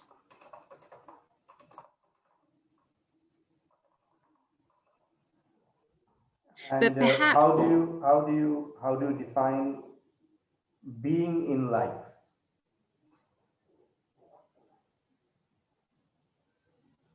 probably the way that I define it might be different to other people. So from my experiences of life, everything is energy. Right. And there is no difference between the energy in me and the energy in you, or in fact, the energy in this book or this desk or this computer screen, or the thoughts that you're sharing or thinking right now, or the words and the vibrations and the sound. We all come from energy. We just have a different form of the same energy. That is how I personally see life. Awesome. Awesome. So awesome. A lot of people couldn't realize that. Amazing. Please continue. So the why is what you choose to do with your energy. The why is what inspires you, what ignites you, what's true to your heart, to your way of being, what's your contribution back to the world. That's the why. It's not necessarily understanding why I was born and how a soul works and what will happen will I die, as much as it'd be wonderful to understand all of that. It's about, why would I choose to be here in a body? And why do I do the things that I do? And what has meaning for me? Where does that come from? So my why, for why I choose to do what I do, is because I had a realization in life that if a woman like me could go through what I went through in my own understanding and still have the enormous pain and suffering that I went through to understand what it was that was really going to liberate me, independent of anything else around me, understanding my relationship to my own mind, how I'm creating things in this world, and the choices and how those things emanated into my life and what I've been able to create. And if a woman like me suffered the way that I did, there must be many others that are suffering too. So for me, it's around being able to do everything I can do to help other people on their journey so that perhaps they can get access to the information sooner, or have it explained in a way that perhaps they can understand. To break down the complexity of concepts like, who am I? Why am I doing what I'm doing? How does my mind work? What's the relationship between my mind, my subconscious mind? How do I maintain my motivation and meaning in life? How do I create what I want what is this whole process of manifesting and creating as a human being all about, that's what I want to share with people, because that to me is what life is about. And it's not taught at school, and it's not taught at universities. It's taught through the school of life, hard knocks, and hopefully I'm imagining the connections and the people that we find on our journey that are able to explain these concepts to us and help us along the way. So for me, that's my why. My why is I know that there are people out there suffering because they don't understand and they haven't been given the information to understand why are these things happening? Why is it that there's things that they want but they're not able to create them? Why is it that there's things they say they want to do but they're not able to get them done, or they have these negative thoughts that are holding them back in their life from achieving what they want to do? Why is that? So to me, it goes to the very core of understanding, who am I? And if I am this energy, and if everything is energy, then I have the ability to contribute to that energy too. To make a conscious choice to help people understand their own innate being. And that's why I do what I do. Super. And a small understanding for all of us. I actually asked this question to another previous speaker yesterday, but you're so deep. That's the reason I dare to ask this question to you again. You talked about negative, you talked about positive, you talked about suffering, and you felt that people are suffering. There are negative thoughts in people's mind. But at the same time, we are all energy. That's what you believe. That's what I believe also.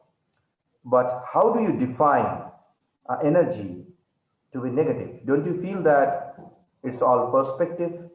Like, for an example, maybe I am at the moment bad for you as a bad energy.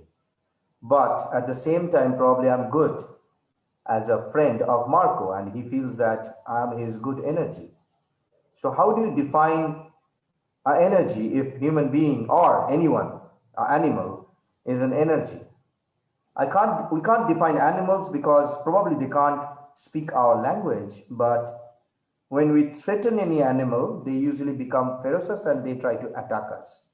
They don't attack us without any kind of reason. And that's a life cycle that they maintain. But when we look at us, human being, we have a lot of different emotions.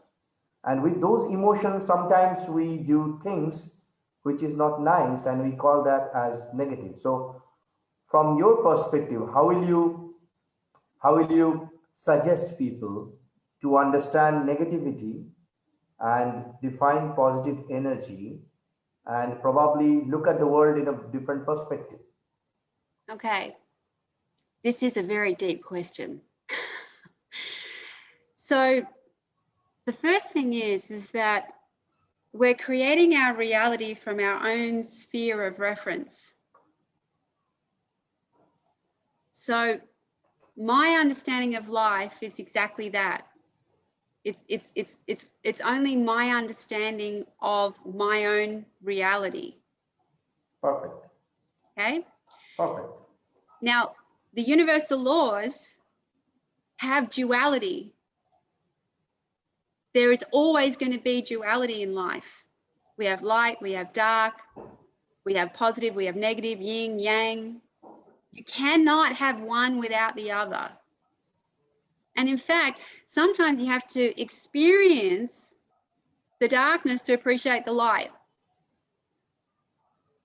or deep pain to experience true joy.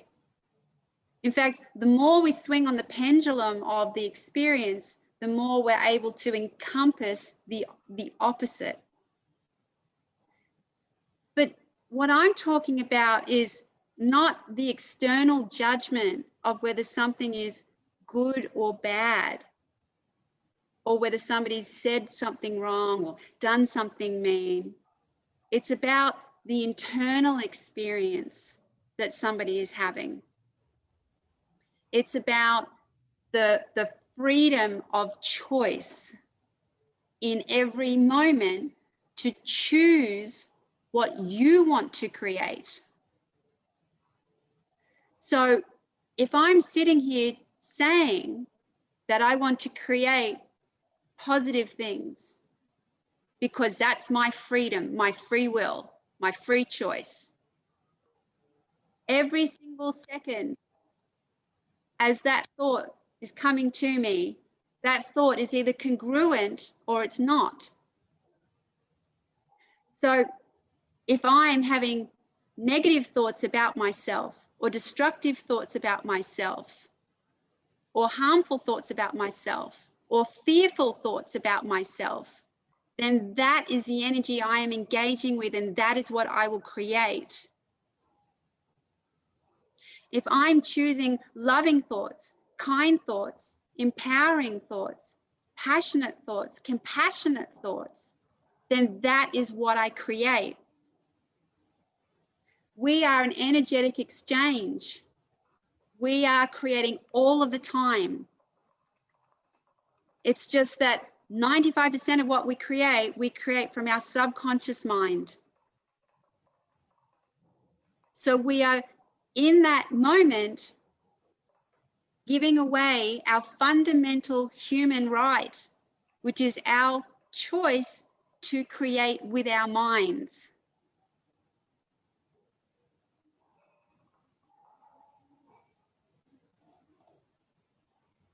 So what's good for me may not be good for you. So we really cannot define negative or positive. It's going to be different for every person. The question That's what I that you mean. need to ask yourself is it negative for you? Right. Or is it positive for you? Right. So There's another perspective. Shall we always think about me, myself, and I, or we should think about the world, or maybe the society? Let's come back to the society, not the world. World is vast. Probably the town, probably our locality. Let's micromanage it. Let's make it small. When you look at the society where you're living, when you think about others, sometimes as a human being, when you want to give back, when you want to do things for the world, you forget about you and yourself, and you forget that whether it is needed for me, whether it is negative for me or not, rather you try to think whether it is beneficial for the society or not. And when you're thinking that it is beneficial for the society, sometimes it may happen that you become rough, you become a little bit of tough. And from people perspective, you are a rough guy, you're not very nice, you don't smile, you are probably rough. But for the greater goal, it is good for the community. So how will you react if you are entering into that perspective of life? So for me, I think I have crossed a little bit of part of my life, and I can dwell myself in those kind of factors where for greater goodness, sometimes I become bad for someone, and sometimes I become good for someone. I can move, shuffle between, but for some people, they can't take it. I would define like this: they can't take it. So how will you address them? How will you give a message to them? Because to be very honest, James, how do I call you, Madam James, or shall I call you with your name, Jonah? You can call me Joanna. It's Joanna. fine. Joanna, you have very deep thoughts, and very clear thoughts. So that's the reason I'm actually asking you this question. What is your message to these people who probably have, they look at life like this. They don't look here and there. They look like this, So what is your message to them? So there's two things that come to mind with what you just shared. The first is that the law of giving energy is that what you give comes back. I've evidenced in my own life, every thought, every word, every action, everything that we emit as energetic beings at some point will return. It may not be immediately, it may not be in the same format, but everything that we do eventually comes back. And in fact, the energy we give the world comes back magnified. It's the principle of tithing. The principle of tithing is an energetic law principle. It's based on the understanding that if I give back, I will get back tenfold. It's not about making donations in churches. It's about a magnification of energy. So it is impossible unless you take the time to really understand who you are and why you're doing what you're doing, to go into the world clearly with your energy. And if you're doing things for others that's not in alignment with the true you, you will end up depleted, exhausted, confused, depressed, stressed.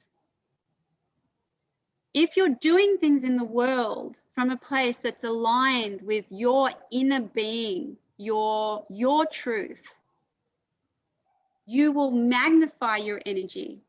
You have plenty to give. So we must absolutely spend that time on loving ourselves, because it's from this place that we can then emanate that energy for others. And the only person in this entire world that is ever going to know what is true for you is you. People will give you feedback, they will cast judgments, they will tell you what you should and shouldn't do. The only person ever in your life that's going to know what the truth of life is for you is you. And every individual goes on our own journey to find it in our own unique way. The way in which I get information is different to you, is different to Marco, is different to Precious. We all experience life in a completely different way. And there's a very simple saying, which is comparison is the thief of all joy. So Amazing. the only person I can compare myself to is the mirror. Me. Is the mirror. Correct. So the question is, when you look in the mirror, do you see somebody that you want to be? Are you being all of who you know you could be? Are you lying to yourself? Are you hiding parts of yourself away because you're afraid of being seen or being judged, or that it's going to be tough? Now, if you have to make those calls and other people may not like them, that's nothing to do with them. It's about you living authentically in your integrity, Completely what agree. you believe to be true. Completely agree.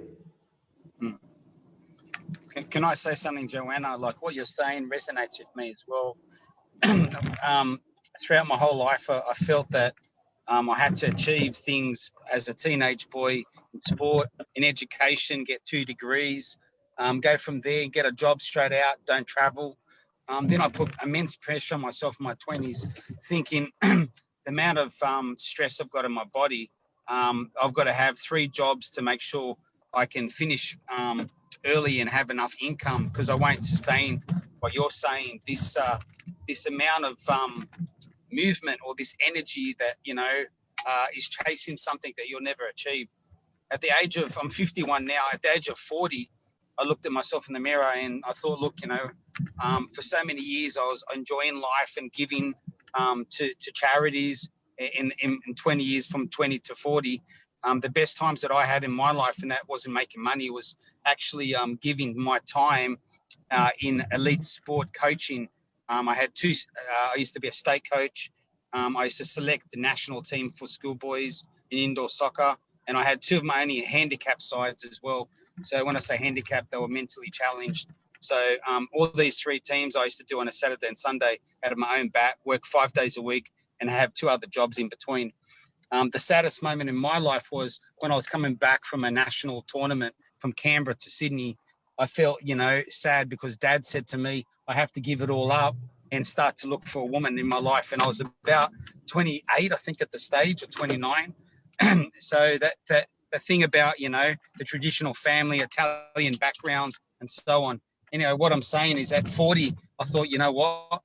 I've had some great times in my life and I've achieved amazing things for a lot of other people and obviously myself, but I needed a change. So I decided that to change, it was not to be who I was, but to be another object. So my thought patterns was to go and I went to Canada and when I was 30, I did a teacher exchange program and I had the best time over there meeting different people and so on. So at 40, I thought, you know what? I want to be like a maple leaf. I want to be like a maple leaf where the environment, where the wind blows me wherever I'm needed. So what I did, I sort of stopped teaching full time. I went to casual teaching at a boys' school, and I loved just helping boys in education, but just more of the values, not the knowledge or the skills that I did in the past. So just being there for young teenage boys. That went for about 5 years. I met a beautiful girl, Caroline, at a Sydney school called Belmore Boys. We started a business together. Now she's in Colorado, and I met two beautiful brothers, being Dev and Arjit, 2 to 3 years ago. And now I'm doing what I love doing. I love just being who I am and what things we can achieve as a group in the World Leaders Summit of 3 other beautiful ladies and yourself, how we can, make choices, but don't be cocoons. And at the stage when I was 40, I felt like I was a spider caught into this web, but I couldn't get out, So when you talk about anxiety, depression, all that stuff, that all obviously followed. But what I'm saying is I found my way out by talking through to other men because I felt ashamed to talk to even my wife. I felt ashamed and weak to talk to some of my distant friends. But my close friends would always love me and embrace who I was and who I am today. And they always give me the fire to go forward and to be, why am I here? And the fact is, I changed who I was, not from a human being to this maple leaf. And I love being a maple leaf because I love Canada, my second home. And I love being something that I'm not really so human. I just want, and when the environment has storms and it blows me around to different places, I just love culture. I love people. I love animals, like you said. But we get entrapped into this world of monetary. You got to get onto this vicious cycle. You got bills to pay. I've got 2 beautiful daughters. I've got to take them here, do this, do that. But it's just a boring, non-existent life, I felt, and it made me hollow. So, and a lot of people feel like this, but they can't get out of it. So what are some strategies for people? Because I know I've made change. What are some strategies for, I'm talking now men, because depression happens a lot with both genders. But as a male, what types of strategies for men and women can they apply to their daily life? What they can apply a bit more long term, because the pain can always still stay there unless you make serious change. What type of strategies can people put in place to really make a change and make you feel happy to get up in the morning and you're not just existing, you're living, you're breathing, you're living, and you're doing something that you want to do, not for only yourself, but then you can give to other people because you have that beautiful energy that you've been speaking about tonight. So what are maybe 5 major points that you could tell people to work on themselves? Yeah. Thanks, So Joanna. the first, yeah, look, and I too love Canada. My daughter spent a lot of time in Canada, and you know, the idea of going where you're going. So there's something really fundamental in what you've described, and that is that you live your life with a sense of faith that you're going to be in the right place, the right time, and it's going to take you where you need to be. And whatever it is that crosses your path and whoever it is you speak with or whatever it is that occurs in that moment of time is going to be divine for you in whatever definition that is. So what I heard you say was that you made a decision to commit to living a life based on faith thinking. Yeah, so that was the beautiful reflection I took from your story. But the thing that people, and I still practice this, right? So if you want to be a master teacher, and we practice what we preach, and we're always evolving, right?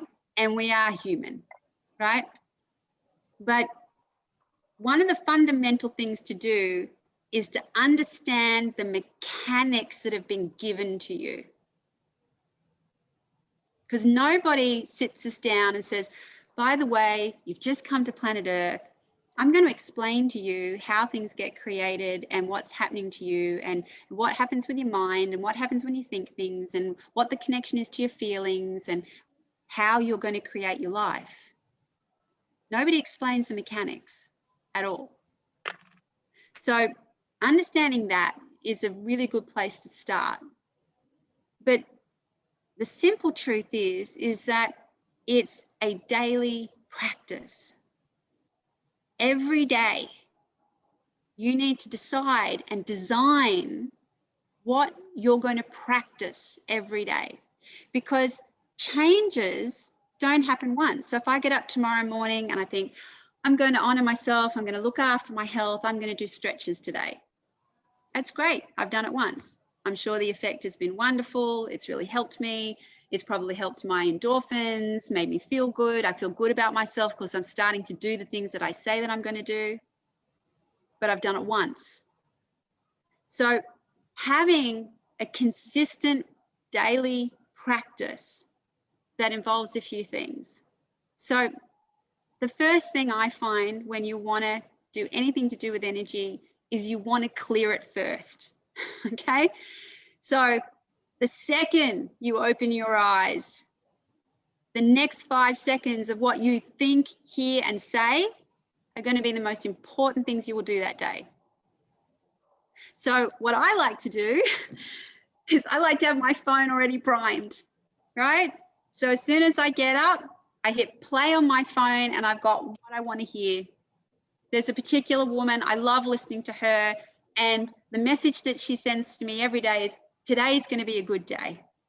Today is going to be a great day. Today is a new day. It's a new vibrational point of attraction. Things are going to be great today. That's the first thing that I like to take in because I want to set the stage, right? Then you want to do something when you're in this space, like when you're waking up in between your sleeping mind and your awake mind, is when your subconscious is most malleable, right? It's like plasticine.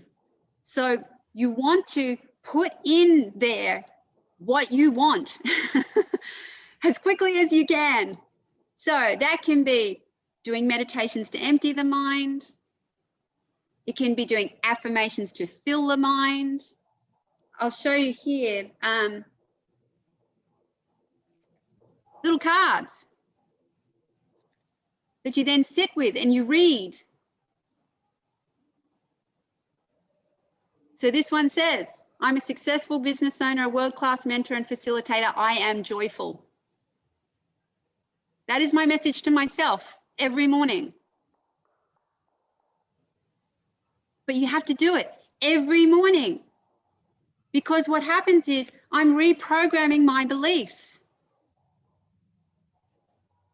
So clear your energy first up. Get really laser sharp. Even before you go to sleep, tell yourself, when I wake up, it's going to be amazing tomorrow. And then put the tools in place to help you. right? I always find it's good to start with something to get you in that space, right? Some physical exercise, get the body moving, get into your body, right? Get into your body, you're alive, you're awake. That can be walking, could be running, could be yoga, could be whatever it is, right? Get into your body, right? And then spend time focusing on your mind. What am I grateful for? What do I want to create? Why am I here? What's my vision? What's my goals? And actively spend time and schedule it every morning. Every morning. So everybody wants the magic pill. Everybody wants to like get the magic pill, take this once, you'll be fixed. That's amazing, right? It's consistent application of dedication to becoming who you want to be. There's no shortcuts, you know, no shortcuts in life. There's only one way forward. It gets easier, right? As you do it, as you practice it, as it becomes second nature, but you've got to practice it every day. And you've got to make that commitment to yourself. So at some point, you've got to decide, I love myself enough to look after me. And then as you go on this journey and you see things unfold and change, and from your story, Marco, how your life unchanged and how you began to feel differently. So underneath all of that, going back to what we talked about, we are all energy. So every feeling and every thought has a vibrational level. So if you want to supercharge yourself, then you are looking after your vibration. You are raising your emotions, you are raising your thoughts, you're clearing out toxicity, you're eating pure food, you're drinking water, you're raising your vibration. So anybody that walks in a room that's an incredible person, it's their energy that we love. So you're making that choice to increase your vibration and all of those things. And I know I've had depression, I've had shame, I've had guilt, I've had pain, I've had sadness, I've had it all. I've gone to the bottom of the well, right? It's a vibration, but what people don't see, they get so consumed by it, they don't realize it's a choice. It's very difficult for people to hear that. It's a choice that we make. We choose every moment of every day how we create our life and the sort of vibration we choose to engage with. And so you just have to practice. It's like going to the gym. You want to be fit, you want to have muscles, you got to lift weights. You want to raise your vibration, you got to do the things that raise your vibration. I had an amazing energy master who taught me, a man from Bali, and he did Sufi spinning. And I don't know if you've seen, you know, the pictures of the Sufis and they spin and they have the scarves and yeah. When you are spinning, you are in the center of your universe. And there is something incredible that happens. And you have to have clear energy because if you don't, you're going to fall over or you're going to vomit potentially. I know that's very graphic, but it's true. And there is an infinite source of energy. So sometimes what we need to understand is we can draw upon this anytime we choose to. We can draw upon energy to energize ourselves, to clear ourselves, to calm ourselves, to strengthen ourselves. Because energy is limitless. Because that's what we are. We are limitless beings. We're just experiencing life in a human body right now. But at the core of it, we are energy. And we can connect to anything we want at any time. We can astral travel. We can understand people's thoughts. We can sense and know things beyond our own mind. Where does that process come from? It's when we're connected to all energy. So people see themselves as a body separate from everybody else. And the mind is doing its job trying to keep everybody safe, but it's keeping people in cages.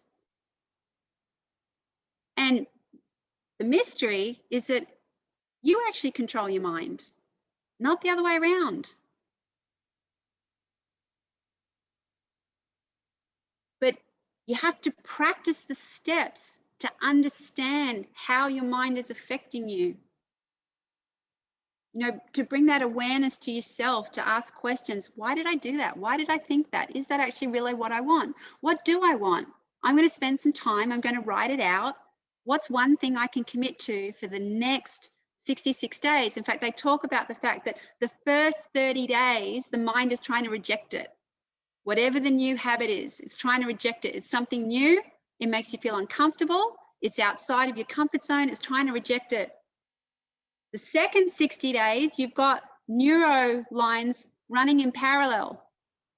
And the last 30 days, you're forming new pathways.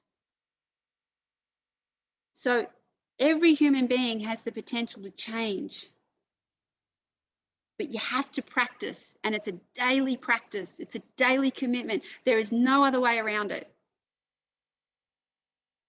So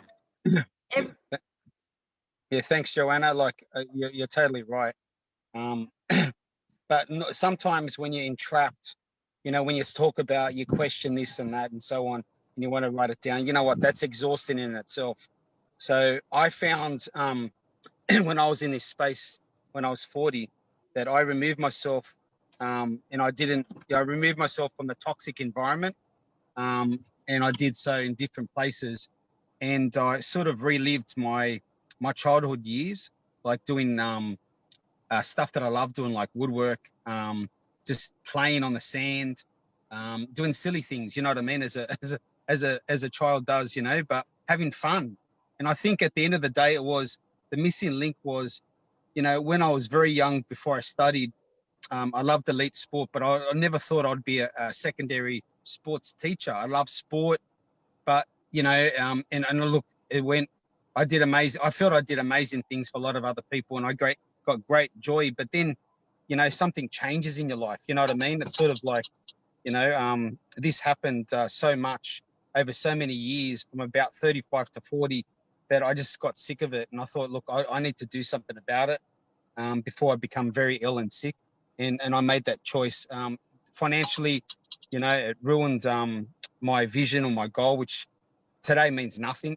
And also, but it's given me great pleasure when I had my two daughters. I had time to be with them. Even my wife would say, you know, we don't have enough money at times. And I think, you know what, it's not about money. It's about spending time with your kids. My father used to say when he was alive, it's not giving stuff to kids. It's actually, time is crucial. That they want your love through time, you know, so spend time with your kids, listen to your kids, because he didn't have the time when he was in Australia.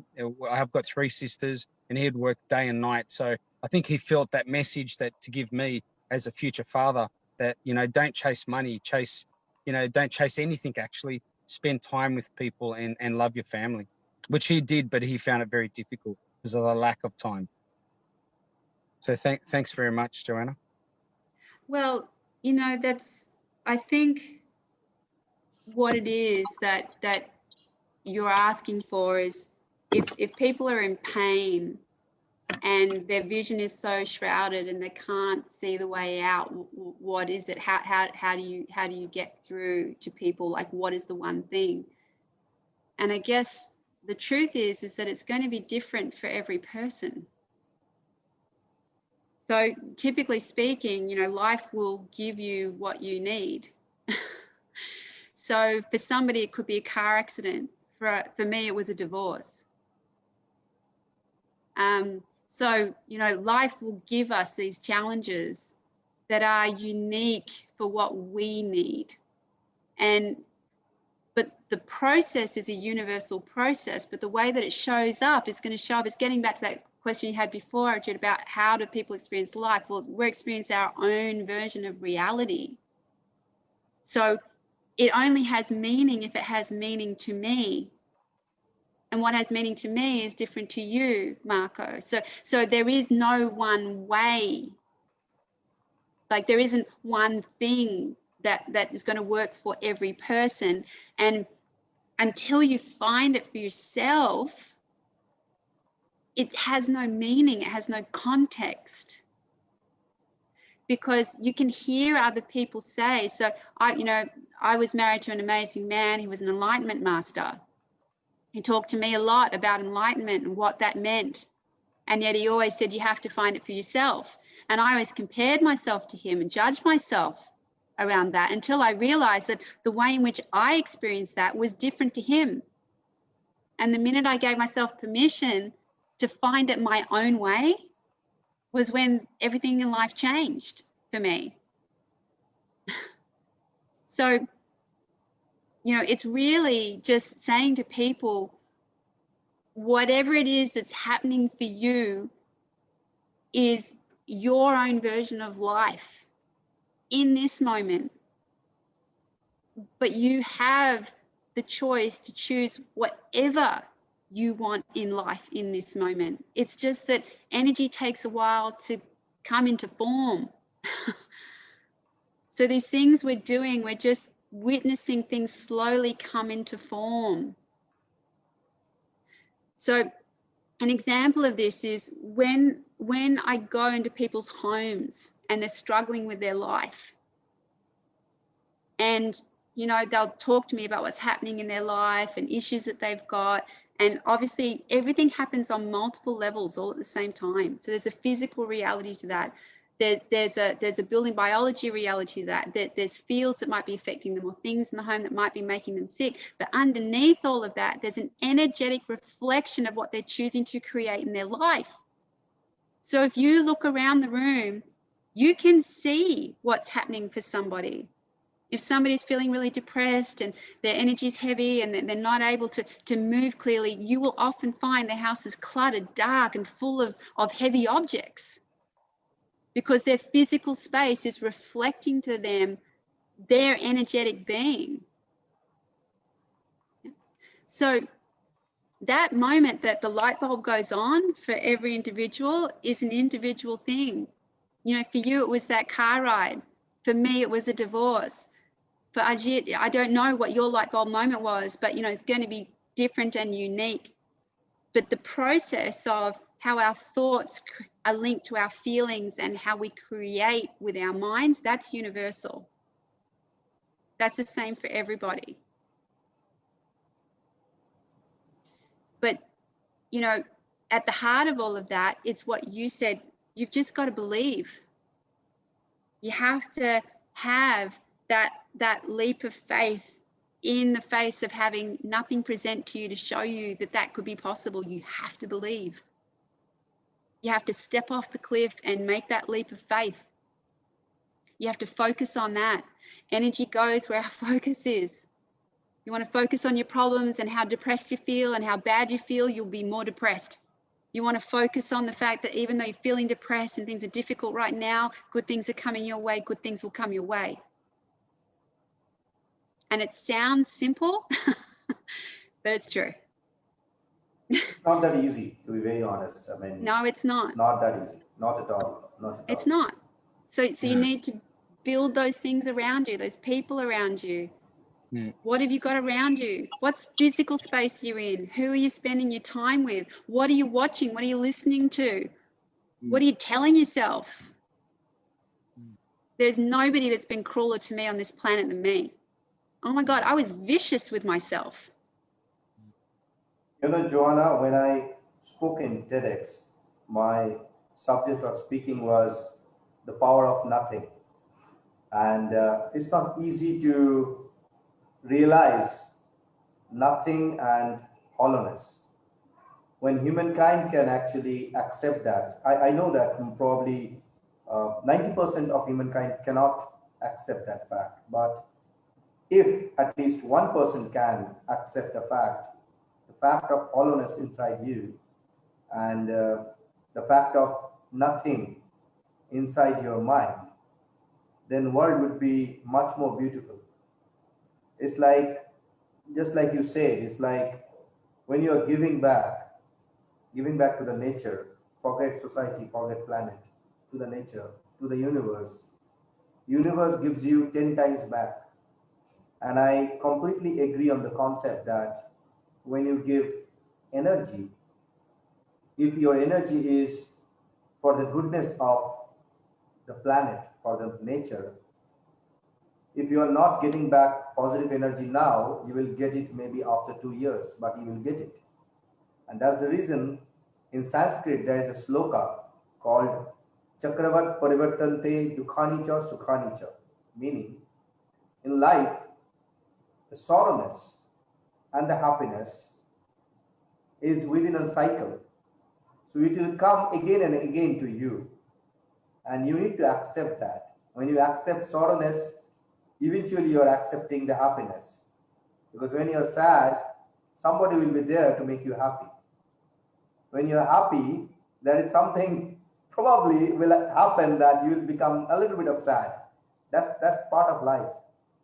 So I'm sure that you are doing amazing, massive work on the same with loving heart as a fellow human from India. I don't know if we call ourselves as friend or fellows or acquaintances or what, I don't know. But yes, as a fellow human being, my heartful gratitude to you, and we welcome you in World Leader Summit in our next knowledge show. If you have time, please be there. Please embrace the young youth, because we are doing monthly workshop for youth for free so that they can learn, they can understand.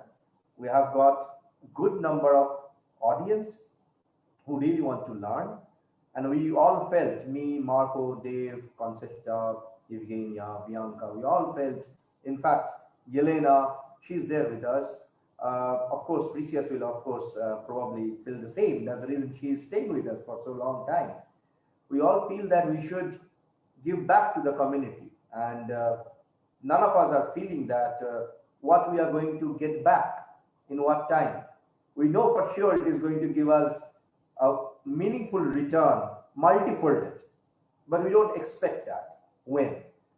But yes, a warm welcome, and probably in next month, or if we can have you as one of the knowledge sharing session, we call it as Leaders Talk, or probably you can join our breakfast with Badam concept, where we meet people with on a breakfast table, and they ask their question, just like today we are asking so many questions to you.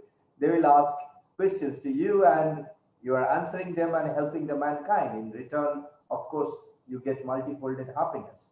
How about that? Can we have the honor and pleasure to have you with us? Well, it would be my honor to contribute in any way that you see fit. And I would love to be able to do that. You know, there was one last thing. Yes, please. Marco, you know, it took me a long time. This came up when I was hearing your story, this process of forgiving. And, you know, for most of my life, I thought that forgiving was actually giving something to the other person. And then I realized that forgiving is actually giving something to yourself. You're actually releasing that of yourself. So, you know, that process, Marco, that you talked about of, you know, releasing other people's expectations, releasing judgments that you have around yourself, you know, releasing, you know, negativity that you might be bringing to yourself. And, you know, I really firmly believe that the more that we refine and enhance our own energy,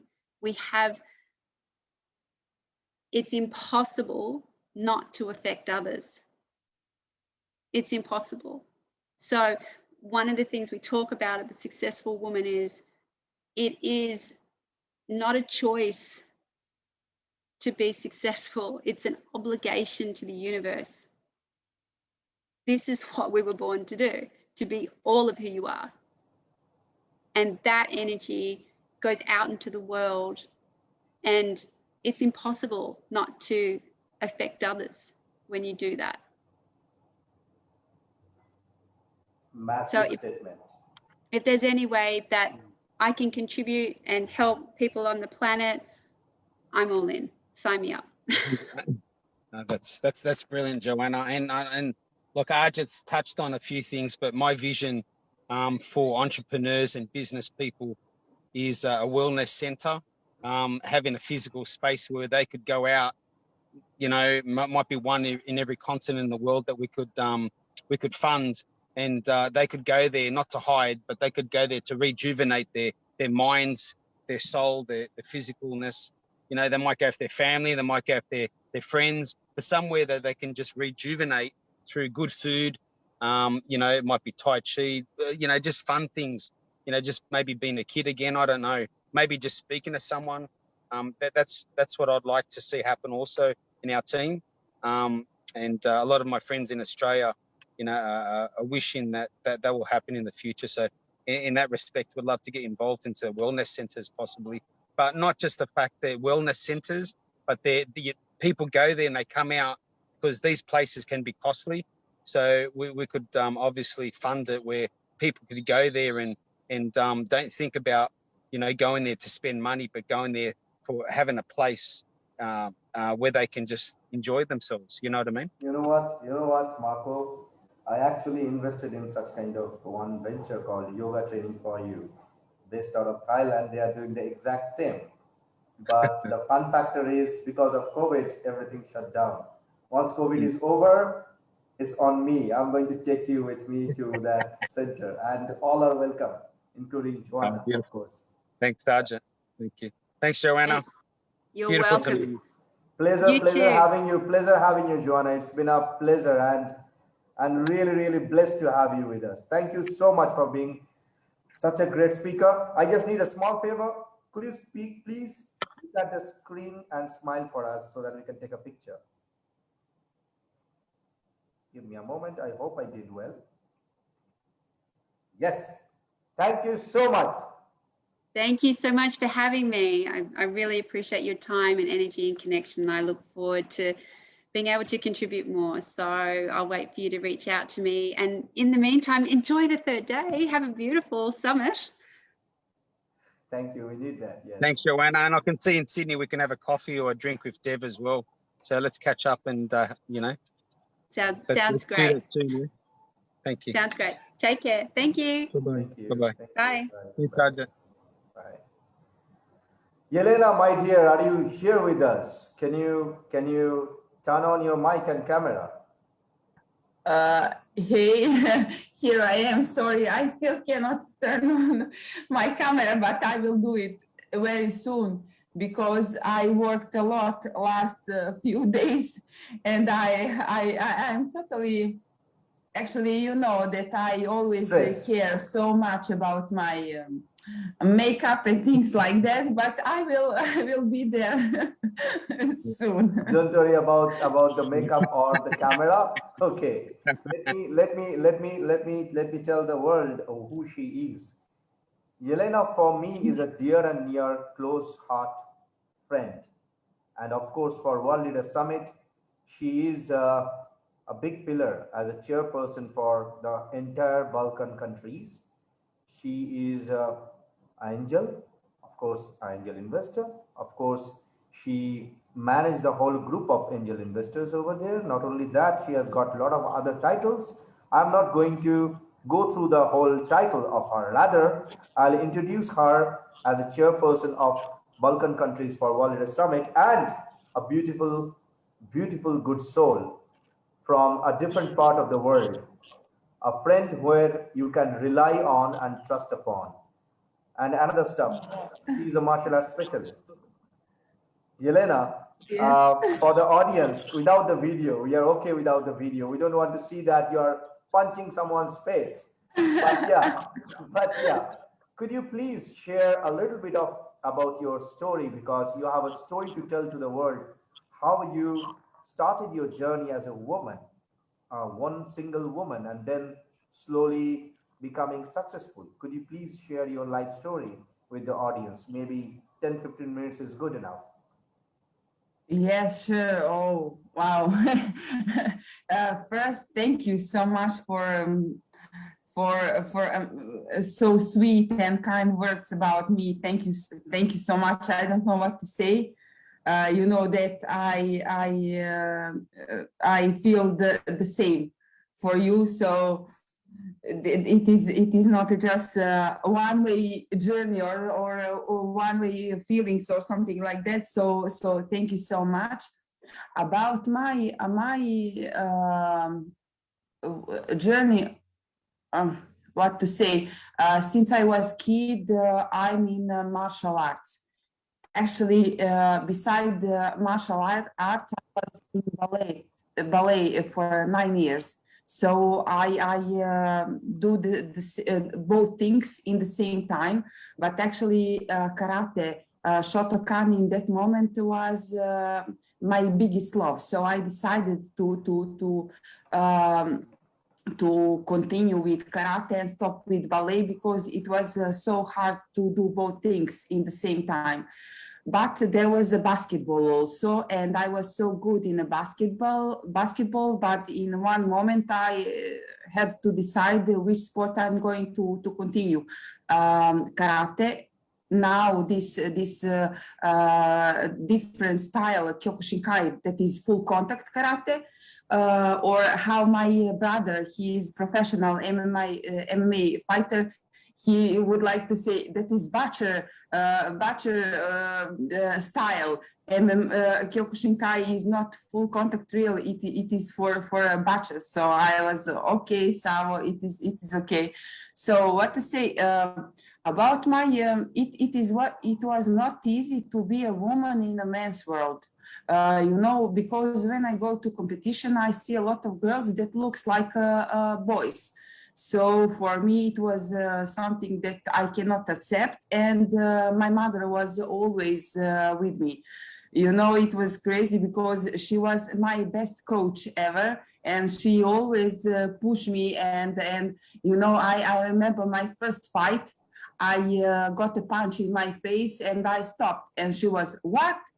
Go back, fight and win.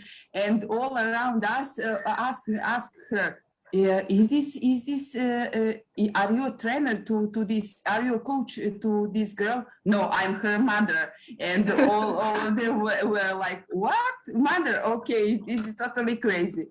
And you know, actually her spirit, her presence, but also my nature just don't let me to actually just push me up. And there was no any situation, even if I was hurt in a ring, to give up. You know, there was a moment in one match, I just get a kick in my face, and you know, I couldn't see on one eyes. Only one eyes was I was okay, and I just continue, you know. But that is something that is me, and I have to say that sport spirit helped me a lot. And now when someone asks me how it's possible that you are actually, you don't have any problem with this men's world or something like that, or when I go to some MMA training or something like that, you know, I'm just used to push, to never give up, and to win, not to compete, to be honest, because I think that no one is our competition, because okay, we can have the similar goals, not similar goals, but our priorities and our visions are totally different. So you know, in this professional life, sport helps me a lot. Sport is my filter. So in the hardest moments, I practice a lot. So I will always suggest all of you, to each person in this world to find their filter. And about my professional life, you know, since I was kid, because I'm from business family, I used to work. So I actually started making money when I was in elementary school.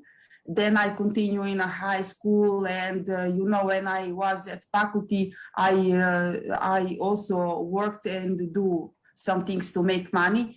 My investment story started when I was a student, because I had some extra money, and I always wanted to support some people and some ideas that looks interesting and good for me. Okay, I lost money because I was not prepared for that, and my level of knowledge and experience was not in the same level like it was when I started with official angel investment. But you know, there is no any situation, I think, in my life that will actually betray me or just push me down or things like that. So I always suggest people, okay, it is so good to have bad moments because that are lessons. We cannot accept them as a failures, but we can accept them, accept that situations as a lessons. So when we accept our failures as lessons, that is something that will actually make better version of us, you know, that will give us some power. We will become stronger, and etc., etc. So that is something that I always suggest. I always want to share stories with people that I met, but not with all of them, because not all of that people that I met will understand my story. But you know, I met a few years ago a girl that was almost homeless, and she was like, I don't know what I'm going to do, etc., etc. And I was, listen, my mother didn't know that I was also almost a homeless in one period of my life, but that was my choice. And that lasts for maybe 1 month, 2 months. And that also pushed me, that didn't push me down, that experience pushed me up. So now when I speak with others, when they tell me they don't have money, they're homeless, or they're this or like this, so that is something very familiar for me. So you see, there were hard and bad situations, but look at me now. Now I enjoy, and I really enjoy doing the business I'm doing, and enjoy sharing my experience and knowledge with people. And I'm so lucky. I will repeat, like at the first day, that I'm part of World Leader Summit, because there is a lot of positive and amazing people. And Arjit, thank you again for this opportunity. There is a lot of things that I can say, because my experience was and my life was not easy, to be honest. Sometimes when I think about moments that I experienced when I was younger, make me sad, but on the other side makes me happy. You know, so now I'm like a soldier, special forces, you know, so there is no, there is no any negativity. I'm ready. Of course. Of course you are. Thank you so much, Elena, for sharing this such a beautiful and encouraging story of your life. Thank you so much. So now I would love to give my mic to Bianca Tidor, our pillar in World Leaders Summit. Thank you, Bianca, for being here. So the moderation will be done by you, and I'll keep my mouth shut, zipped. That's amazing. Thank you so much for everything you are doing. I don't know how you get the energy. How many coffees do you drink in a day? It's crazy. Elena, what a beautiful story you have. I also do a lot of sports, and you said about the special forces. So it's, you know, nothing. It's by default, because the next speaker, he was part of the special forces in the UK. So you know, you just introduced. Just Great. introducing the next speaker. That's Wow. amazing. Yeah, and maybe we can do something together. I do kickboxing, you do martial arts, Colin is doing a lot of other sports, so it's... And I do drawing, don't worry, I'll draw both of you. Arjit will draw. That's amazing, that's amazing. So I'm really happy to be here at the World Leaders Summit.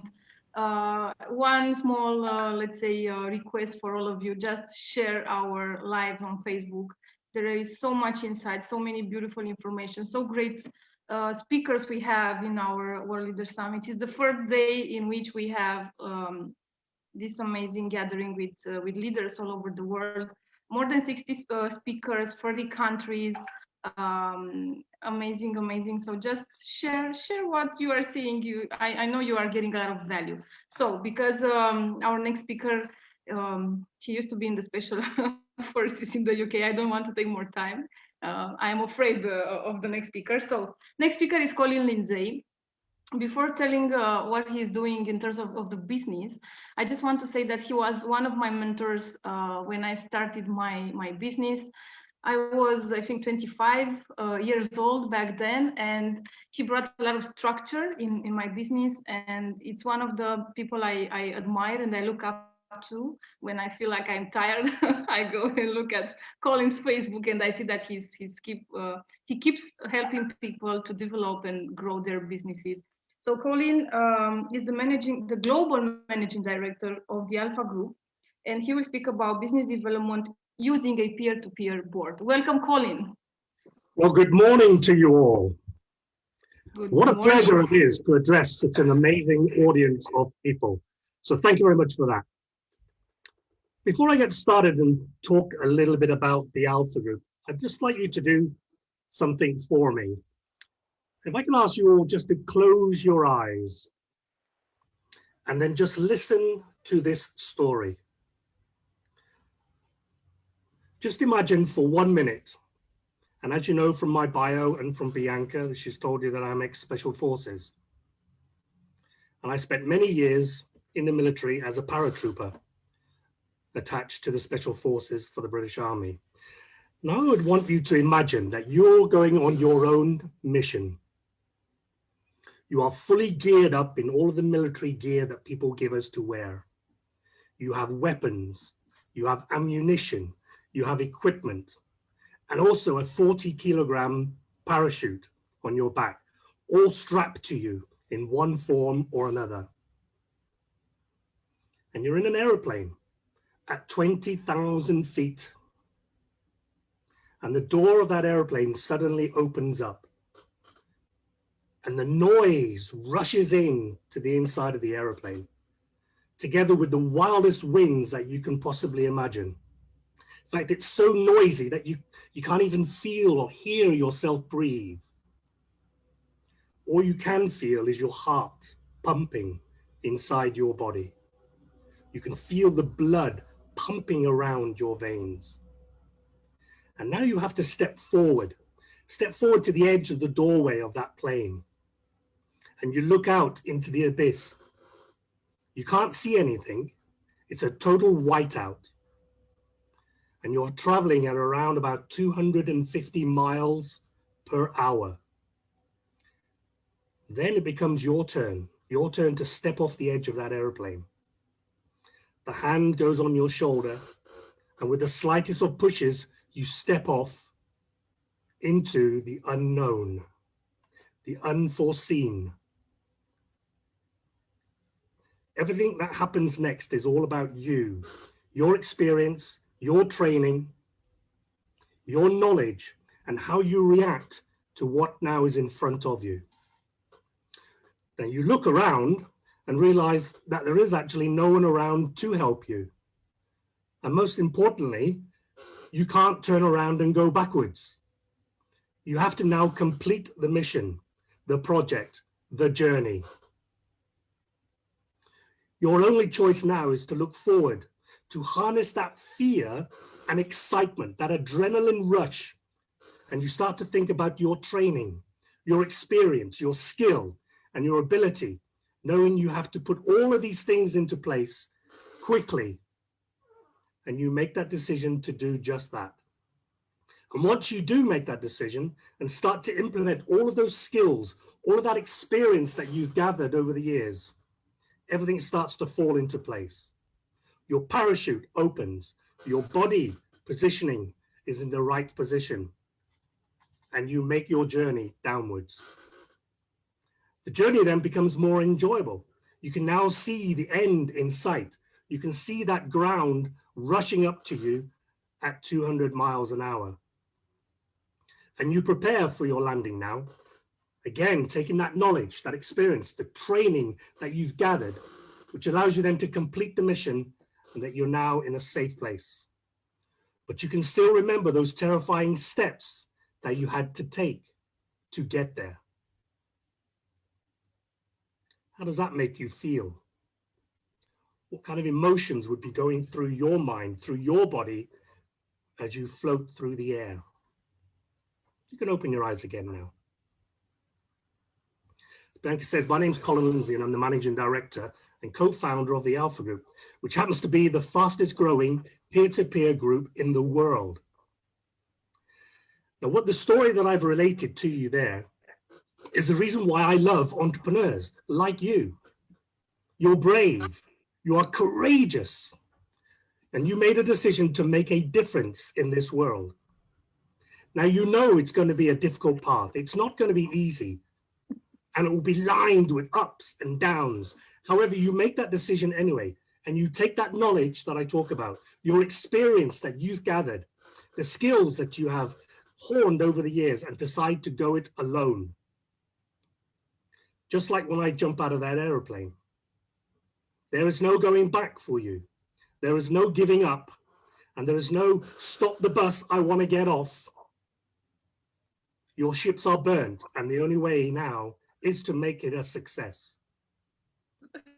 You've committed to that path and decided to do everything now to make it happen. Someone mentioned earlier in the week about taking all of your life savings, all of that you own, and invested it into this business decision that you've decided to go on. You are more courageous than I ever was jumping out of that airplane or anything else.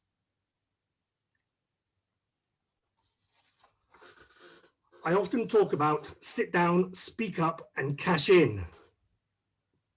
Okay, and that is all about sitting down like many thousands of CEOs and entrepreneurs sit down every month with their peers and discuss the business challenges that they face. They speak up to share their own insights, their own perspectives and experience as owners. And as a result, they cash in on the epiphanies, on the ideas, on the solutions that propel their businesses forward faster than going it alone. The Alpha Group actually is the best kept secret in business. Our peer-to-peer boards consist of peers, in which case business owners and entrepreneurs like yourself, who act as each other's board of advisors. We meet monthly and we tackle the challenges that on a daily and weekly and monthly basis that you have to tackle with. Think about an Alpha board, could you? Now, thinking about what an Alpha board can actually do, and before I go further, this is not a new concept. Peer-to-peer engagement and exchange has actually been going on for hundreds and hundreds and hundreds of years. And I like to reflect back on the Red Indians in America, when they used to sit down on a monthly basis as the winters were coming and talk about how they were going to survive the winter, where they were going to survive the winter, what did they need to survive the winter. That's like a peer-to-peer board as well. Over the last 8 years, I have created and developed and moderated over 200 unique peer-to-peer advisory boards. And pretty much, I've spent about 5,000 hours actually in this process, making sure that it was right, making sure it was the right information, the right processes to help business owners like you get the help and support to make your business a success. Actually, when I first learned about what peer-to-peer groups do, I actually became extremely excited, because the basic concept of smart people getting together to share their knowledge with each other simply makes good sense. As the saying goes, 2 heads are better than 1. Well, what about 12 heads? How about 20 heads of intelligent business people like you getting together and sharing that knowledge and experience? So I've now taken my experience and created a company with a proven, unique peer advisory model. And it's the reason I've devoted the last 8 years of my life to this, because like you, I am also a business owner. And like you, I have challenges. And like you, it gets lonely at the top. And I wondered whether the decisions that I was making in business, in all of my businesses, were the right ones. Have I investigated every route? Have I investigated every possibility? Have I even looked for other perspectives on the challenges that I faced? So I've actually walked in your shoes. In fact, I'm still walking in them today. Okay? And it's not an easy route, and there will be bumps in the road. And very often, there's not even a roadmap to show you where you should go and how you should do it. We often just bumble through the day hoping we're making the right decisions. Before I end today, I just want to share some of the reasons why people actually join an alpha board. What is their reason for being part of an alpha group? Imagine in business, you have the opportunity to get advice from a team of qualified, like-minded individuals, ensuring that your business has a variety of options and opinions and is not just totally reliant on one voice for inspiration. What kind of difference would that make to the way that you run your business?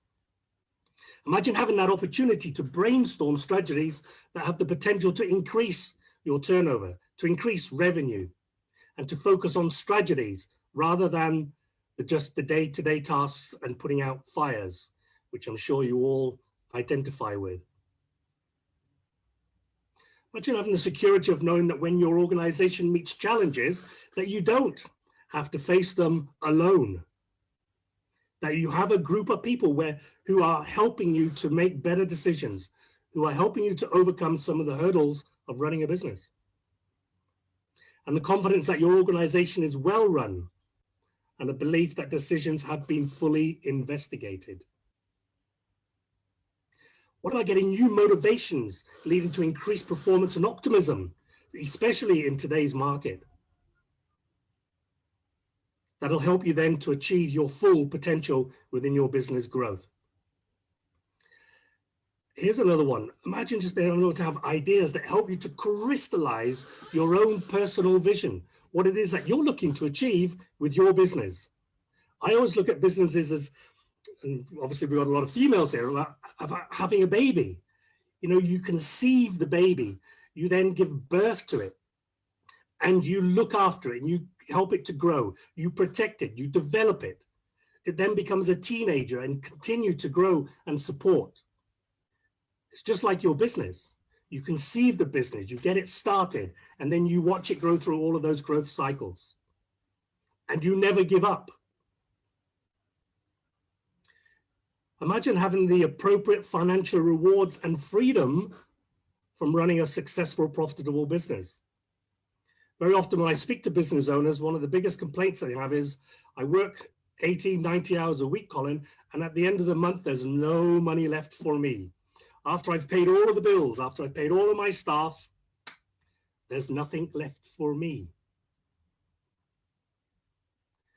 So these are just some of the reasons that we have members around the world in 33 countries around the world who meet on a monthly basis and share ideas. Imagine being part of a group, being a part of a group where there's over 400 years of knowledge and experience of people who have are unbiased in the way that they help and support you to run your business. That spend hours focusing on you and the challenges that you have within your business. And we all have them. It doesn't matter how successful you are, we all have challenges that we need to overcome.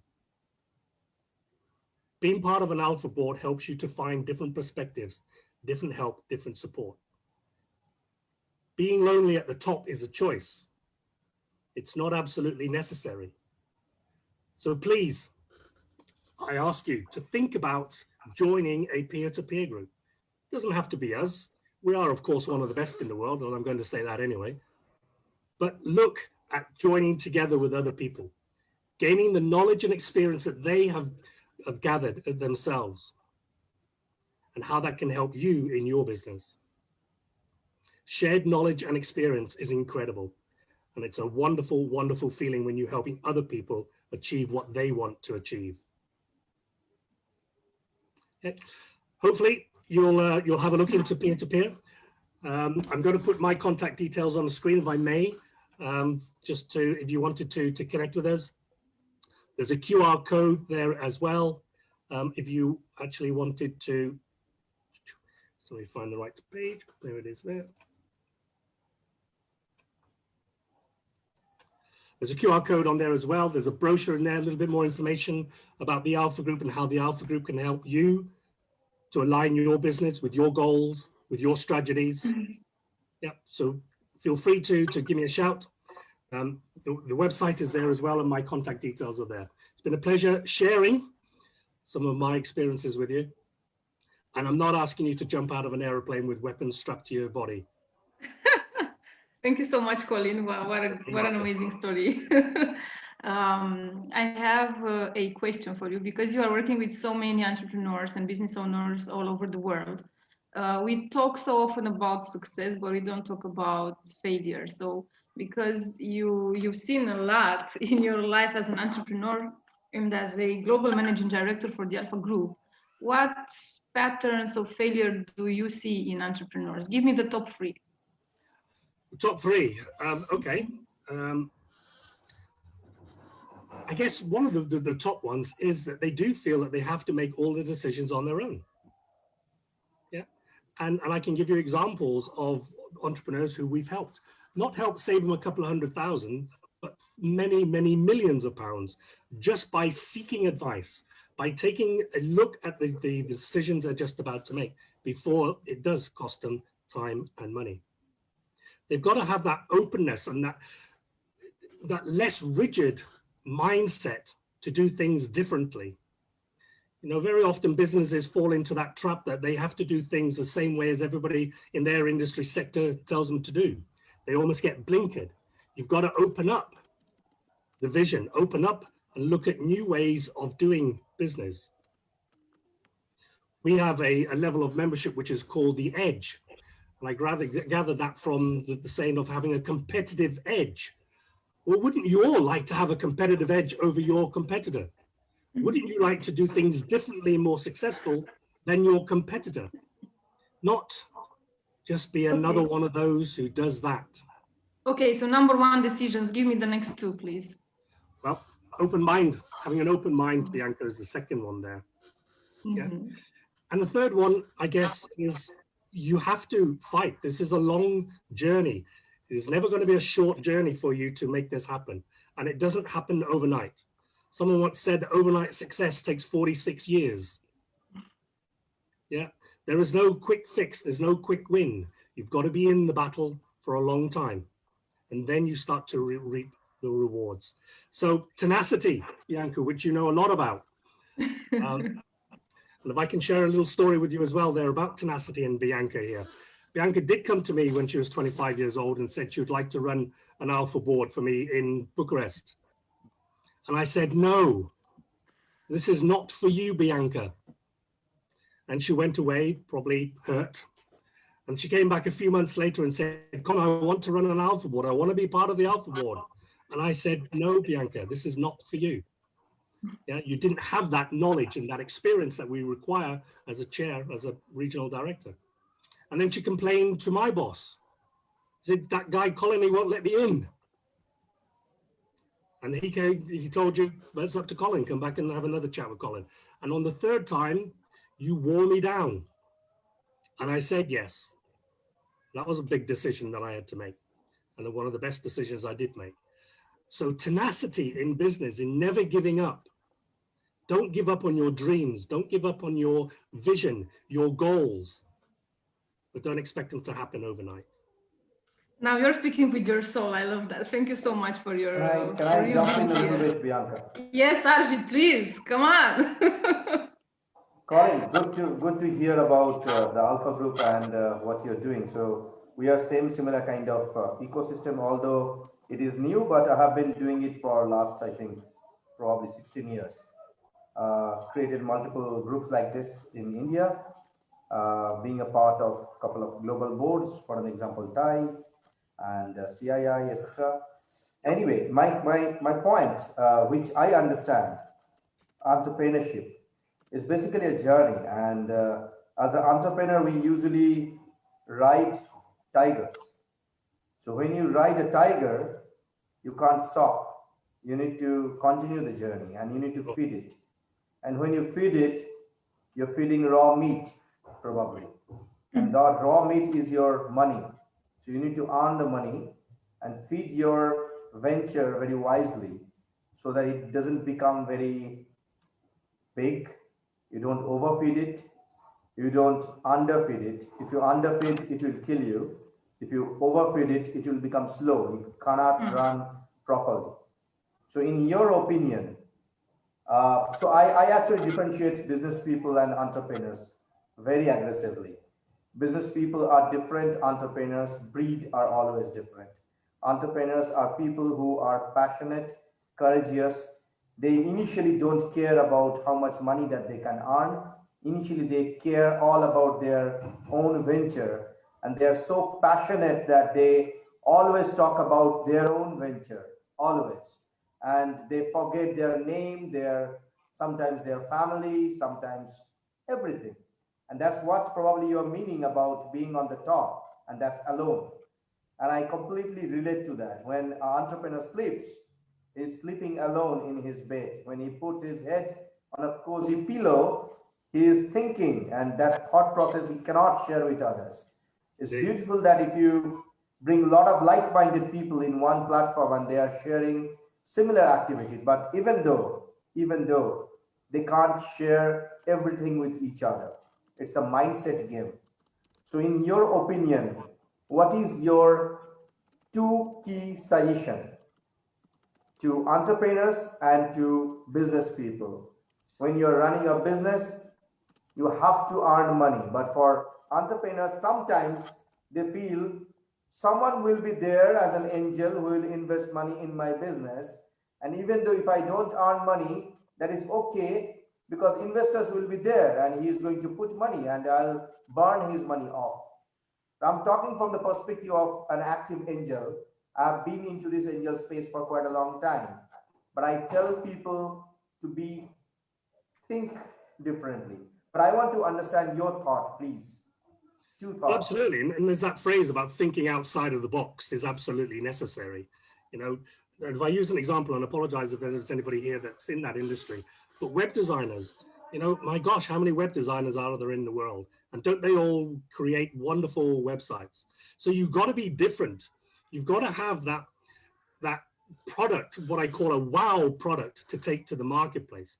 Now, the wow product doesn't have to be something that's new and inventive or anything like that, but just has to be packaged, and you have to have that passion behind the product that you're selling or service that you're delivering. So having that passion about having a wow product is important. And just to put a wow product in place here for you, the iPhone, that's a wow product. Yeah, and when it first came out, when Steve Jobs first took over Apple, yeah, the product didn't change.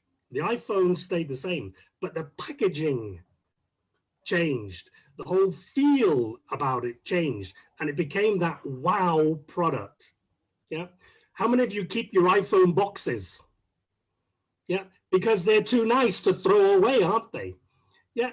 You never use them again, but once you open that package and you take out the phone, the box is just lovely. It's smooth and it just feels good. That's because he created a wow product.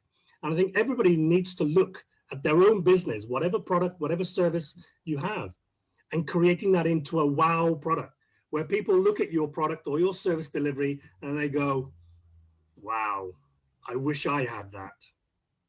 I wish we did that. I wish we sold that.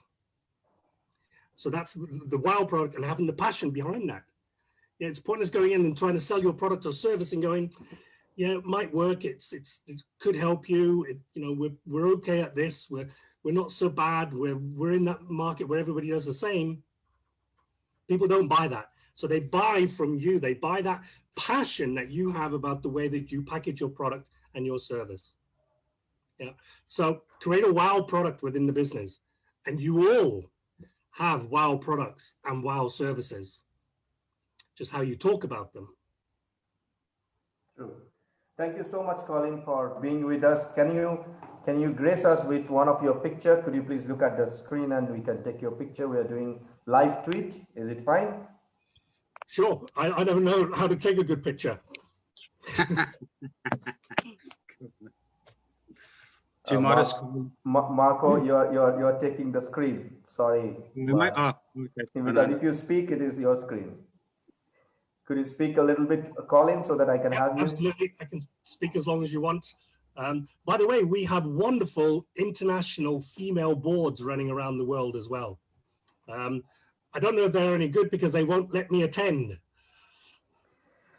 Well, don't worry. In World Leaders Summit, we have 90 plus countries network, around 30 plus business people. And of course, we started a little bit of, I should say, I started a little bit of late. I should have started it probably 12 years back, but I was probably helping others to grow. Then we all felt that we should grow each other. And that's the reason we have World Leaders Summit, which started in 2020 with 120 speakers and 90 plus countries. We created the ecosystem, and we'll be blessed and honored if we can have you along with us, along with Bianca. Bianca is a core committee member of World Leaders Summit.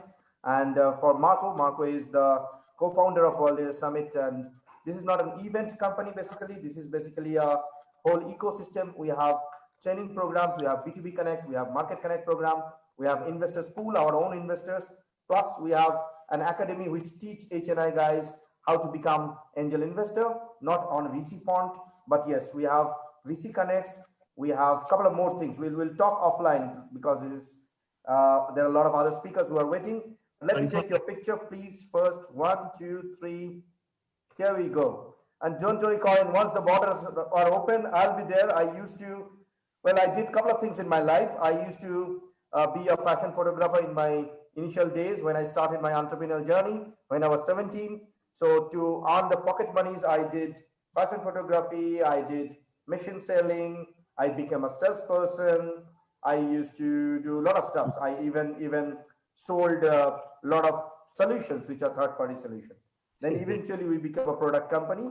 So let me introduce myself. I'm Arijit Bhattacharya, founder of World Leaders Summit. Apart from that, I'm a serial entrepreneur and angel investor.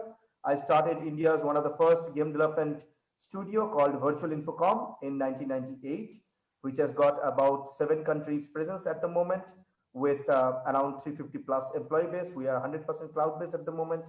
And I started an investment banking company called Entrepreneurial based out of India.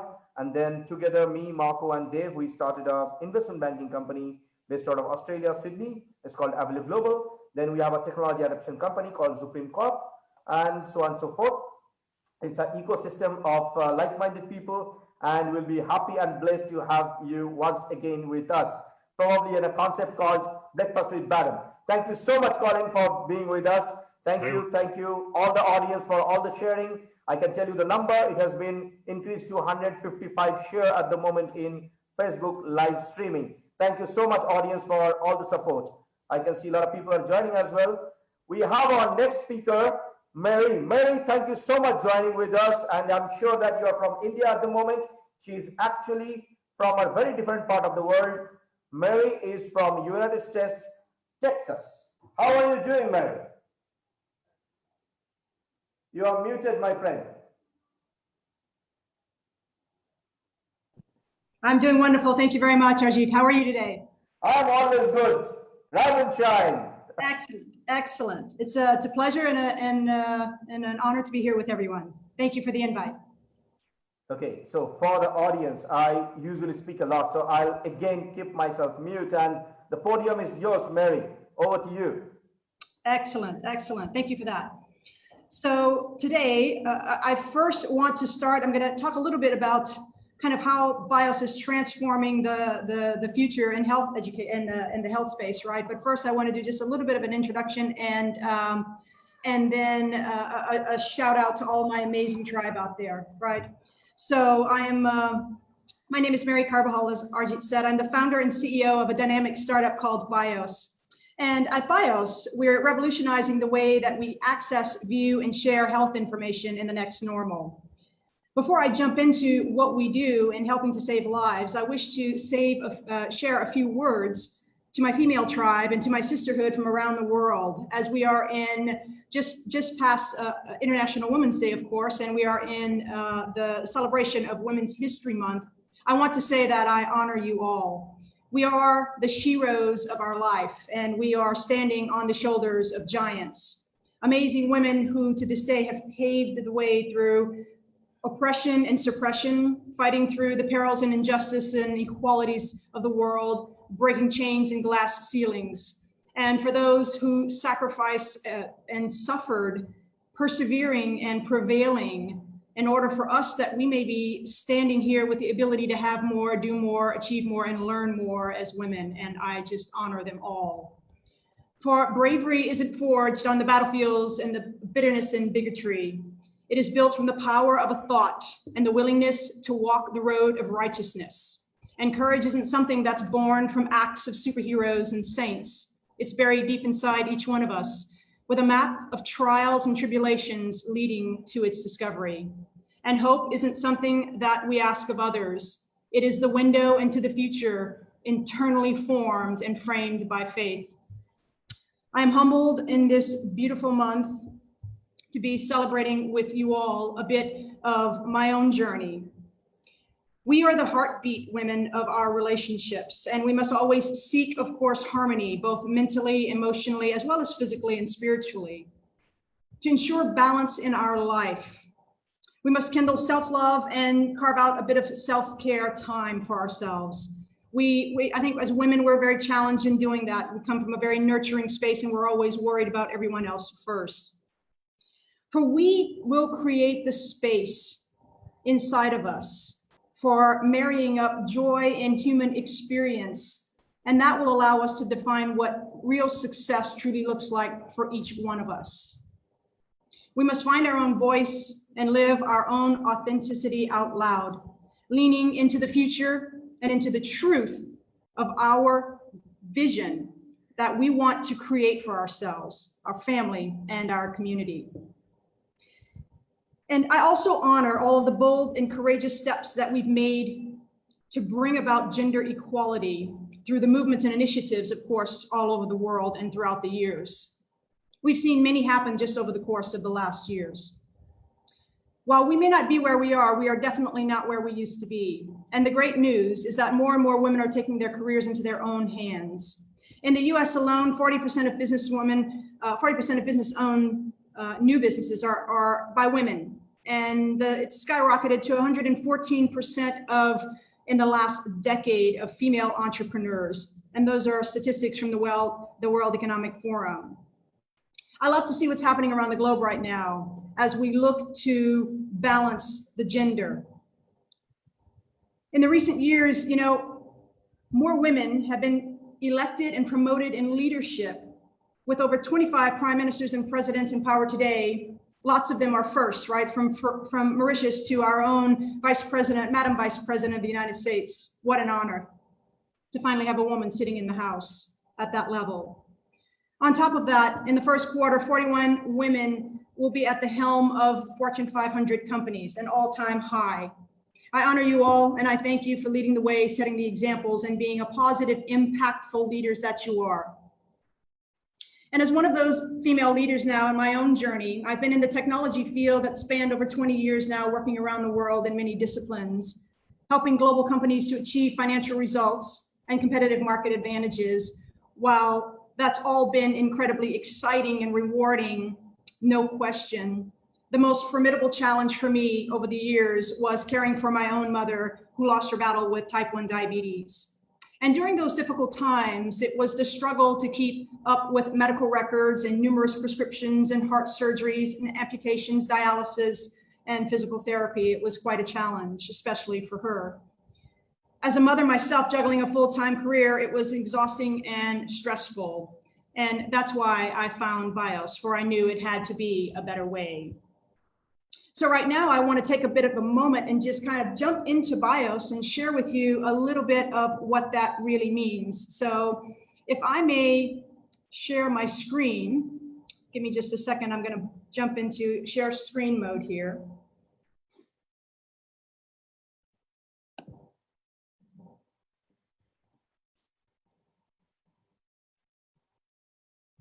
Can everyone see that okay?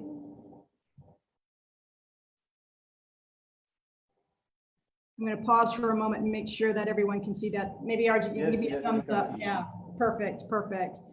So for us, you know, we are a startup with a bold mission. BIOS is all about empowering every human being with both access and ownership to their personal information. By the way, that's both with or without a phone. We've got some exciting technology that we're utilizing in order to manage that with, and we'll talk a little bit more about that.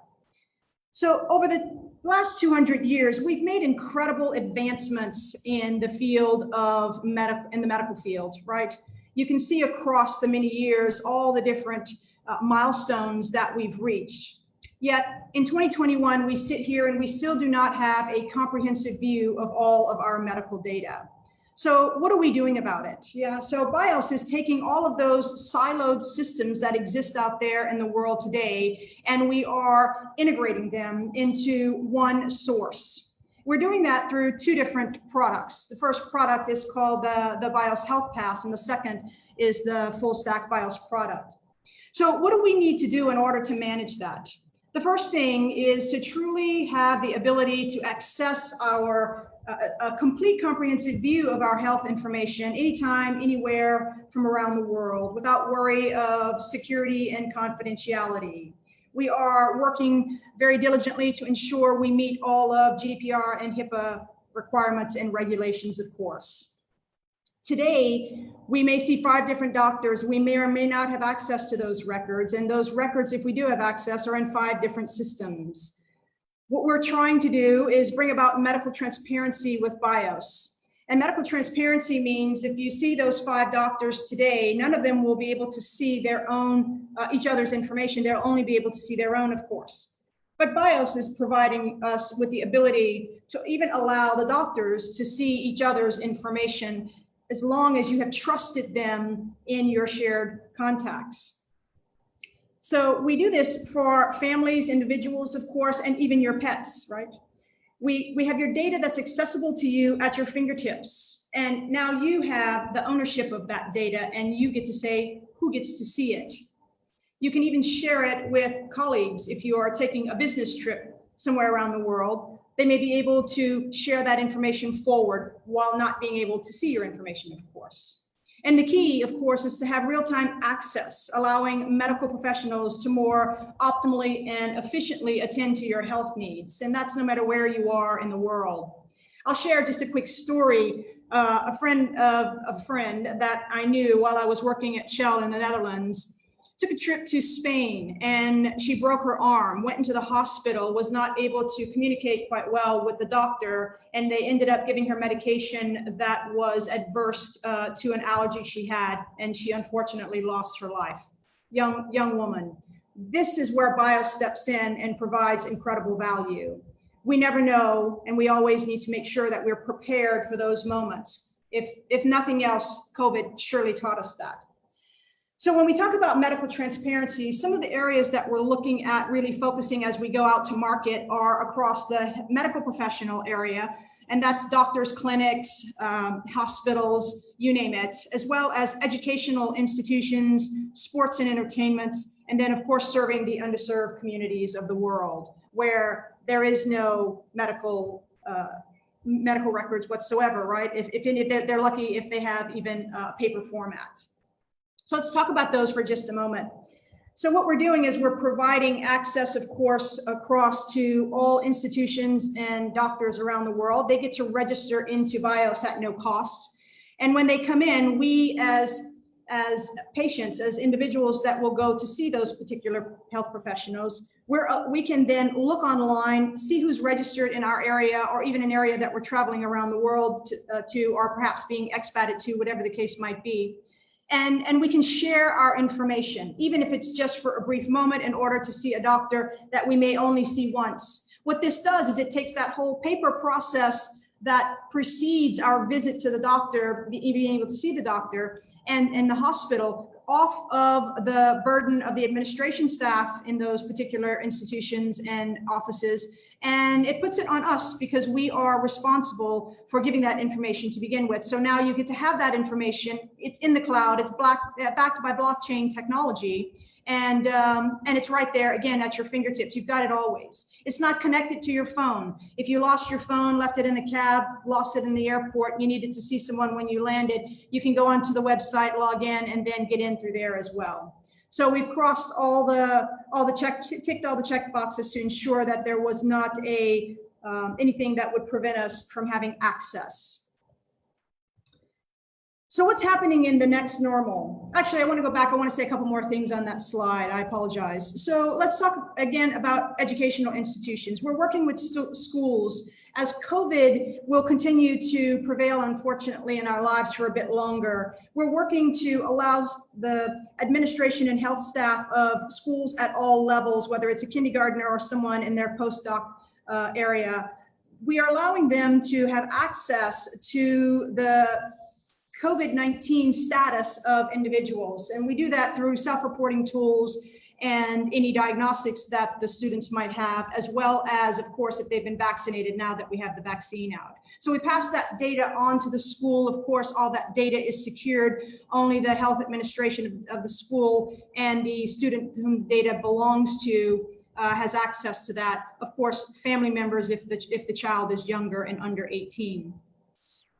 In the sports and entertainment area, you know, sports is like our psyche, right, to society, if you will, and we've missed that. I think, you know, I used to play basketball and run track at the University of Arizona in my university days, and there was nothing more invigorating than sitting in a stadium over the years watching professional sports going in and being able to be a part of the crowd and feel your heart vibrating, whether that actually was in a sporting arena or whether it was in an arena where there's a concert. You know, I've had my amazing time of seeing concerts around the globe, and there's nothing like that feeling. We've lost that.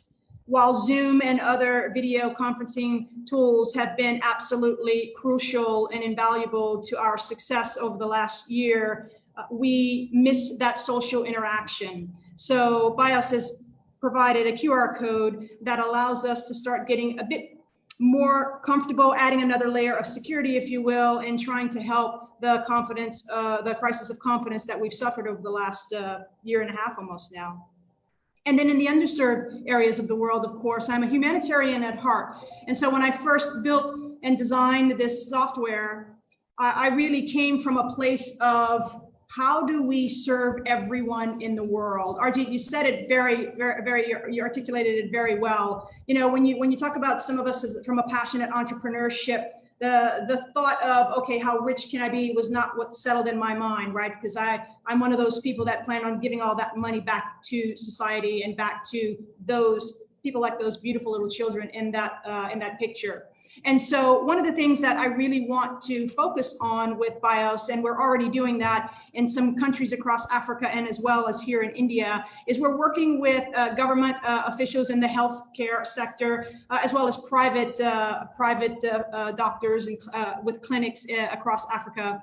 And we are looking at how do we not only provide a complete ER and EHR platform, because our full stack manages all of that and more, but how do we give them that environment and ensure that, you know, many of these people don't even have a pocket, much less a phone, right? And so how do we ensure we do that without having them to have a phone? And we're putting biometric capability in place that will allow people to be able to walk into clinics and we'll see, well, the doctor, the nurse will know exactly who they are and be able to track them in their medical records in that capacity. We're very excited about that. And so are our customers that we're starting to work with across the regions that I've discussed.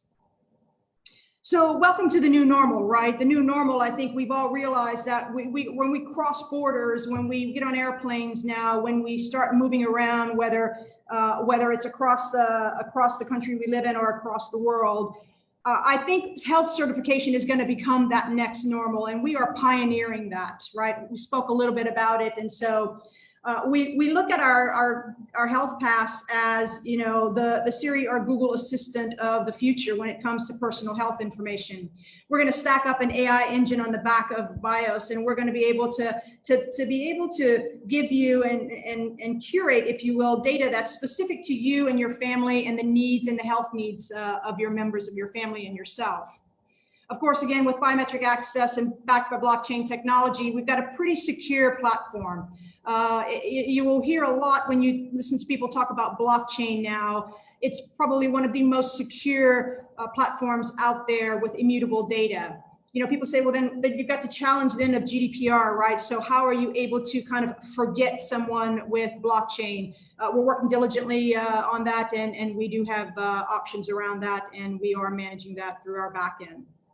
So, you know, you've got transparency, as we discussed. You know, you see your GP, your cardiologist will get an update and let them know that, hey, you know, Mary's GP put in a piece of information. You might want to have a look at that. And, you know, with one-touch sharing, we're doing some pretty exciting things out there with our sharing capability. You can go to Tokyo tomorrow, Arjit, if you had to get on a plane and fly somewhere tomorrow. Let's just use Tokyo. I lived in Japan. I love Tokyo. You know, when you get there, before you get there, you can actually go online.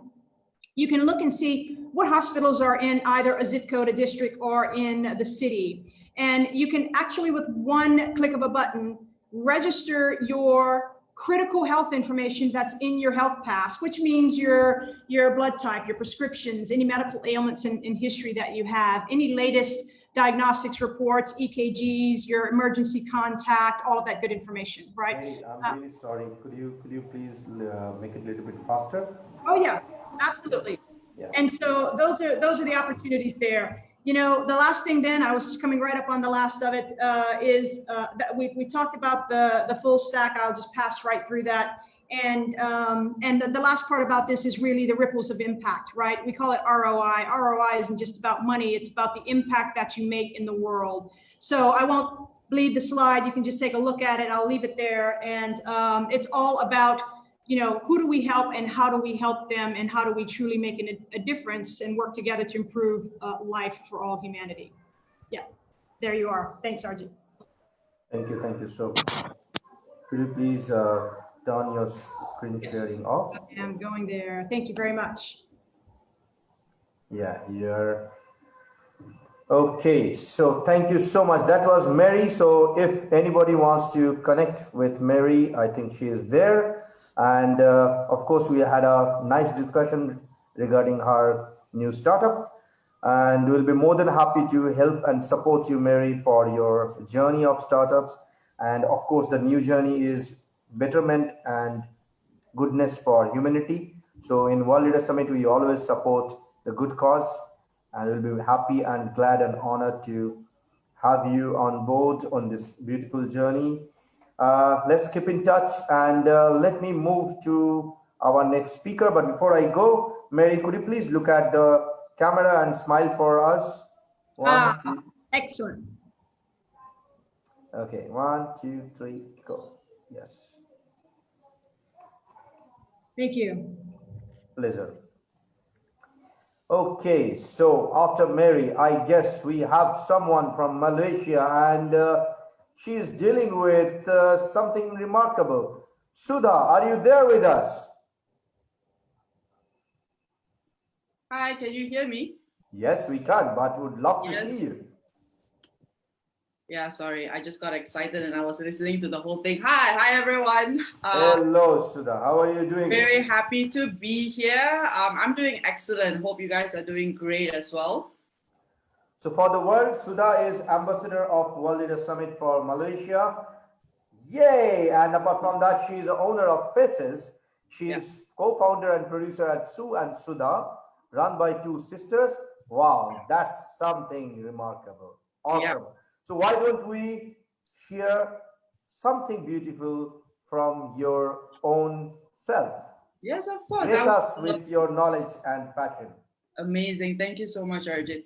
Well, first of all, thank you guys for having this amazing platform. It's been 3 amazing days, listening to all the different speakers and all the amazing viewpoints that they've brought up. And today, I, from Sue and Sudha, would love to be able to talk about something really, really interesting and something that has had a remarkable change, has done a remarkable change in my life. And it's, I just want to be able to share this with all of you. And so the title for today that I would love to be able to talk about is Change Your Identity, Change Your Life, right? Now, I know that some of you might be thinking, okay, change your identity, change your life. I usually hear change your thoughts, change your life, right? Now, this was done not by mistake, it was intentional. Now, I'm just going to ask you guys a question before we even get into the whole topic, right? And that is going to be, how many times have you thought about things that you want in life? Whether it's money, whether it's an amazing, beautiful relationship, whether it's that perfect family, that perfect job. And you think about it a lot, right? You think about it at night, you think about it at day, that's all you think about. Do you get it? Do you get the things that you think about? Now, maybe sometimes, but a lot of times for a lot of us, it can be a struggle and a place that we find that no matter what we do, it does not seem to be happening. Now, bringing back to a little bit about where I started in this journey with this whole concept, I was in the same position as a lot of us, right? Where I would find myself in a lot of times thinking about the things that I wanted, whether it was money, a better relationship, a better marriage, anything that I wanted. But it never happened. It was not happening. I was not able to get what it is that I was thinking about. And then I used to read because I love reading. And all the books used to tell me, keep thinking positive. Fill your mind with positive thoughts. That's the way to go. And I was doing that, right? I was doing that. I was thinking positively. I was filling my mind with positive thoughts. But I still found myself in a place where I was not able to get what it is that I wanted. And I just could not seem to figure out what I was doing wrong. Now, let me just share a story with you guys. Now, for a long period of time, I found myself, with this really, really dear friend, right? A really close relationship. And I'm just going to give you guys a bit of a story here. So hear me out. Now, we used to, hang out. We used to have a really good time. We used to have an amazing relationship, okay? However, this person used to always sort of call me certain names. And I was someone who was emotional. I tend to show my emotions very easily. And I'm also sensitive, okay? So if it's something that concerns me or something that, is dear to my heart, I get emotional about it. And I like to share my emotions. I like to express myself. Now, a lot of times when I did that, this dear friend of mine used to say, oh, you're just being really emotional. You're just really sensitive. And for the longest period of time, I truly let this affect me. And, I used to think to myself, why does this person say all these things? Why does this person believe me to be this certain way? Why does this person call me these things? I'm not sensitive. I don't think I'm sensitive. I'm just expressing how I feel. And I used to always beat myself up.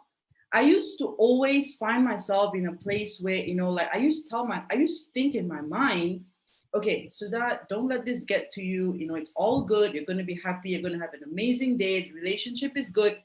And then when that person would say something or call me a certain name or, call me sensitive again, then I would be again feeling completely miserable.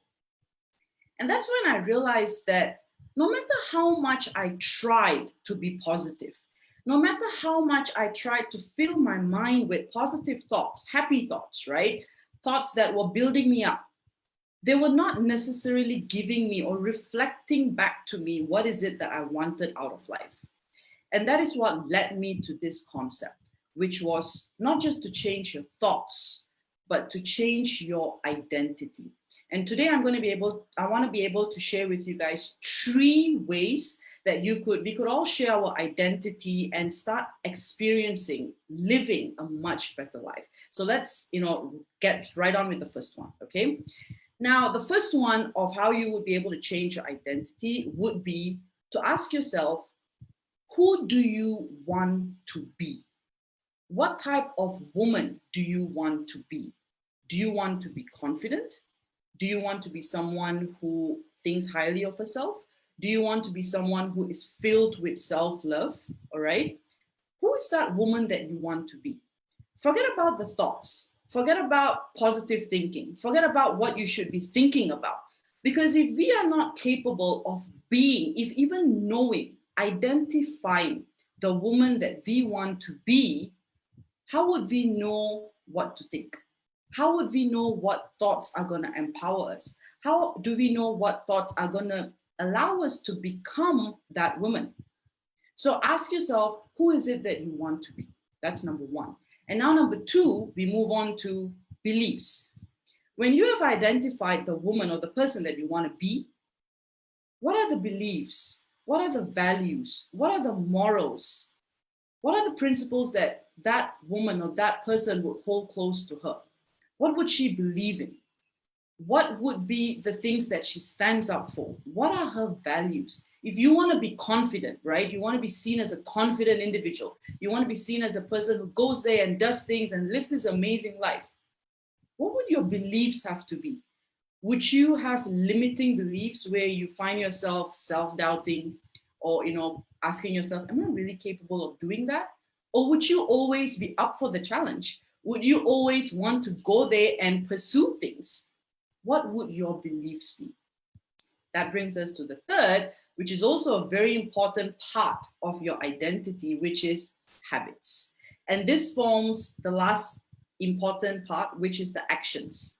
What would be the habits of a woman who wants to be confident, of a woman who has the belief and value of self-love, self-integrity? What would she do? How would she act? What would be some of the daily actions or the daily routines or the morning routines that this person would have? What would the habits be?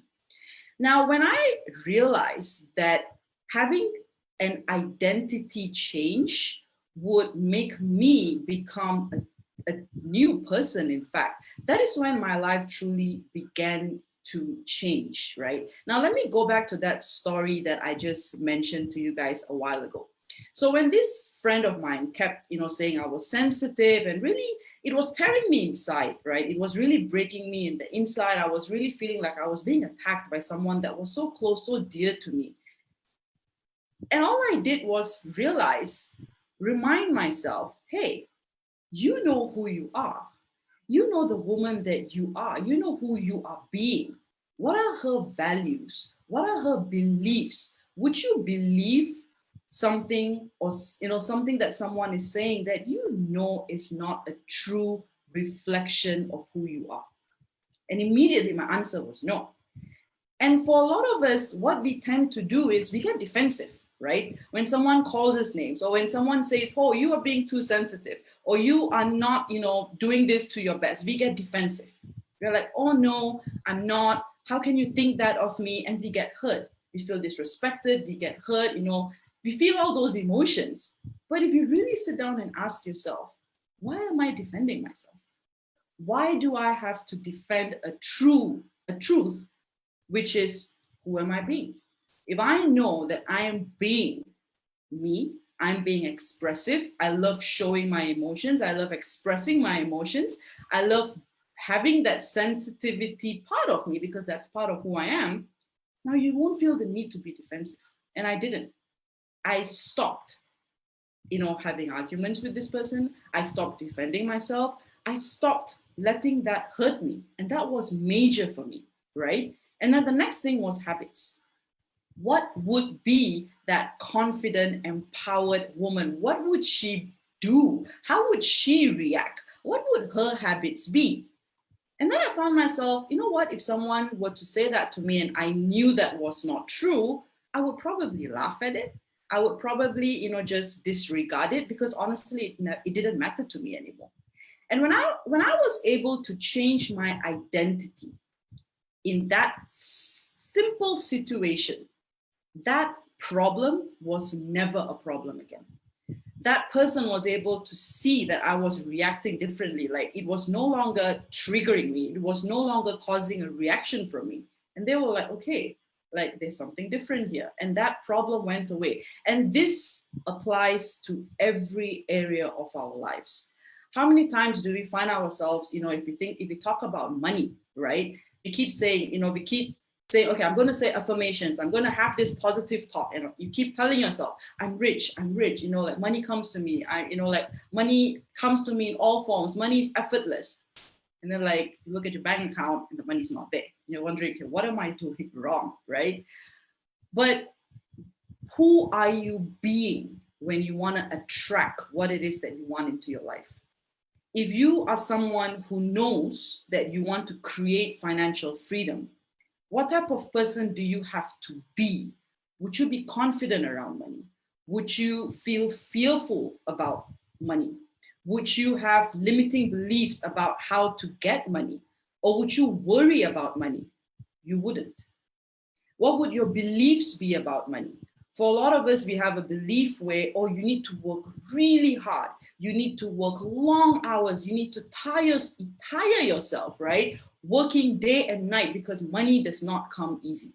But do you know that there are so many millionaires and billionaires in the world who never even think about money? It's just not something that crosses their mind. And that's how they operate. That's who they are being, right? Of course, they've got lots of money in the bank. However, it is who you are that attracts what you want into your life. And being worried, being troubled, having negative self-beliefs is never going to be able to do that for you. And the last part of the equation, which is your habits. What would the right habits be to have what it is that you want in life? If it's financial wealth, if it's financial freedom, if it's more money in the bank, what are some of the habits that you could start having, that you could start developing that would allow you that lifestyle, that would allow you to be or experience that situation? Would it be to be more open to business ideas? Would it be to get a mentor? Would it be to invest in a program? What would that habit be? All right. So when we are able to put these three things together, which is who are you being, what are your beliefs, and what are your habits? When we change our identity, that is when you truly would be able to experience a whole new life. And I know for some of us, it might be something new, because for the longest period of time, we have been taught that you need to think a certain way. You need to have positive thoughts. You need to think positive thoughts. You need to be always happy. Think happy thoughts, think happy thoughts, think happy thoughts. But then the next day we wake up and they're not happy. We still have the same problems. We still have the same challenges. It's not going away, right? So I truly believe that, we work with women all the time, and we see this as a pattern with us women all the time. And it's probably the same for men as well, right? A lot of women that we work with want to be more confident. They want a better lifestyle. They want to be the best versions of themselves. And they all have those thoughts, but they still are not getting what it is that they want. And that comes back to, who are you being? Are you operating from a perspective where you are worried, from a perspective where you do not have the confidence, from the perspective where you doubt yourself? Because if that's the case, then what it is that we want is going to be something really hard to achieve. And I say this from personal experience, because this is what I have been trying to do my whole life. And I almost never get what it is that I want.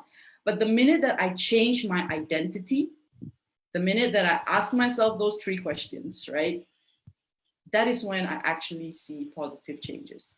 So that's what I wanted to be able to deliver to all of you who are listening today. It could be something simple, but it has the power to completely transform your life. Be the person that you want. Do the things that you have to do. Take the actions, have the right beliefs, and then you attract what it is that you want into your life, for you to be able to experience that beautiful, magnificent, abundant life that you want. And if it's one thing that I want, would like to leave all of you here listening to me today, would be this. And this thing completely changed my life. And I know that it would be able to do the same for some of you listening. And that is the belief that we don't get what we want in life. We get who we are being. So be that person that you want to be. Amazing. Super, super, super. So excited to hear about your thoughts. If you want to ask some question, I guess that's the reason you. Yeah. Yes. Please. It's really Sudha. Sudha, thank you very much for your presentation. It's very, very interesting and close to my heart and to my thoughts. You know, I like this, your first question about identity. Who do you want to be? So for me, it's very interesting because you mentioned that you change your identity. I know as a coach that it's very, very, very difficult to change your identity. It's easy to say, change your identity, be another person, but it's a bit difficult. So first of all, I would like to ask you, can you please share what person did you want to be? Yeah, I mean, your new identity. How can you describe this new identity? And the second question is, probably you can share with us some tips, some steps that it could be easier to, you know, to become a new person, Yes. to get new identity. Thank you. Amazing. I love that question also because I know that this is probably something that's in a lot of people's minds, right? And I love that you asked that. And I want to bring it back to this, which is when we talk about, and that's an excellent thing that you mentioned, right? Like, who is that person we want to be? Who is she? Who is he? Who is that better version? And I want to bring it back to being aware, being conscious. Now, very often we are very prone to be very quick to make a decision as to, okay, I don't want this, I want that. I don't want this, I want to be that.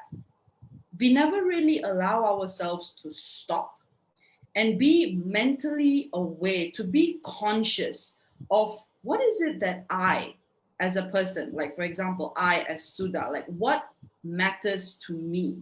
What is important to me? What is valuable to me? Because for each of us, that ideal version can be completely different. For me, what could be of value, what could be of importance, could be something completely different from what could be valuable to you. And that is why it is so important for all of us to be able to really take time out.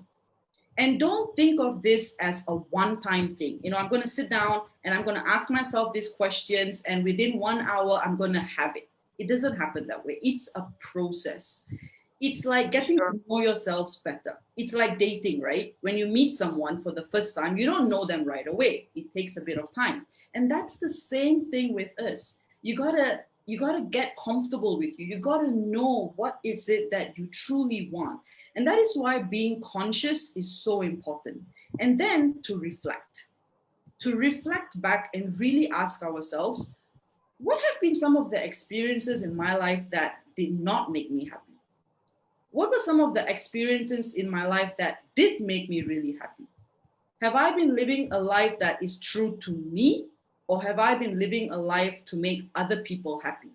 Which is which, right? Because when we ask ourselves these questions, now we open up our consciousness. We open up to become more aware of what is it that we really are, like who is it that we really are? What is it that we really want? And only with that knowledge, only with that awareness, would anybody be able to take that first step to change your identity. Because like you said, to change your identity, but what do I change it to? Right? What do I change it to? Identity is not something like, you know, you see, for example, in a magazine or a poster, you know, like a beautiful woman, tall, long hair, certain size. That's not identity. And it is not skills as well. Exactly. So if we, yeah, it's much more. It's a lot more than that, because what makes you happy might not make me happy. And that, at the end of the day, is what all of us are striving for. It's not so much the money. A lot of people think they're striving for money, they're striving for fame, but it's an emotion that we are going after at the end of the day. It's a sense of satisfaction, fulfillment, and joy to really feel like, we have lived a life true to our purpose. And that can only be identified when you really ask yourself those questions. What is it that matters to me? What is it that truly makes me happy on the inside, and not what society thinks should make me happy, Because I'll give you a good example, right? Like, I'm very career minded, I'm very ambitious, and my priorities are very much in line with that, which is my business, the work I do, and serving women. And for a lot of times in society, they might think that, once you're married, once you've got children, you need to prioritize other things. Don't be so ambitious, don't be so career minded. But then again, if you allow that to get to you and you allow yourself to be like, okay, should I really change my values and beliefs? But does that make me happy? Is that true to who I am being? And I know the answer is no, right? So ask yourself, allow yourself to be present, to be conscious, and ask yourself those really powerful questions, because it's with those questions you would get the clarity that you need to become that version of you that you want to become. And it's something, like I said, that is very close to you. And life is not about living a life that is true to others or living a life that makes other people happy. Life is about living a life that's true to you. And that's what I think is the most important thing. It's really, really great work. Actually, Thank you very much. It practically depends, Sudha, actually, what you want to be. If you want to make yourself happy, then that's a different perspective. If you want to make the world happy, then that's a different perspective.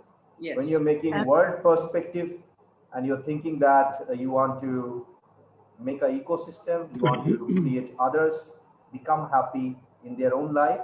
Yeah. Sometimes there is a sweet concept called me, myself, and I. That's when right. people can understand that three parts, then probably they can do impact.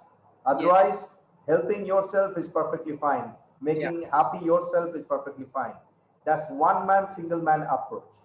I am making happy myself. I am happy by myself. But that's not probably the impact that impactful people do. Yeah. If you look at the people like Mahatma Gandhi, probably. If you look at people like Swami Vivekananda, if you look at people like Nelson Mandela, they're also making themselves happy, but at the same time, they are making thousands and millions of people happy. Exactly. Yes. Yeah. And then, like you said, that's excellent. I also. Yeah. Sorry. I'm sorry. Yeah, it's interesting discussion for me. I'm sorry. Actually, about making others happy. For example, it's my way of living as well. But at the same time, I like a metaphor, airplane metaphor. When staff usually explain us how this in structure. How can I call this? When staff of airplane explain us. Explain us how to save our life. They usually suggest us, first of all, to put mask on your face, and after already to face on your child. So it's important, if you are not able to be, how can I say, sustainable, I can say, then in this case, you are not able to help others. Exactly. And also, I would like to, Arijit, I would like to make a bit correction probably to what you said. Sudha said, if I am not wrong, Sudha said that it's not that you need to make yourself happy first, but to be true with yourself. Exactly. So I feel that it's a bit different. So it's not a point like you need to make, for example, yourself first happy and after others, but it was about checking with checking everything with true yourself, checking everything, every your actions, every your thoughts with your values. So it's about identity more than about making somebody's happy. Am I right? Okay. Exactly. That's exactly my point. And coming back to that, like, I totally get what you mean, Arjit. But coming back to that, this is what I feel, because I've been in many situations where I have done things maybe that were not serving me or were not fulfilling me because they were not true to who I was.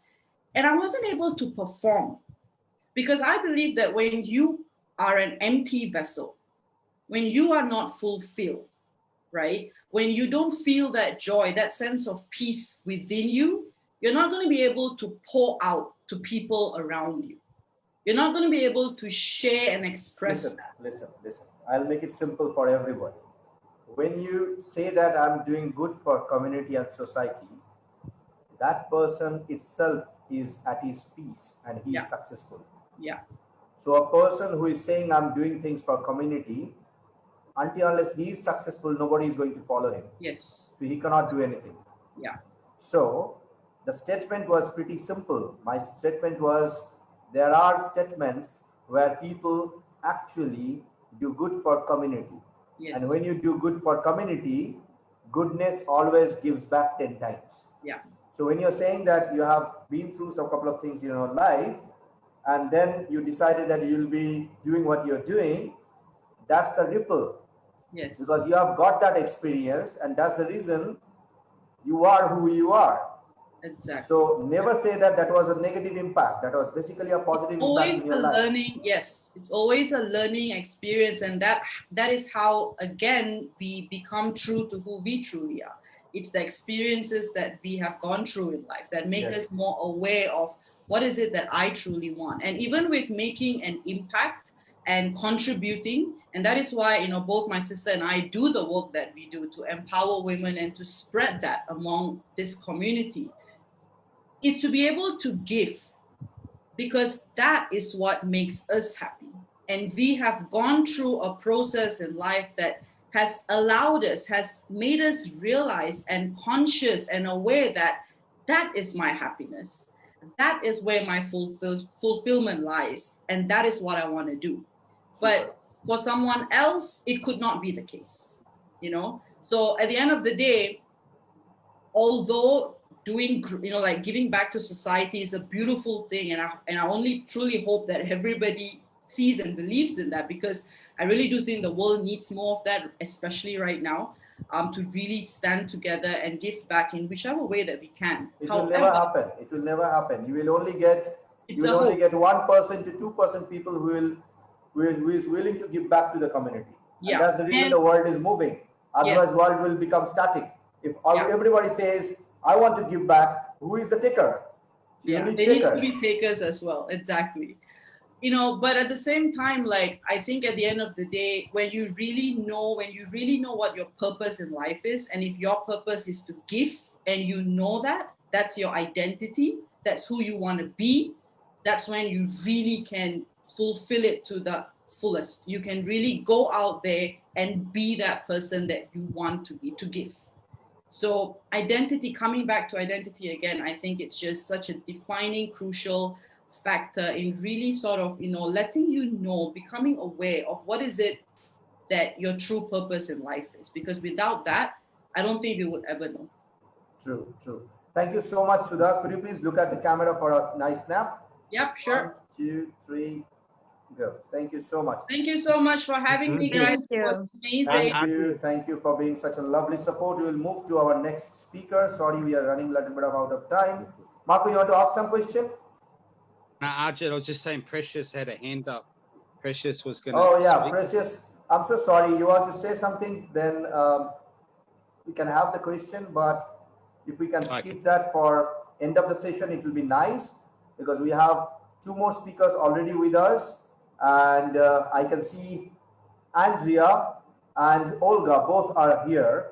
So for the time, I'm really sorry, I'm taking I mean, I'm taking, probably a lot of, how do I define it? Okay, fine. This is my fault that I couldn't actually manage it on time, but we are actually having a 6 minutes gap, late. So Andrea, you're supposed to be there in the platform 6 minutes earlier. Sorry for the 6 minutes gap. So here we are, we have you. So Andrea is a founder and CEO of Renault Group UK, and she's a beautiful soul. Thank you, Andrea, for being with us. Please, the platform is yours, and grace us with your knowledge and speech.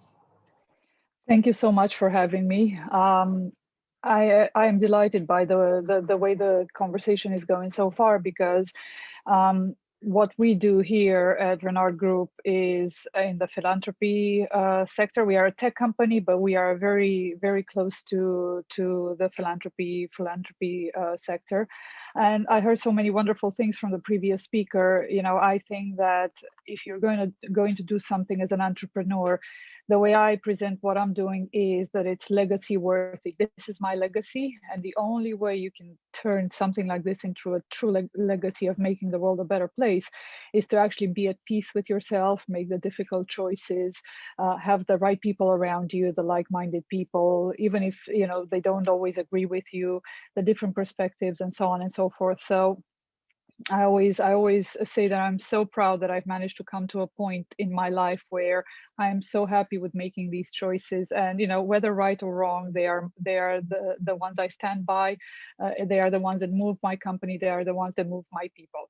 So having said that, if I may share my screen, I have a few thoughts on philanthropy.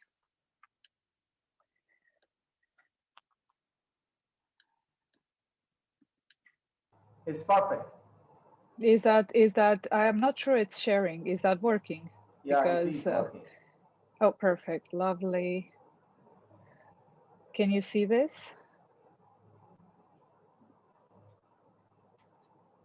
No. Oh no. I apologize if you can give me 1 second. Hopefully I can do this. If not, I'll just talk you through it. Of course, as a technology company, you think we have our things in order when it comes to using technology, but apparently no, we don't.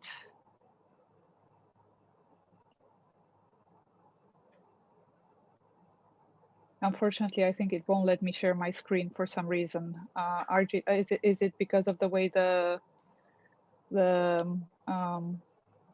No, actually, every speaker can share the screen. They already did that in all our. Okay, so I have the same. Yeah, you have the same link, right?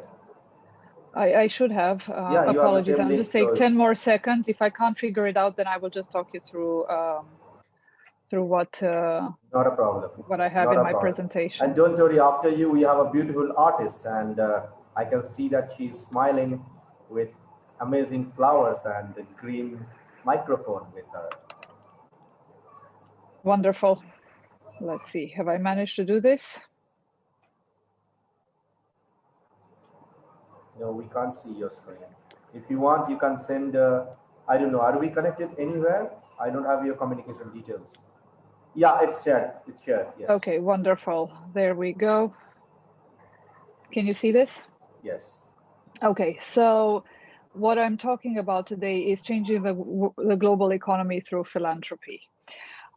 Here are a few things about what's going on in the world today. COVID has disrupted everyday life and ended jobs and businesses. The world has become a less equal place, especially and more prominently over the last 20 years. We are specifically more aware of it now with the rise of social media, the way we consume things. We are painfully aware of the differences that are out there in the world. Governments have been unfortunately failing, and they aren't fixing the issues. They are putting a band-aid or a plaster over a massive social change. From pressure for change of HR policies and recruitment policies to movements like Black Lives Matter, which, if you haven't noticed or haven't heard of, you've been living under a rock. Just like climate change, people are taking notice of what's happening, and they are taking action. They want to support businesses that do social good.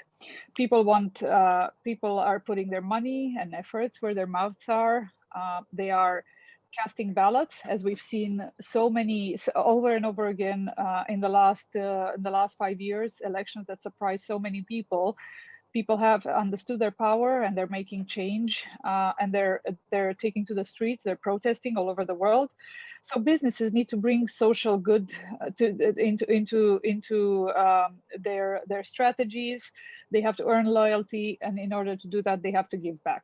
So it should be a fundamental part of any business plan to know to give back. So essentially, if you know what you're doing in business, you should know that this should be at the center of what you're doing moving forward. So let me tell you a little bit why it's mandatory to start including corporate social responsibility into your business. First thing, just like in school, what is CSR? Investopedia tells us that it's a self-regulating business model that helps a company to be socially accountable to itself, stakeholders, and the public. To engage in CSR means in the ordinary course of business, a company is operating in ways that enhance society and the environment instead of contributing negatively to them. So again, if you haven't been living under a rock, you know that this CSR has been a buzzword. Everybody's talking about it, but what are companies actually doing? So here's a few key points about philanthropy in which CSR is included. There are 1.4 billion people involved in the sector around the world. So at any given time, one way or another, there are people contributing to a cause or to an initiative or to a charity or volunteering or doing something through their work or by themselves in order to create a greater good. Fortune 500 companies are spending about $20 billion a year for corporate social responsibility, and I can only imagine that because of COVID, this will continue to increase because the need will only be greater considering the economic impact of COVID. And then, of course, Generation X, Y, Z, and millennials are actually willing to get paid less, but work for a socially responsible company. Not sure you knew that, but there are people who say, I would rather have a lower salary, but work for a company that does good in the world and, bring home the bacon, but, work for a company that destroys the environment or doesn't care about its community and so on and so forth. A few trends on individuals giving back in last year and 2021. 2020, of course, with everything that's happened, has seen a significant amount of growth and maturity in online giving. Of course, we have all been trapped inside, so therefore people are trying to make a change by still donating, still doing things, only they can only do it online now. In 2020, almost 13% of total fundraising came from online giving. This is the highest percentage ever for online giving and marks an important milestone. In 2020, again, an estimated 28% of online donations were made using mobile devices. This has grown steadily since 2014, when it was just 9% of online donations. So it means that nonprofits and causes need to adapt, but it also means that people want to help. They want the opportunity to help, and they want to do it. They want it at the tip of their fingers. So here's what companies can do. Choose the right charity or cause. Find a charity or cause that aligns with your company's values as well as the values of your employees. That will mean that they get involved, they care. It also positively impacts their mindset and loyalty to your company. Communicate your initiatives to your stakeholders to ensure their involvement. And this is actually, sound business practices. They need to be aware of your social impact. And by they, I mean everyone from clients to employees and investors. So you do something good, tell your stakeholders about it because, it drives sales, it drives support from your investors. And it, of course, drives a positive mindset in your employees. Speaking of employees, give them the chance to feel supported in giving back to their causes or communities, from volunteering days off to match giving or straight out donating to their causes. And of course, this is a hot topic right now. Increase your equality, diversity, and inclusion. Now, a little bit about that.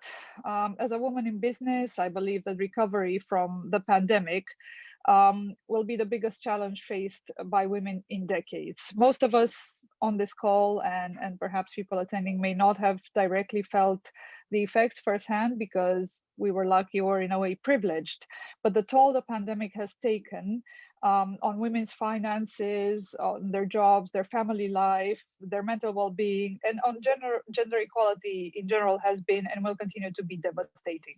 And we talked a little bit earlier about, I heard some of the speakers mentioning, you know, women in business and so on and so forth. Make no mistake, women have taken so much upon themselves over the last year, and the effects will show for a long time.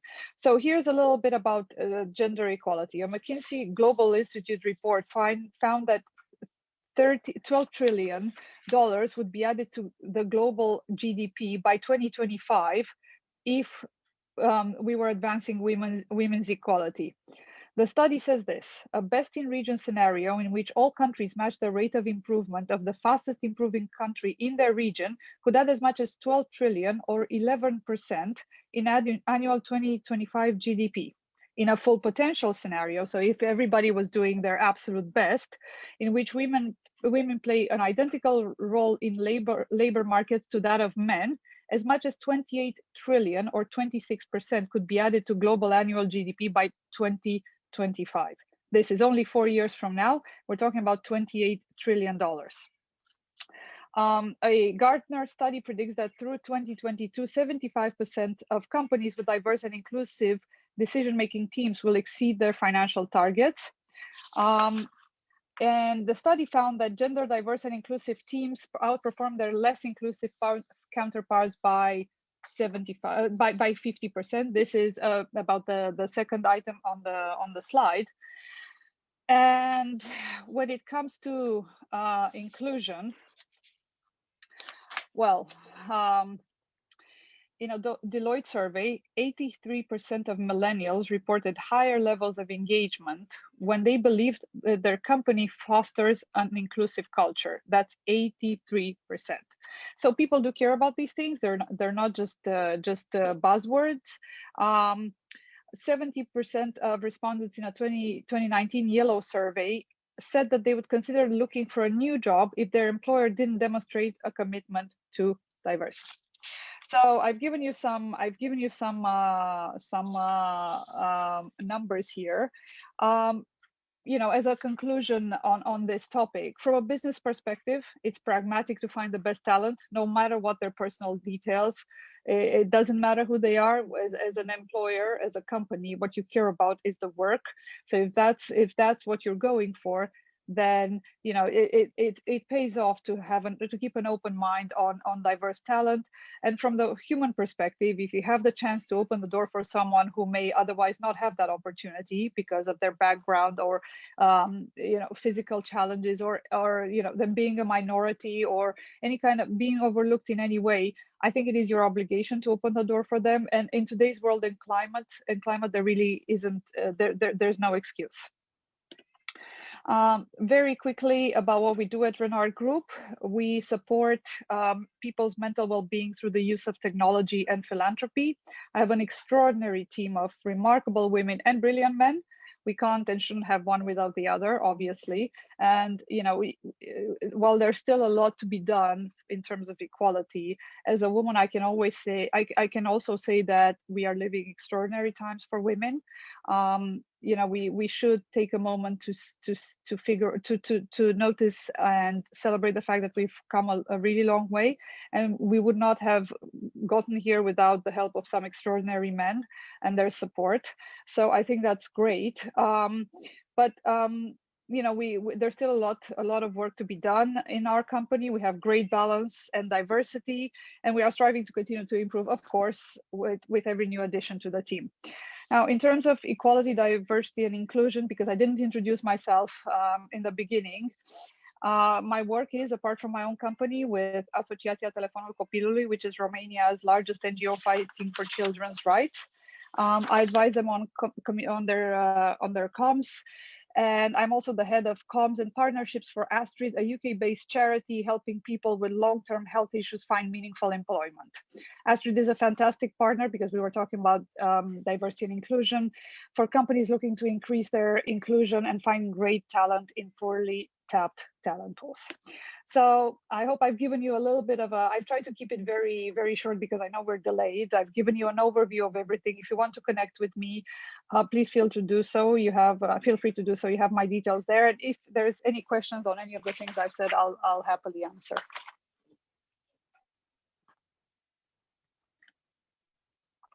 Thank you so much for the information. Marco, you want to ask some question, please? No, I was just going to say, Andrea, I used to be a high school teacher for many years. In my first placement at a Catholic school in Sydney, I remember a terrible story. This beautiful young year 10 girl, she was very intelligent. Like her marks were outstanding in every subject. She probably would have got close to ducks first in the year group. Anyway, what happened? Her parents had a car crash, and they both died. She had two. I think it was a brother and a sister that were younger than her. You know, this sad story, you know, broke my heart because I ended up going to another school. So I didn't really follow this young lady, but I remember she gave up her life. She decided that that she was going to look after her youngest brother and sister for you know what her parents would have done to her. I'm not sure what happened to her later in life. This is back in 19. It was 90. I'm showing my age now. 1993, I think it was. Yeah, 1993. So with someone like that, Andrea, like how do you put you know what you're saying in perspective? Young people there where they've got to make a decision that they don't really want to make a decision, but they make a choice to look after others, either younger or older. What's your feeling towards that? That's a brilliant question. And actually, because I mentioned Astrid, the charity I work with, to include people with long-term health conditions into the workforce, another category of people that we work with are carers, people that take care of people with long-term health issues. And we're working with companies to educate them on the fact that you don't need people to work a 9-to-5 job. You know, you need the work done, and it's easier if you go project based and you say, okay, you have 2 weeks to deliver this to me. How you work and when you work is your decision, right? As long as you have a computer at home and you know an internet connection and you have the skills, then companies should really not care how that work is done as long as it gets done within the deadline. So what we're doing is trying to work with companies to be incredibly flexible in terms of the hours that they expect people to work in. And actually, you know, the schedule can be quite tough as a carer, right? Because you have a person who may or may not be mobile. You have to feed them. You might want to spend some time with them, and then you have, let's say, you know, an hour at lunchtime, a little bit of time in the morning, and then you can work in the evening. And you can easily do, you know, 4 to 8 hours even during a day. But you need that flexibility. And companies are starting to actually understand that, especially now with COVID. In a way, COVID has realigned everything, right? Because people have kids at home, they have obligations, they can't be sitting in front of their desk from 9 to 5. It's just not doable. So I think in a way, COVID has helped educate companies that there are different ways of doing things. I hope that answers your question. Yeah, definitely. Yeah, no, I'm talking 30 years ago, so things have changed since then. But you're right. It's great that people have, you know, opportunities to make an income and also look after others in their life, their loved ones. So thank you. Thanks, Andrea. Thank you for the question. Thanks, Andrea. That goes for Andrea. Thank you so much. Could you please look at the screen and the camera so that we can take a snap? 1, 2, 3, here we go. And Andrea, before we tell you why, it's an open invitation from us. If you really feel that we can be any of your help as a platform, as an ecosystem, we are always there. Please feel free to get back to us. And if you feel that you want to shake hands with us, we'll be more than happy and join hands with you. Thank you, everyone. Thank you for having me. Extraordinary panel, great event. I look forward to connecting with everybody, and I wish you a wonderful event from now on. Thank you. Thank you. Okay, so here I think I need to introduce someone who is close to my heart. She is an artist, Olga Priviat. Olga, you're muted. Could you please unmute yourself? You're muted. Look at your... Don't forget, hashtag this. I'm going to do that, yes, of course. Yes. Do you hear me? Yes, we can. Okay. Okay, Okay. let me introduce our artist friend in a different way.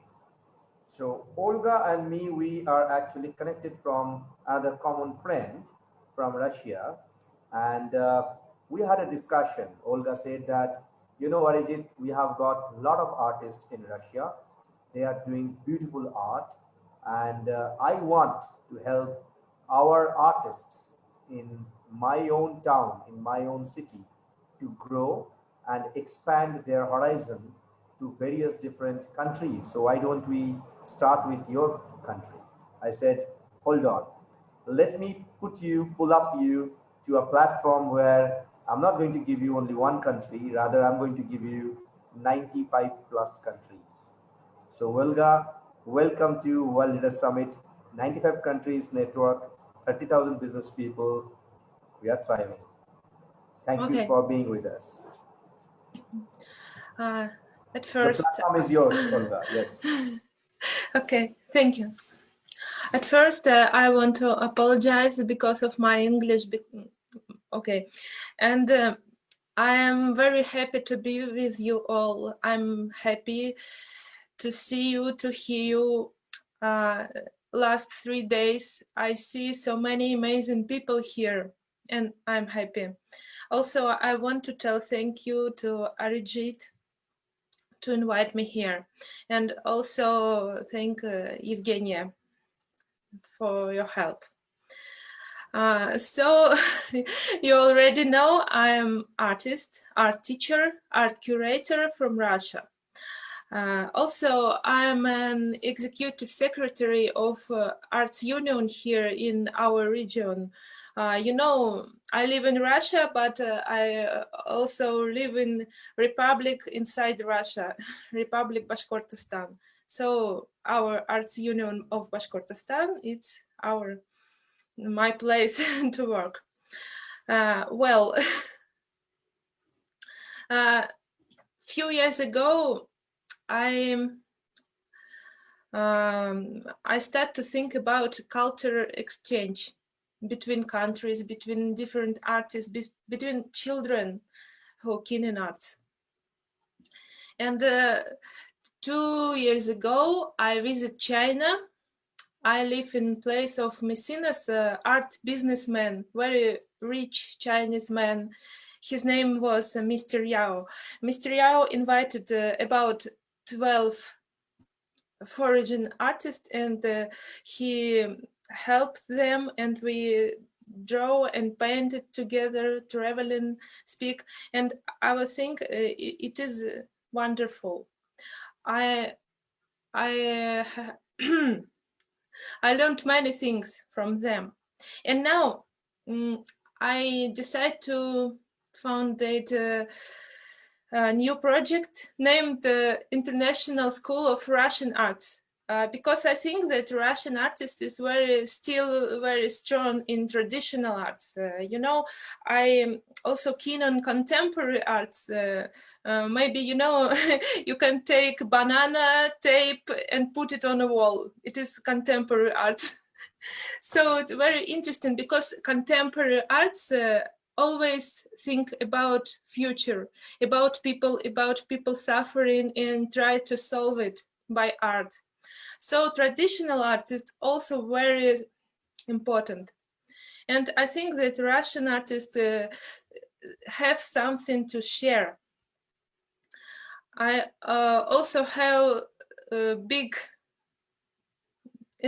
group of artists who are also teachers of art, and maybe they can share their skills to other people who want.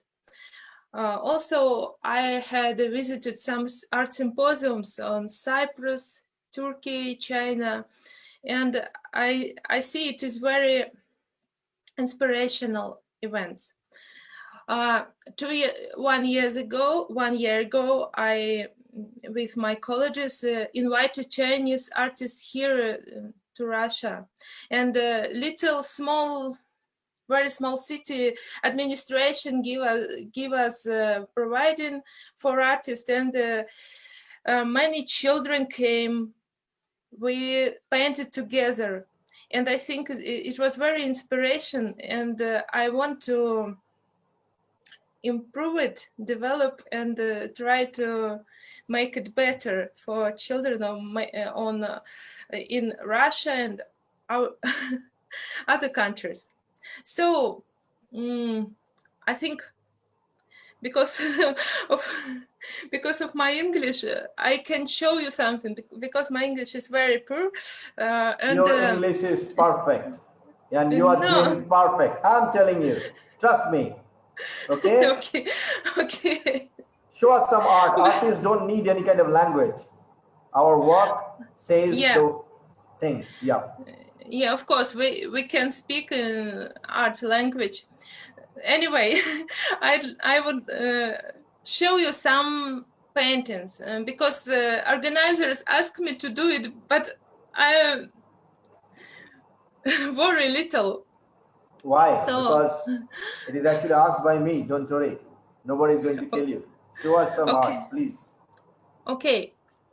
I will show some paintings of mine and some paintings of my friends and colleagues. A very small quantity. Sure. Do you see? Do you see the screen? Yes, we can. Okay. I will show you and tell very small description. This is painting of mine. It's named Old and New Time. These two parts. I think it will take some time to open this. It's not open yet. Do you see?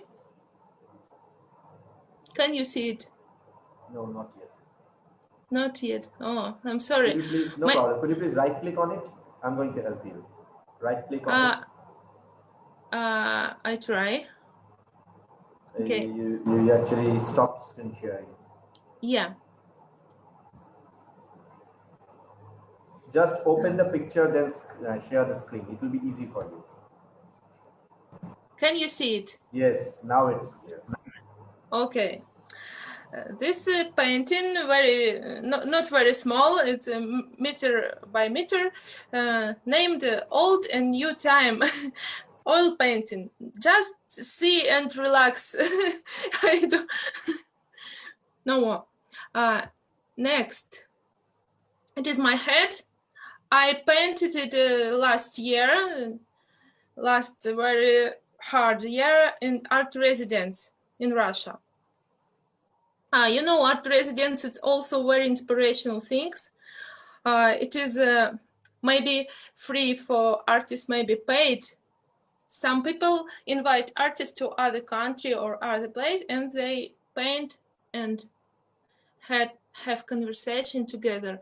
It's also my head, my little suburban place. So my painting finished. This is painting of my friend. You know, she's very young artist. She's from Russia, and she keen on very small, simple things. Do you see this? Only glass vessels and only cat, but you can see her skills. Also, painting of my friend. Her name, by the way, Yana Arbuzova. She's very good artist. And this is painting of my another colleague, Evgenia. She keen on all the Russian cities.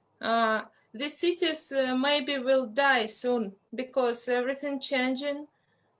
All the houses broke and new houses rebuilt. This also Evgenia painting.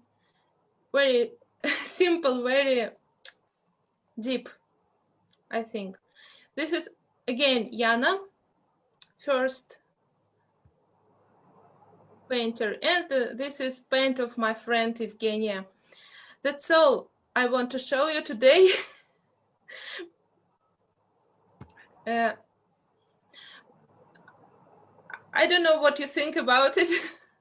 I hope you enjoyed. This was amazing. So we actually had Yes. one artist. She was a singer the first day. She was amazing. And the reason we wanted to have you on third day, because you are another artist.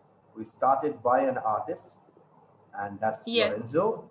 Then another artist, she's a singer, and you, another artist from Russia. So if you are thinking that it's all about business or it's all about money, we are not that kind of only money oriented or business oriented organization. No way. We encourage art, and that's the reason you are here. Don't get tensed. I can see you are getting tensed. Relax. We are there for you.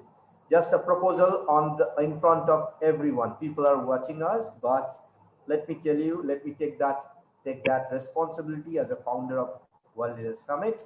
We have a complete running e-commerce portal powered by AI in the backend. We are going to open it up very soon for our members so that they can sell their products. I am inviting on behalf of the 6 core committee member and all the chairperson and ambassadors from 27 different countries to put your art and your friends' art to our portal. If we can help to sell your arts anywhere, we'll be honored and blessed. Olga. Thank you. Thank you so much. Thank you, Olga. If you agree, I would like to add something. My best friend, actually, she's from Serbia, but she moved to United States.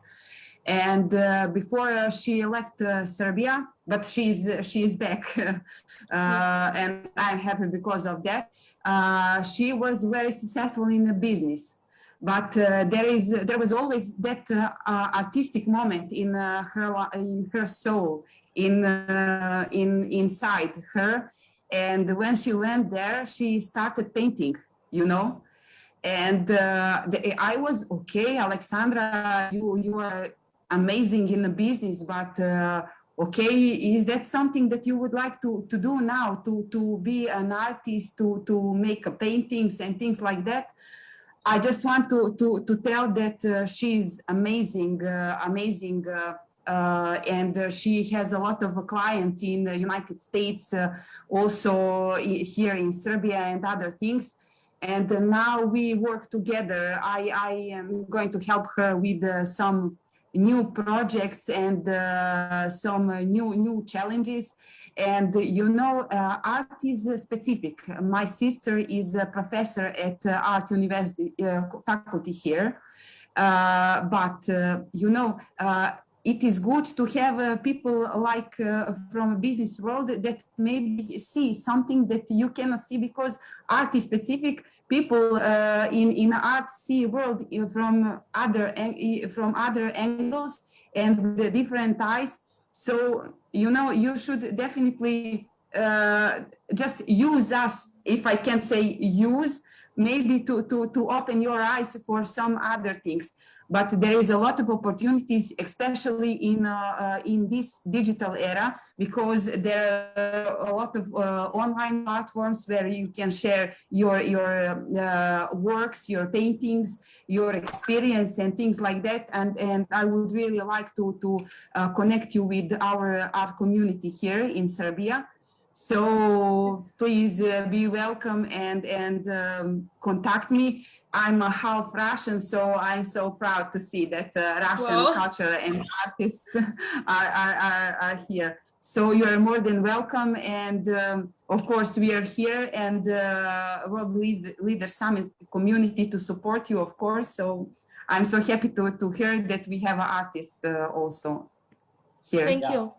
And for you, Olga, she is our chairperson for the whole Baltic region the Balkan region. So if you want to do anything over there, she's the right contact. If you want to do anything in Australia, Vietnam, Marco is the right contact. And among us, we have Concetta. She's basically from Italy. If you really want to understand how she's dealing with arts, She sells a lot of arts and dealing with massive arts company, I should say. Should I say arts company or should I say rose company? I will say it's a beautiful, beautiful Rosa Pew that she runs. So she dressed with a rose colored dress, but yes, she is running a massive decoration company, I would say, with flowers, with beautiful flowers, and probably you can connect her as well. So over to you, Concepta. Absolutely, with pleasure. Well, I will go. Jelena, expect me. I will come and develop my business there. So I just wanted to say that you can be a business person and you can be an artist in your heart. And it's very good to have both. Exactly. It's really a blessing to have both because, I mean, I've been doing more than 50 years in companies, big companies. And then I always had the creativity. So I just gave up and then I just started my own business, which is completely in creativity, but I run my business. So my artistic was a plus. Now it's finally working. But of course, my background as a professional has helped me, to have a structure, which is important. I mean, either you are an artist and you need somebody who takes care of the frame of your business, or you have both, and it's and it's really lucky. So that's great. Olga, this is beautiful. This is Olga, beautiful. for you. This is only for you, but because it is online, I'll be sharing it with people. Usually, I don't put these things in social media because people know me as a technocrat. People know me as a finance guy. But let me share this with you. I hope you will like it. I'm not a great artist like you, but this is what I do. Yeah, that's beautiful. That's beautiful. How old is Hola. Look at this. Oh my God. What a secret talent. This was actually not a normal brush. I made it with my fingers. There was no brush touch. It's only with fingers. You know that, Olga. And that's handmade paper. Ajit, who are you exactly? Who are you? Batman. Oh my God. That's called digital art. That's Chloe. Chloe is from UK. She's a popular model. So we made her popular through a digital art and then made a comics about her. Then she became a celebrity. So that's a different concept. It's pretty small. I can go on. I have a lot to share, but let me stop. This one is beautiful. This is not my day. Okay, who am I? I'm just a small catalyst. Nothing else. Okay, ladies and gentlemen, let me welcome another speaker. Thank you, Olga, for all the insights. We'll be in touch. We'll be doing stuff with each other. Let me welcome our last but not the least speaker, Pfizer. Are you there with us, ma'am? Yes, and let me just turn my video on. Just a second. Sure. She's from our neighbor country. Once upon a time, we used to be like brothers and sisters. I'm really happy. Yes, we used to be one. Till then, we are one. Yes, and we are different countries. Absolutely. Hi, and I'm really, really sorry for being late. It doesn't matter. Been such an amazing week. I mean, it just feels like the whole week has ended because I've had such a crazy 8th and 9th because we've had so many events going on in Pakistan and globally that I have been engaged with, which is really nice to see because that we're celebrating and so many people are celebrating women and it's just amazing. I think, things are changing and that's just really, really good to see. So thank you very much, first of all, for having me here. And just to give a bit of introduction to friends here, my name is Fajr Rabia Pasha. I'm based in Islamabad in Pakistan. I was based in England before this and I moved to Pakistan because I really wanted to work on education, girls' education and women empowerment here. So I've been here for nearly 6 years now and I head an organization. It's called Pakistan Alliance for Girls' Education, which is a national organization working on improving environment for girls in Pakistan, working together with the government of Pakistan, with local civil society organizations and local communities and donors, policymakers, all sorts of people. So we wanted to create a platform where we can bring all these stakeholders together, all these people who need to have a say when we're talking about girls' education, because we strongly believe that if we can improve girls' education, then we can help towards addressing the challenges we see when it comes to abuse with women, may that be domestic abuse, may that be sexual abuse, may that be depriving women of opportunities, work opportunities, or setting up a business. You know, if women equally have aspirations and dreams, and they need to have, you know, they should be provided with those opportunities as well, just like everybody else. So that's how, you know, PAGE came about. We call it PAGE, Pakistan Alliance for Girls Education, short for Pakistan Alliance for Girls Education, PAGE.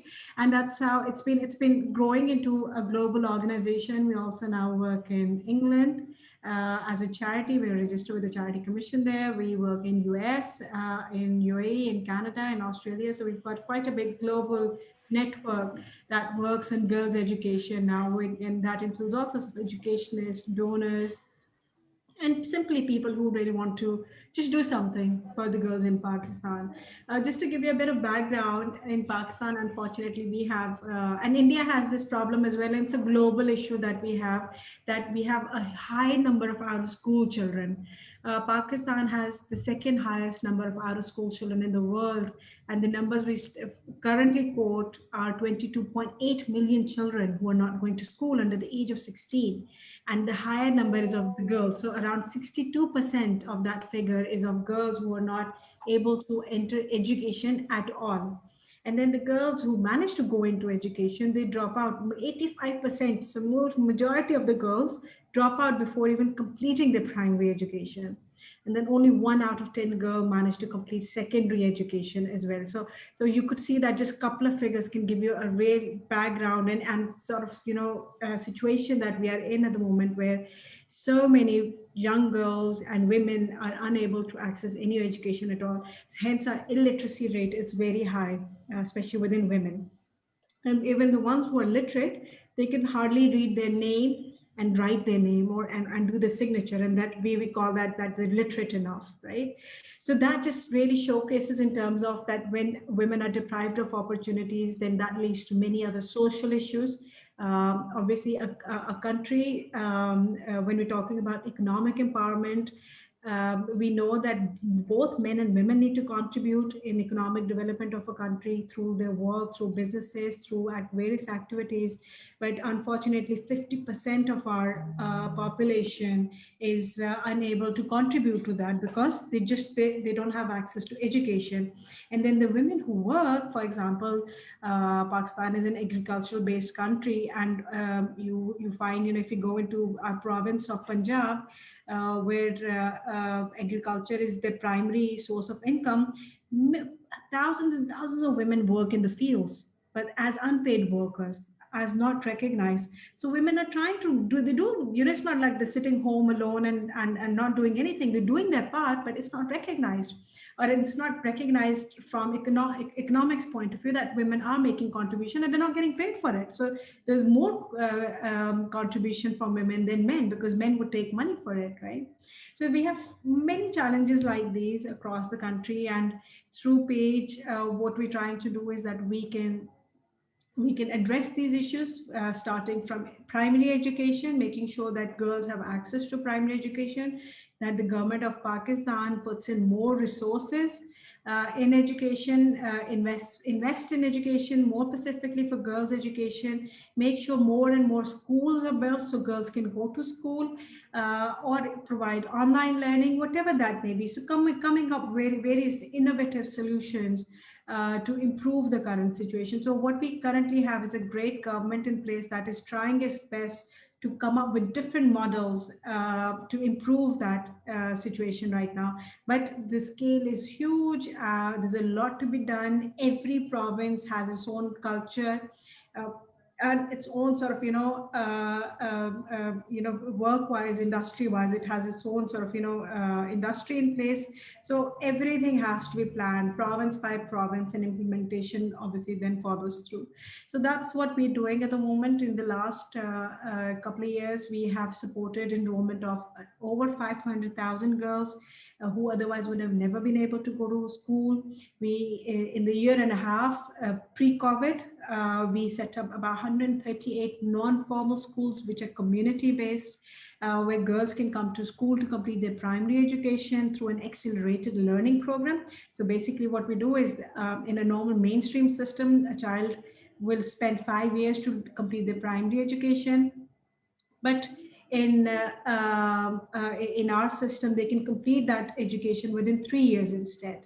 So that just gives us an opportunity to fast track their learning, because a lot of time we engage with children who may be 9-year-old or 10-year-old or 11-year-old, but they've missed out and they've lost that time.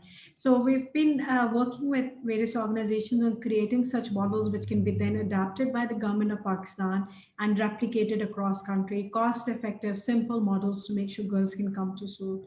So that's what we do, on primary education level. Then we work with the government of Pakistan, with our Federal Ministry of Education, and we run a program called Aim High to introduce girls at secondary level to various different opportunities that are available work-wise, so they don't drop out and they continue their education. So introducing them to various different wonderful female role models who may come from various different non-traditional professional background. For example, she may be a pilot, she may be an entrepreneur, she may be an artist, she may be a scientist. So we do some really amazing work. And it's just amazing to see girls' reaction when they meet these women and they realize that all of these opportunities are there, and not just for men, but for women as well. And then we help them through in terms of helping them through that process so they can access those opportunities and don't drop out of education, as we have the highest dropout rate at secondary level. So it's an amazing sort of, work. We work nationally. A lot of work with the government of Pakistan around looking at policy and looking at what can be done at policy level so we can create that large scale impact, because that's what we're really looking to do, because we know millions of girls, very, very bright girls, young girls with so much intelligence and skills who can do amazing work, and so we can showcase that. But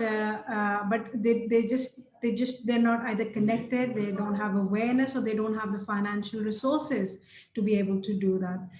So it's amazing in the sense that, when we visit communities, we know how badly they want their daughters to be educated, because there's a perception there that in Pakistan, parents don't want their girls to go to school, which I keep saying at every forum, may that be at national forum or international forum, that's completely incorrect. We know people, families especially, may that be living in the mountains or in the deserts or in an agricultural society, wherever they are, they want their daughters to be educated. So when they grow up, they are better mothers, educated mothers, because we know that child mortality rate will reduce if mothers are educated. We know as women, we create impact in our society, in our community. We invest whatever we earn back into our communities, back into our children. And as educated women, we make more, we benefit more people than I think, other men would do. I should say that clearly. So yeah, so I think, it's amazing, and we know how important education is. If you're in a Western country, if you're in Europe, if you're in UK, if you're in US, you may take that as a, you may take that as a, that education is available for everyone. Free education is available for everyone, but it's not the case here. For here, if you're getting, it's a blessing. It's just not, it's just not there. So what I find children is to be so grateful when they can come into a school, because they know that if there's always a possibility that they didn't have that opportunity to come to a school and get education. So things that we take for granted, I've being in education in UK, I know these things that we just take for granted because we know they're there for us. That's just there. We just don't even think about it. But if you come to countries which are still going through the developing phase, these are luxuries, basics, but luxuries. So our agenda is, our purpose is to try and bring that change, which is much needed, which people want, the government want, but bringing those people together and partnerships together to make sure that we can create bigger level impact instead of trying to work on our own as individuals or as just one organization. Working together always helps. And we know that if we can do this, then women, those girls will grow up to be better aware of their rights. May that be rights in a marriage, may that be rights at work, and they can they can perform better, they can take care of them, and we lift each other. You see, we know that women lift each other. So I always think that, we need more women out there working. We need more women at senior positions so they can help each other. I know that if we have 5 women at senior position, they'll bring another 30 with them. You see, they'll help, they'll mentor, and they'll train more young girls to be at the same place where they are right now. And this is a change and a process that we see that we can contribute towards, and we can work towards, and hopefully in a decade or so, we can start to see that change. Thank you very much, Ajit. Pleasure is all ours. Thank you so much for the presentation. If we have any kind of question, please ask our speaker, else we will go for the closing ceremony of Valdera Summit Women's League for as of now.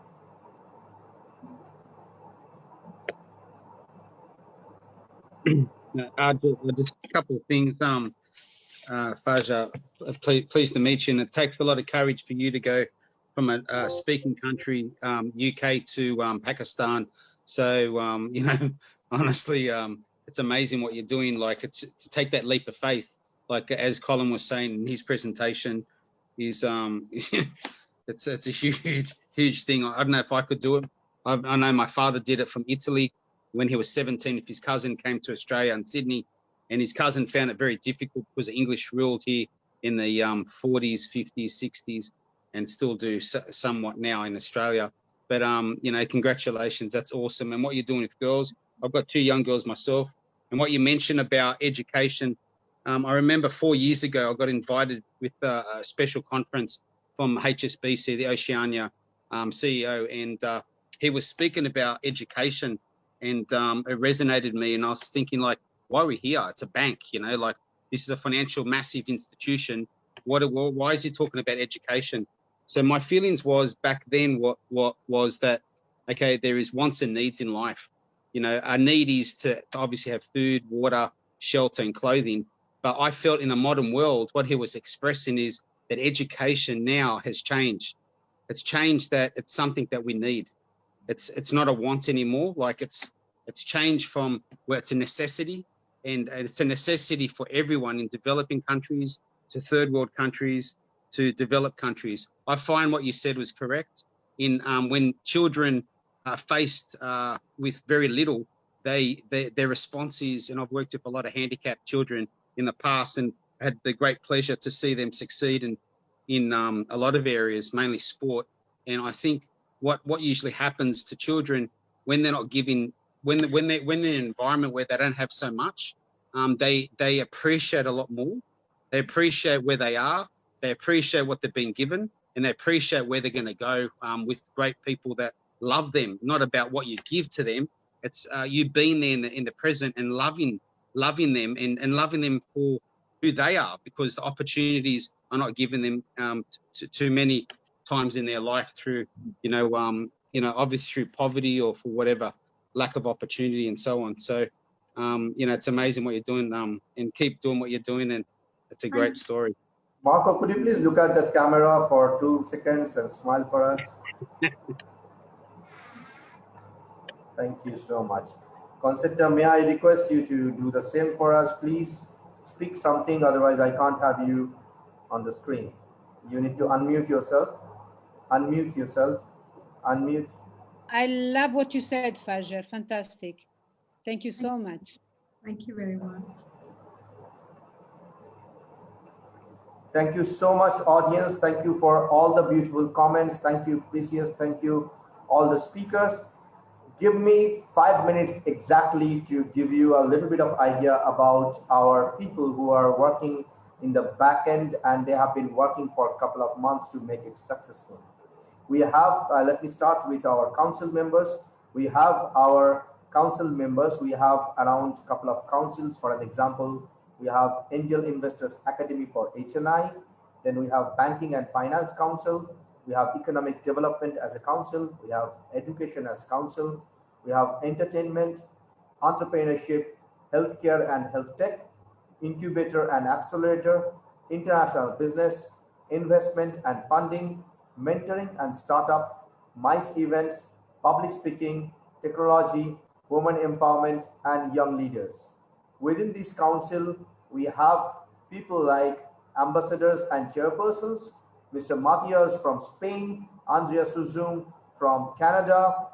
Then we have Terry from Sweden, Sir Timothy from USA, Sumit from India, Rosie from Brazil, Hamid from Oman, Dirk from Spain, Paolo from Italy, Megan from China, Ahmed from Egypt, Daniela from Serbia, Ragne from Mexico, Bin from Australia. Then we have,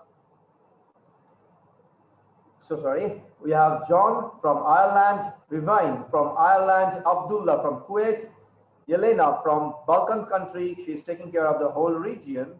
So I shouldn't say that's only one country. It's huge. Then we have Adair from Brazil, Otunola from Nigeria.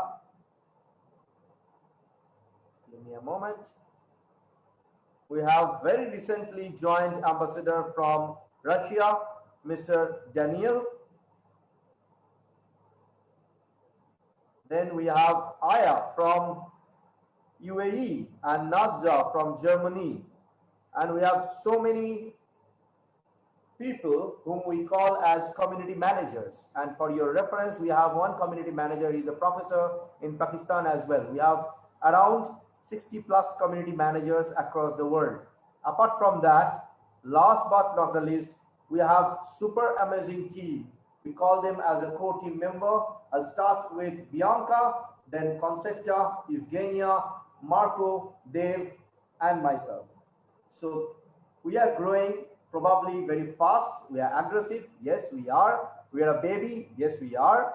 But yeah, we are coming probably with 1,000 years of experience if I calculate all our years in total. So that's really, really funny, amazing. But yes, that's true. So please stay with us for ecosystem development. We don't end it as a summit or an event. There are workshops that we do monthly. There are 4 different workshops that we do monthly. Apart from that, we have entrepreneurs to entrepreneurs meetup. We have business meetup. We have a couple of investment pitching sessions. So there is a process. We are coming up with the total process very soon in front of you. Within this process, you can learn that from idea stage, how you can create a MVP. From MVP, how you can convert that into a business plan. And from that plan, how you can actually do a pitch deck and do an elevator pitch in front of investor. Then the final round, you go in front of the investor and raise the money. Between that, we have Market Connect program. We have a full-fledged AI-powered e-commerce platform, which we are launching in next 2 months so that you all members can actually launch your product through us. There is a direct selling mechanism and method. So please stay tuned with us, keep supporting us, keep blessing us, and keep loving us. Thank you so much. This is Arijit Bhattacharya, founder of World Leaders Summit, with your blessings. Thank you so much. Thank you. Thank you, Eve, for being there, for beautiful support. Thank you, Concepta. Thank you, Marco. Thank you, Olga. And I should do this. Dr. Moshen, thank you so much for being there with us. Thank you so much.